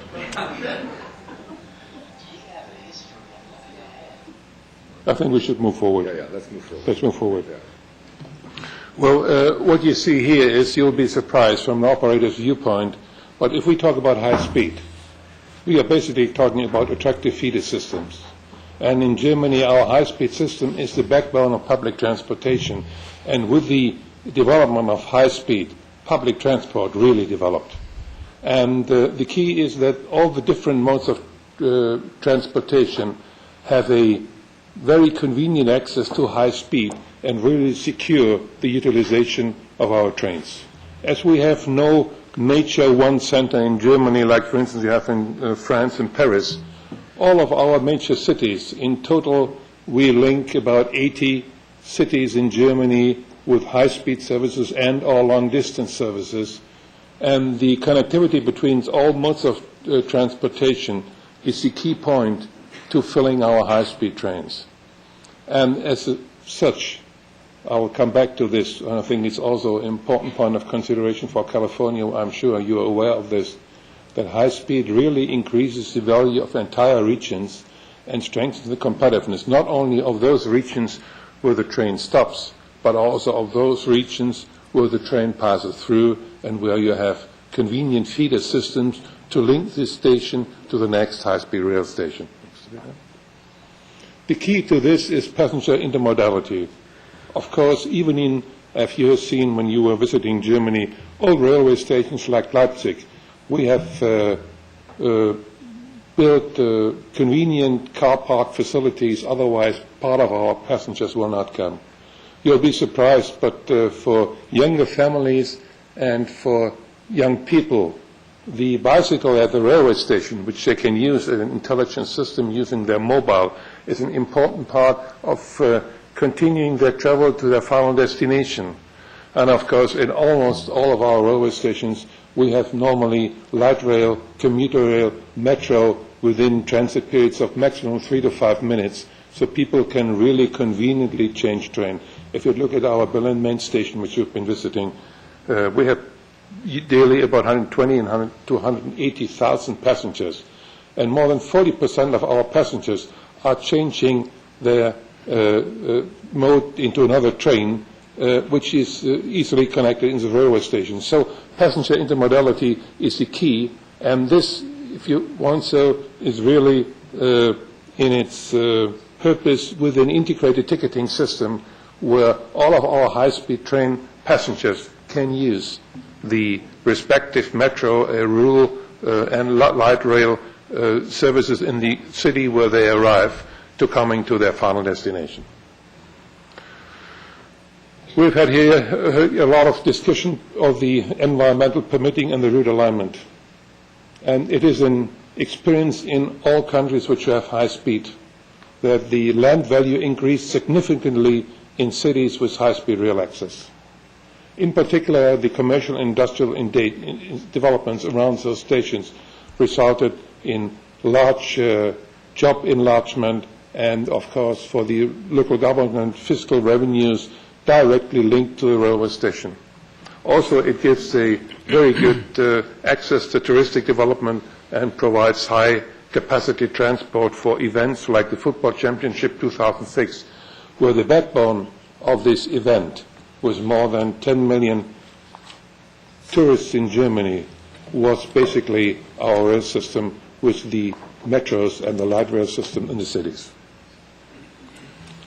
One thing which we are equally proud of and which is extremely important for us is the CO2 reduction and the issue of energy. Presently, Deutsche Bahn pays a hefty energy bill of more than 350 million euro for energy taxes in relation directly to the services which we are providing in Germany. And we are very happy and proud, and we are even more ambitious that within the time period of 1990 to 2006, we reduced our CO2 footprint by 36%, and we have a goal of another reduction of 20% to 2020. So if you take this in whole, within 30 years, we've reduced the CO2 footprint over 56%. We did so primarily for financial reasons, because, as you are aware, the gasoline prices and the power prices in Germany are one of the highest in the world. And if we look at CO2 reduction, then it is very clear you are talking about modern rolling stock. You can't do this with old locos. You are talking primarily about electrification. If you take the whole German system, then on our core system of 36,000 kilometers in our main corridors, about 60% of them are electrified. We are talking about intermodal networking and modal shift, in particular on the freight service, where our freight services substitute our trucks on our autobahns. And we are talking about energy-saving operations, which are important for meeting those further CO2 reduction aims. It is very interesting to note that even with automatic train control, there is a human influence on train operation, and we did the training for all of our 11,000 train drivers in Germany in the last 3 years, and just through this training, we reduced our energy consumption by a little bit less than 4%. Of course, with our network being at the brink of its capacity, network maximization is also a key to CO2 reduction and energy conservation. And of course, for us, listening to your route alignment discussions here, life is a little bit easier because all of those rail corridors which we are working on in Germany are belonging to Deutsche Bahn. So, of course, for us, in terms of route alignment, we always would like to stay as much as possible on existing corridors, maximizing the width of the corridor for our high-speed train services. I think for California, being a leader in the U.S. and in some parts a leader in the world in terms of energy consumption, conservation, and CO2 reduction, in particular, this subject is something which will bring really new challenges through high-speed rail to all of the transportation sector.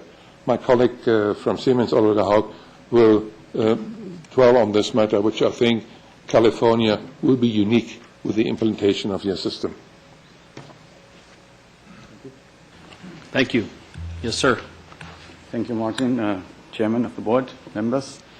Thanks for the opportunity. We're talking about environmental impact, and between Germany and California, we have very similar goals to achieve. California has a goal to produce about 20% of their energy from renewable sources by 2020.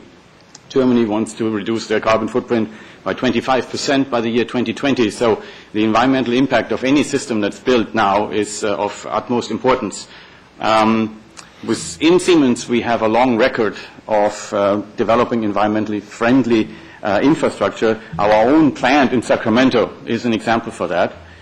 Today we are producing about 50% of all the energy that we consume there out of a solar system, and we will be at 85% next spring by doubling up that system.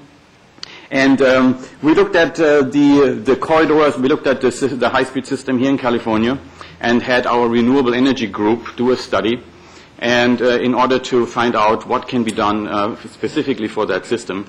And we found, specifically looking at wind and solar, we found that along the corridor there is definitely the possibility to strategically place up to about 60 wind turbines, one concentrated solar power plant, and an energy storage plant, and feed the complete system after it is completely built up to 500 megawatt out of a system like that. We can implement such a system. It would put this as being the first in the world zero carbon footprint transportation system. California would be the front runner, and it would be a showcase for the world. On the experience side, of course, as you all know, the German industry has supported and helped many countries in designing and building, signing and building rail systems. And the Deutsche Bahn is the #1 European rail network operator, but it also has extensive international experience working with local operators, but also having other operators running in their system, in their home system. So they also have the experience how to work with multiple operators on one infrastructure. And Siemens, we have won 5 of the last 8 international high-speed contracts on rolling stock. And therefore we have a vast experience. Most of those have been outside of Germany. You see in the pictures the rolling stock for the China high-speed rail, for Russia and for Spain, some of them. And we have transferred the technology in all of those cases. And transferring means we have transferred it in an intelligent way, in that we have adapted those technologies to the local requirements. And of course, we completely understand the requirement towards localizing this business. As we have already done here in Sacramento, we will localize production, the service, maintenance, to create a local infrastructure in California and to maximize the job growth potential throughout that project. For that, we can demonstrate that we are already a quite deeply entrenched U.S. and specifically a deeply entrenched California team. Siemens has 70,000 people in the U.S., of which 5,400 are in California, 1,000 in Sacramento, 1,700 in Los Angeles. We have been here and manufacturing rail cars for 25 years, right in town here in Sacramento. Deutsche Bahn, you have heard that already, has 6,000 people in the U.S. You may not recognize that immediately. It is the international freight forwarding and logistics company, Schenker, with 6,000 people, 22 airplanes, 1,300 trucks, and headquartered in Irvine, California. So we have quite a local footprint, and we are literally part of the California society. The question came up before. I think it was Mr. Crane who asked before at the beginning of this meeting, who is ultimately responsible in such a project? And I think we can answer a big part of that question. If you look at the puzzle over there on that screen, together as a team, we can bring to this group the consulting and the design, the building out of the system and the full integration of that system, the operation and the maintenance, and the financial support, meaning supporting a financial consortium in setting up a private-public partnership. And so when you ask who is responsible, we take that responsibility. We take the responsibility that all of this will be integrated and working with each other, so that the train will recognize the signals and the track is fitting to the wheels of the train, and all those little details that sometimes get lost. The experience that we have, obviously, because Deutsche Bahn is an existing high-speed operator, it is also a regional and a metro operator and an integrated network operator, and they have, obviously, the engineering and the consulting know-how to consult and to execute those large projects. And from the Siemens side, as a manufacturer of rolling stock signaling and electrification, everything above the rail, and in addition, that combined with the local manufacturing and our expertise in setting up and executing turnkey projects. Our recommendation, based on the experience that we have to high-speed rail, to you as the authority, is the first step. You need to decide on a best fit project model and structure.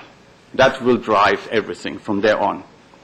You then can start with a system, and you should pick the system piece that guarantees the ridership up front, a high enough ridership to ensure an early success. Just building the easiest to be built part is not the key to success. You may have a nice line, but you may not have the ridership, and that would, in the public eye, actually be a detriment to the whole project. Continuing with a step-by-step expansion would be the approach forward from then on, and engaging the industry partners early on. Obviously, you have heard also before, the German system, until it is finished, took about a little more than 30 years. So this is a long-term project, and it will be done in steps.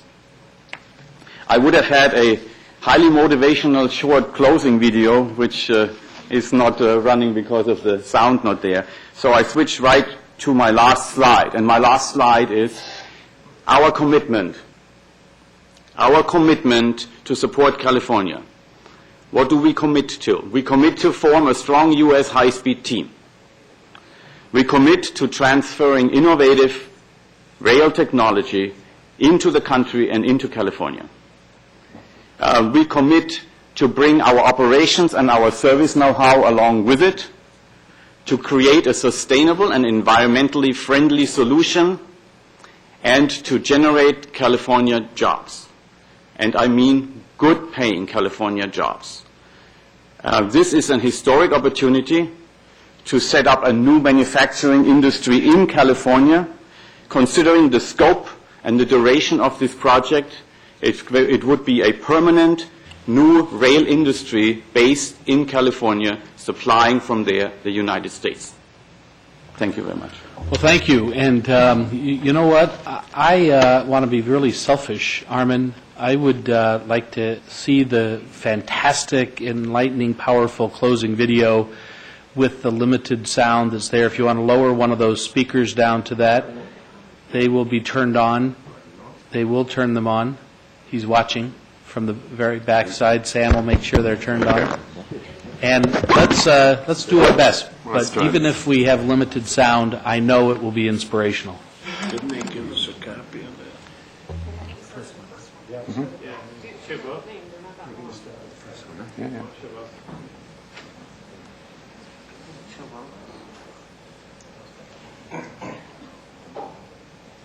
And of course, we would be able to have, if you wish to deliver a copy of the video, the staff can put it on the website, so that will be available in its clear, loud sound volume.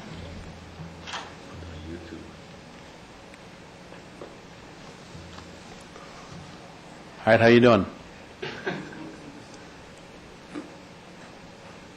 Ready? You can do it.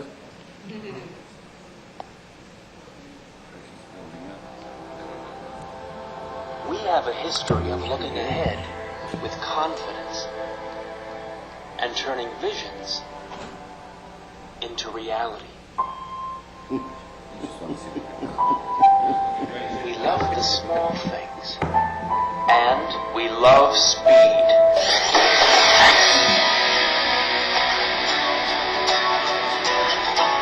Whether by Autobahn or with a high-speed train, the key is to get there quickly and conveniently, in the heart of things, in our city centers, where you can feel life's heartbeat, like in Berlin, our capital city, city of reunification and of new beginnings, full of hope and friendship. We have been forging new paths together because we stay true to ourselves and we're straightforward, because we are driven by the determination to excel, and because we have a tradition of enjoying life. Honest, reliable, successful,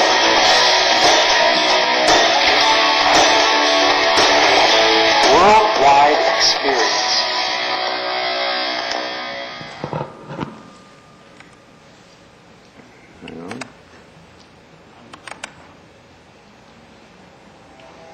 Oops.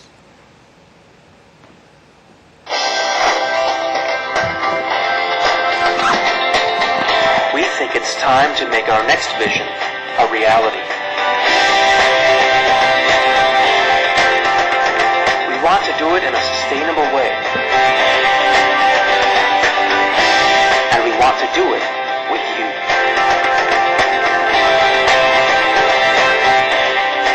Locally.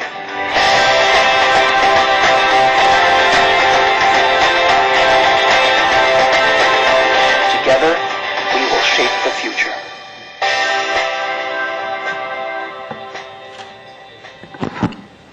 Oh, very inspiring. I'm glad we saw that. And I want to thank you, Mr. Counsel General, and you, Mr. Abai, for being here along with all the great team from Siemens and the German government. We had a very informative visit to Germany and spent some time with Mr. Bai, so I understand how DB works and all the great aspects from the country as well as from Siemens, and so I appreciate the presentation today as well. Thank you all for staying as late as we are. I just have one question. Mr. Kopp. Where are we going to meet them next week? Now, with that, we thank you, and we extend an invitation to for the presentation from our partners from Italy. Mr. Chairman, while the folks are coming forward, I'd like to note that as of tomorrow morning, very early, I'm heading for Rome to ride the first high-speed train from Rome to Milan, and I'm very pleased to be invited. And that will be at no cost to the High Speed Rail Board, obviously. And it was part of a trip that included some guest lecture responsibilities in Sweden. I don't know how I was so lucky, but I have, my wife and I celebrated our 25th wedding anniversary, so we started that celebration in Rome. So I didn't ride a train in Rome, but I certainly enjoyed Rome. So next time. Next time. So welcome and thank you. Thank you very much, Mr. Chairman, gentlemen of the board, Mr. Morset. I also like to thank you for this opportunity to present the Italian high-speed railway. And for this occasion, we have two guests from Italy. They both are from the Italian Railways, which is 100% owned by the Italian government. And we have Mr. Giovanni Rocca, who is head of international relations of the Italian Railways, and Mr. Alberto D'Amico, who is the head of commercial operation of Italfer. Italfer is the engineering company of the Italian Railways. And we intend to proceed as our German friends did. We'd like to show a very short video. We hope to be more lucky than our German friends, and afterwards a PowerPoint presentation. Thank you. Now, I saw the trick that they held those microphones down on top of that. You might want to try that. Okay. No, on the computer. No, it's on the other. It's on the other. Oh, it's already up there in there? You have to call Kim. All right, we'll see how that Okay. works. And so also I want to introduce Nia, who is our supporting translator, just in case. Oh, thank you. Thank you. So we can start. Yes, sir. Welcome. Thank you. Kim, can you play the DVD? Kim, are you ready?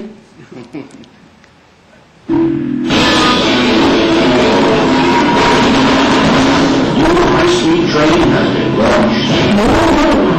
New technology. New trains. New stations. New services. A new transport system by Ferrovia dello Stato. That transforms the way Italian people live and travel. The result of efforts by Italian men and companies. Excellence in doing. Italian excellence. The high-speed, high-capacity system goes from Turin to Venice and from Milan to Salerno, joining the existing network. High speed is for everybody. The high-speed network frees up the whole system, helping with local and freight transport. Without car traffic and lorries. The environment can breathe again. High speed, the environmental choice. 14th December 2008, no objective was reached. Milan will land in 65 minutes. The new challenge of trains versus airplanes and cars begins with the opening of the new high-speed line Milan-Bologna. Traveling will be faster and many cities will be closer. High-speed service, the fast Italian tube. That brings you to city centres. Speed, high frequency. And quality along the whole network. Rome Milan non-stop, 3 hours and 30 minutes. Rome Milan, 3 hours and 59 minutes. Milan Naples, fast, 4 hours and 50 minutes. Milan Naples, 5 hours and 35 minutes. And by the end of 2009, it will be even faster. Milan Rome, non-stop in 3 hours. With our new high-speed trains, you can choose how you wish to travel. And time is more important. The high-speed, safe travel technology running at 300 kilometers an hour is called ETCS. It was created by Italian engineers and technicians of the Ferrovia dello Stato. Technological innovation and safety excellence. High speed is a new way of thinking about traveling. It reduces distances and helps the country to grow. High speed. The race continues.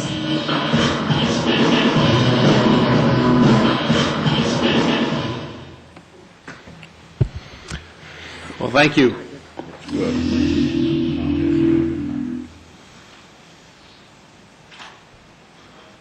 Is there more?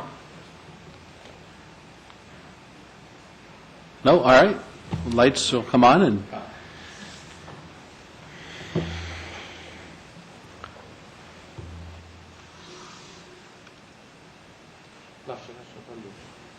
Starting?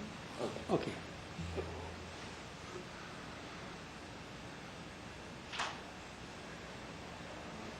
Cliccare sullo schermo. No.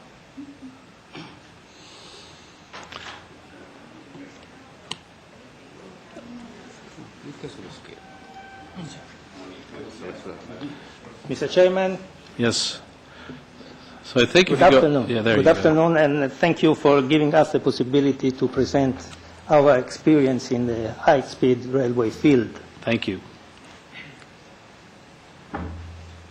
The presentation will consist in 2 parts. The first one is to present the Italfair company, that is the engineering company of Italian State Railways, and the second part we will deal about some aspects of the Italian railway high-speed system.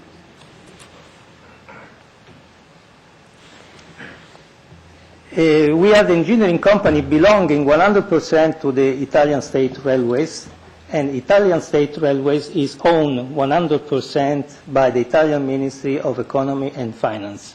So we practically are a state company. which is the Italfer mission. The Italfer mission is to assist Italian State Railway Group to provide Italy with a railway system able to meet the transport need of the country. And to do that, we have to ensure that FS investments are realized on time, within budget, and according to the high-quality standards requested by the client. And the second task of this activity is to export the Italian railway know-how throughout the world. Some figure about Italfer. We are 1,600 people, high-qualified personnel, completely dedicated to the railway transport. We are the biggest Italian engineering company, and we are completely dedicated to the transport and to the railway. We have 24 offices and 150 work sites. We have a production of about 200 million euros.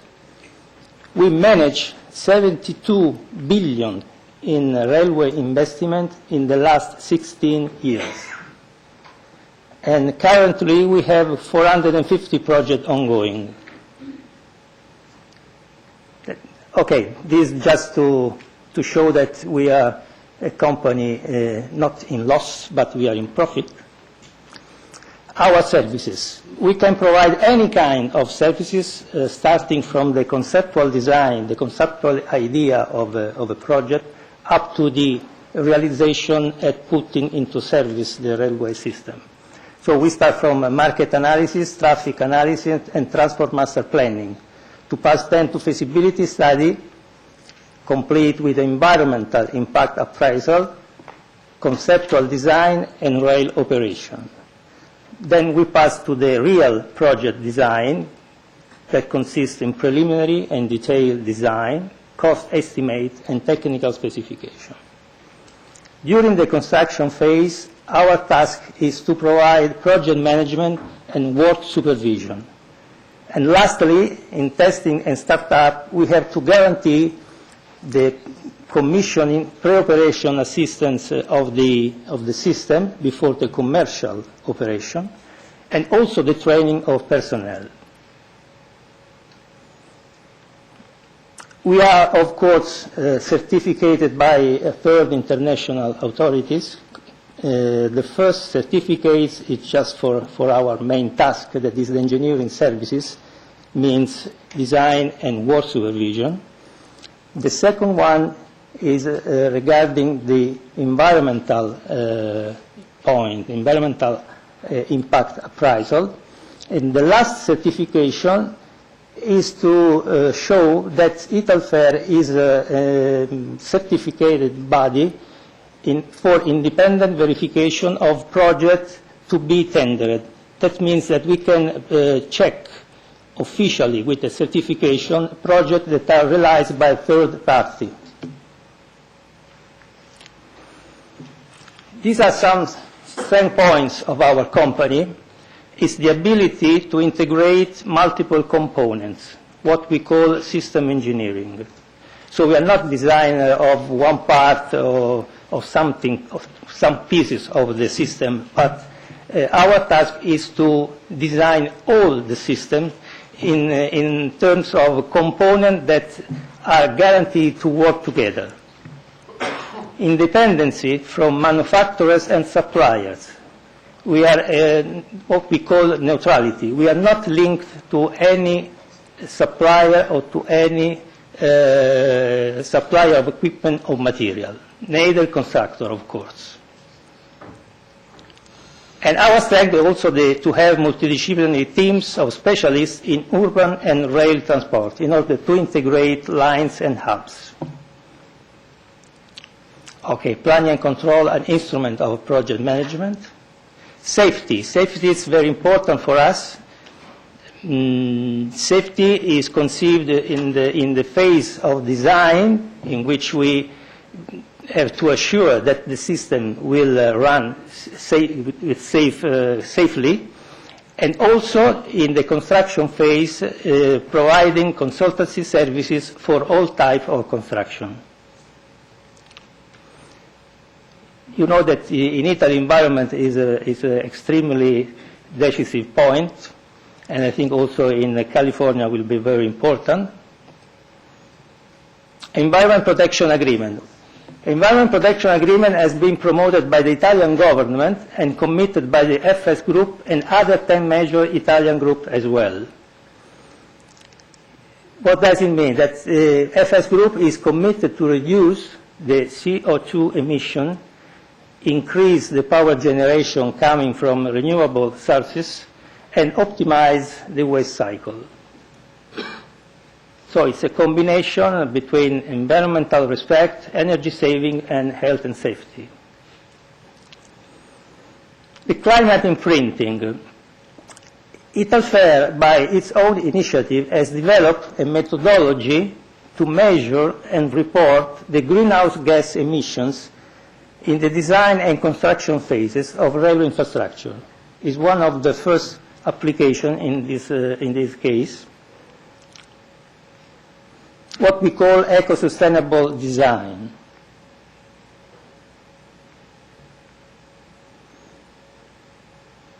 The scope of this methodology is to determine the CO2 emission of railways through its whole life cycle. That means during the design, in the construction phase, for use and maintenance, and also at the end of use.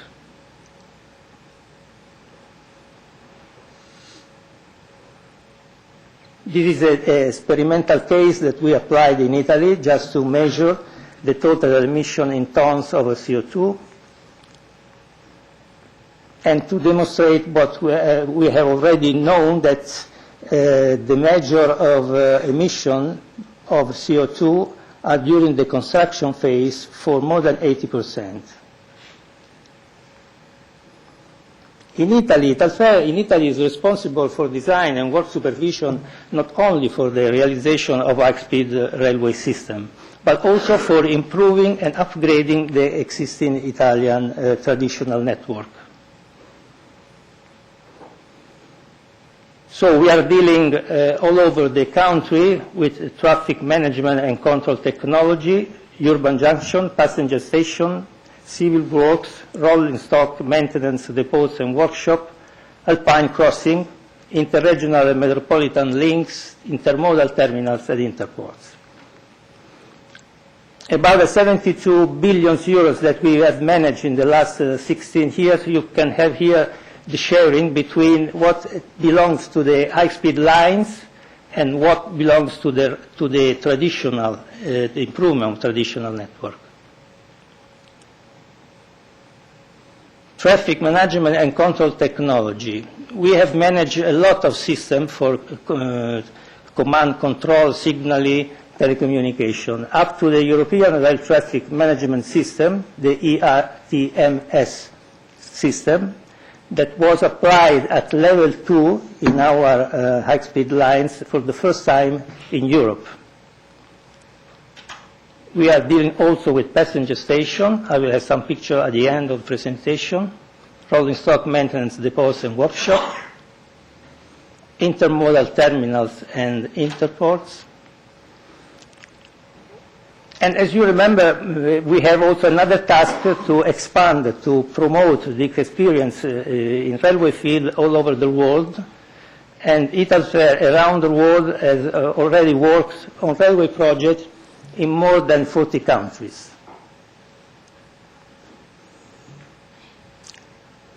Now we pass a little bit to some aspect of high-speed, high-capacity railway system and the Italfer role in the project.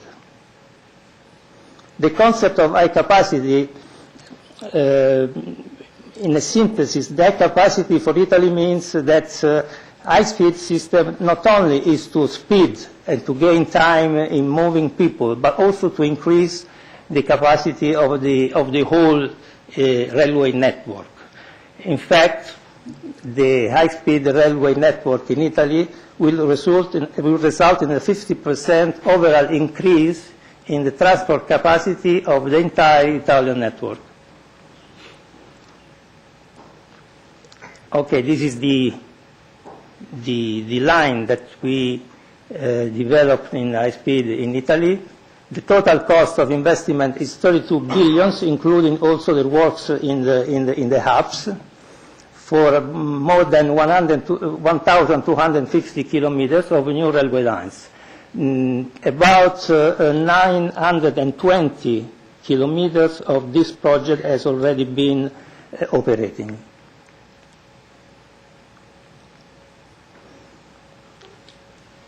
Here there is the slide that show the last pieces that will be activated after tomorrow, the stretch Bologna-Firenze and Novara-Milano, that will complete the north-south axis of the Italian railway in the high-speed system.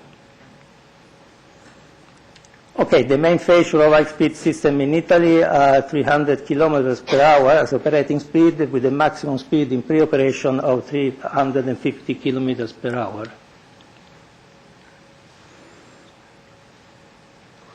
This is what to say that in the application of all the concepts that have to be respected for implement a high-speed system in a country, we spend approximately 25% of the investment in socio-environmental aspects.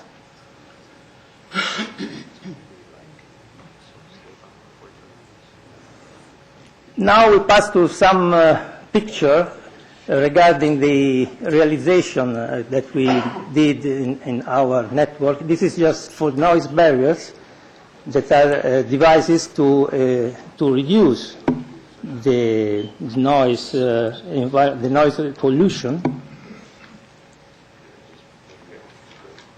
These are different types of application.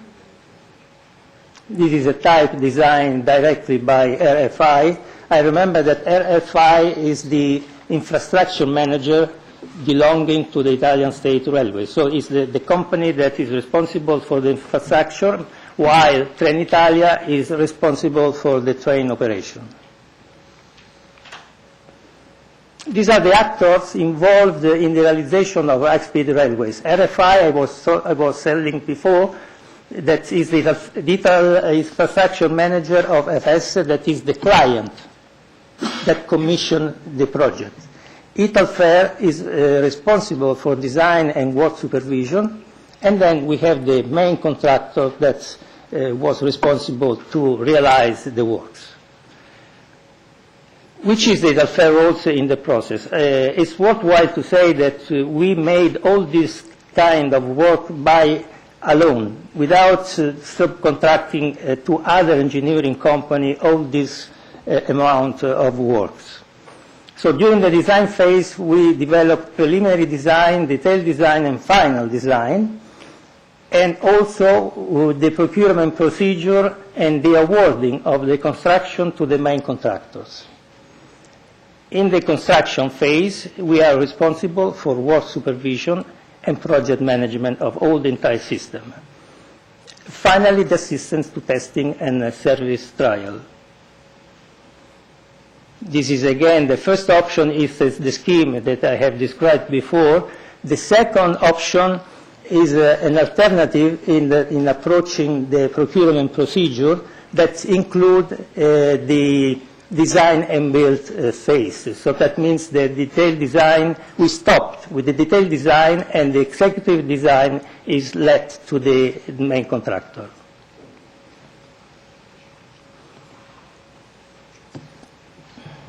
Okay, we have some picture regarding the infrastructure. These are the characteristics of the Italian high-speed railway, but there are some figure that I have already explained.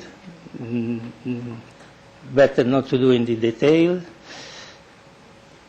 These are the lines, the principal lines that forms our network. It's worthwhile to mention Bologna-Firenze, that will be open after tomorrow, that has a complete length of 48 miles, and of these 48 miles, 45 are in tunnels. more than 90% of the extension is in tunnel. Okay, again. Some brief information about the seismic action. Italy is a seismic country, and we pay a lot of attention to this aspect. This is the classification that we have in 2003. This is the classification that we have in 2008, much more severe than the previous one. And this is the Italian network in the respect of the seismic zone. Okay. We are still in the seismic aspect. These are some pictures about the infrastructure design that has been designed and realized in the Italian network. Of course, bridge and viaducts are one of our specialties together with the tunnels, as I said before. Consider that in the total extension of the Italian railway network, that is about 17,000 kilometers, 1,500 kilometers are tunnels.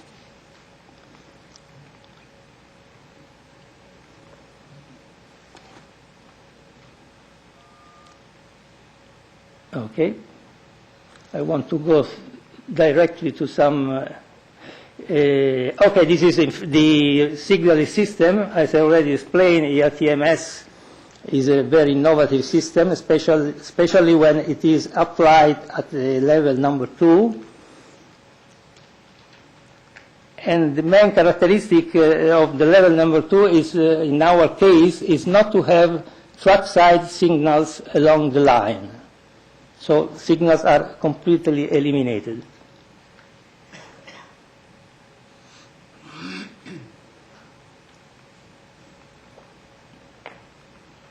This is a very complicated system for the ERTMS.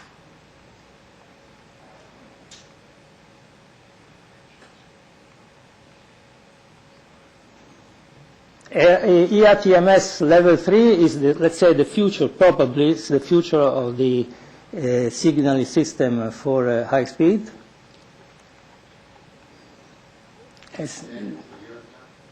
Sorry? No, in Europe now we are using ERTMS number 2, level 2. ERTMS number 3 at the moment is just in studying for some application. This is about the new station. We realize a lot of new stations for the high-speed system.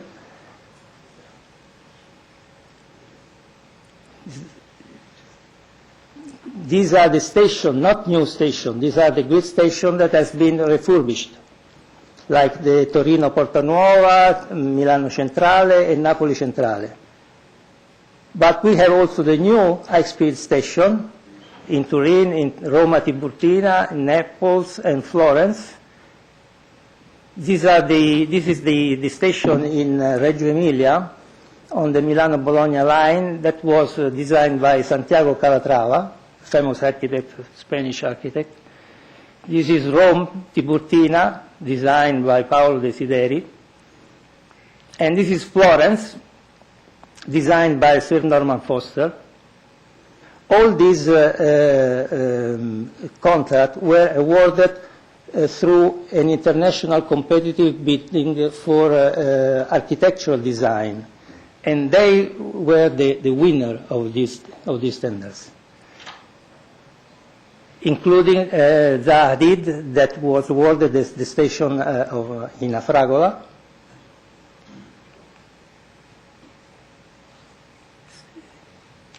Some structure and bridge. We have the bridge on the Po River.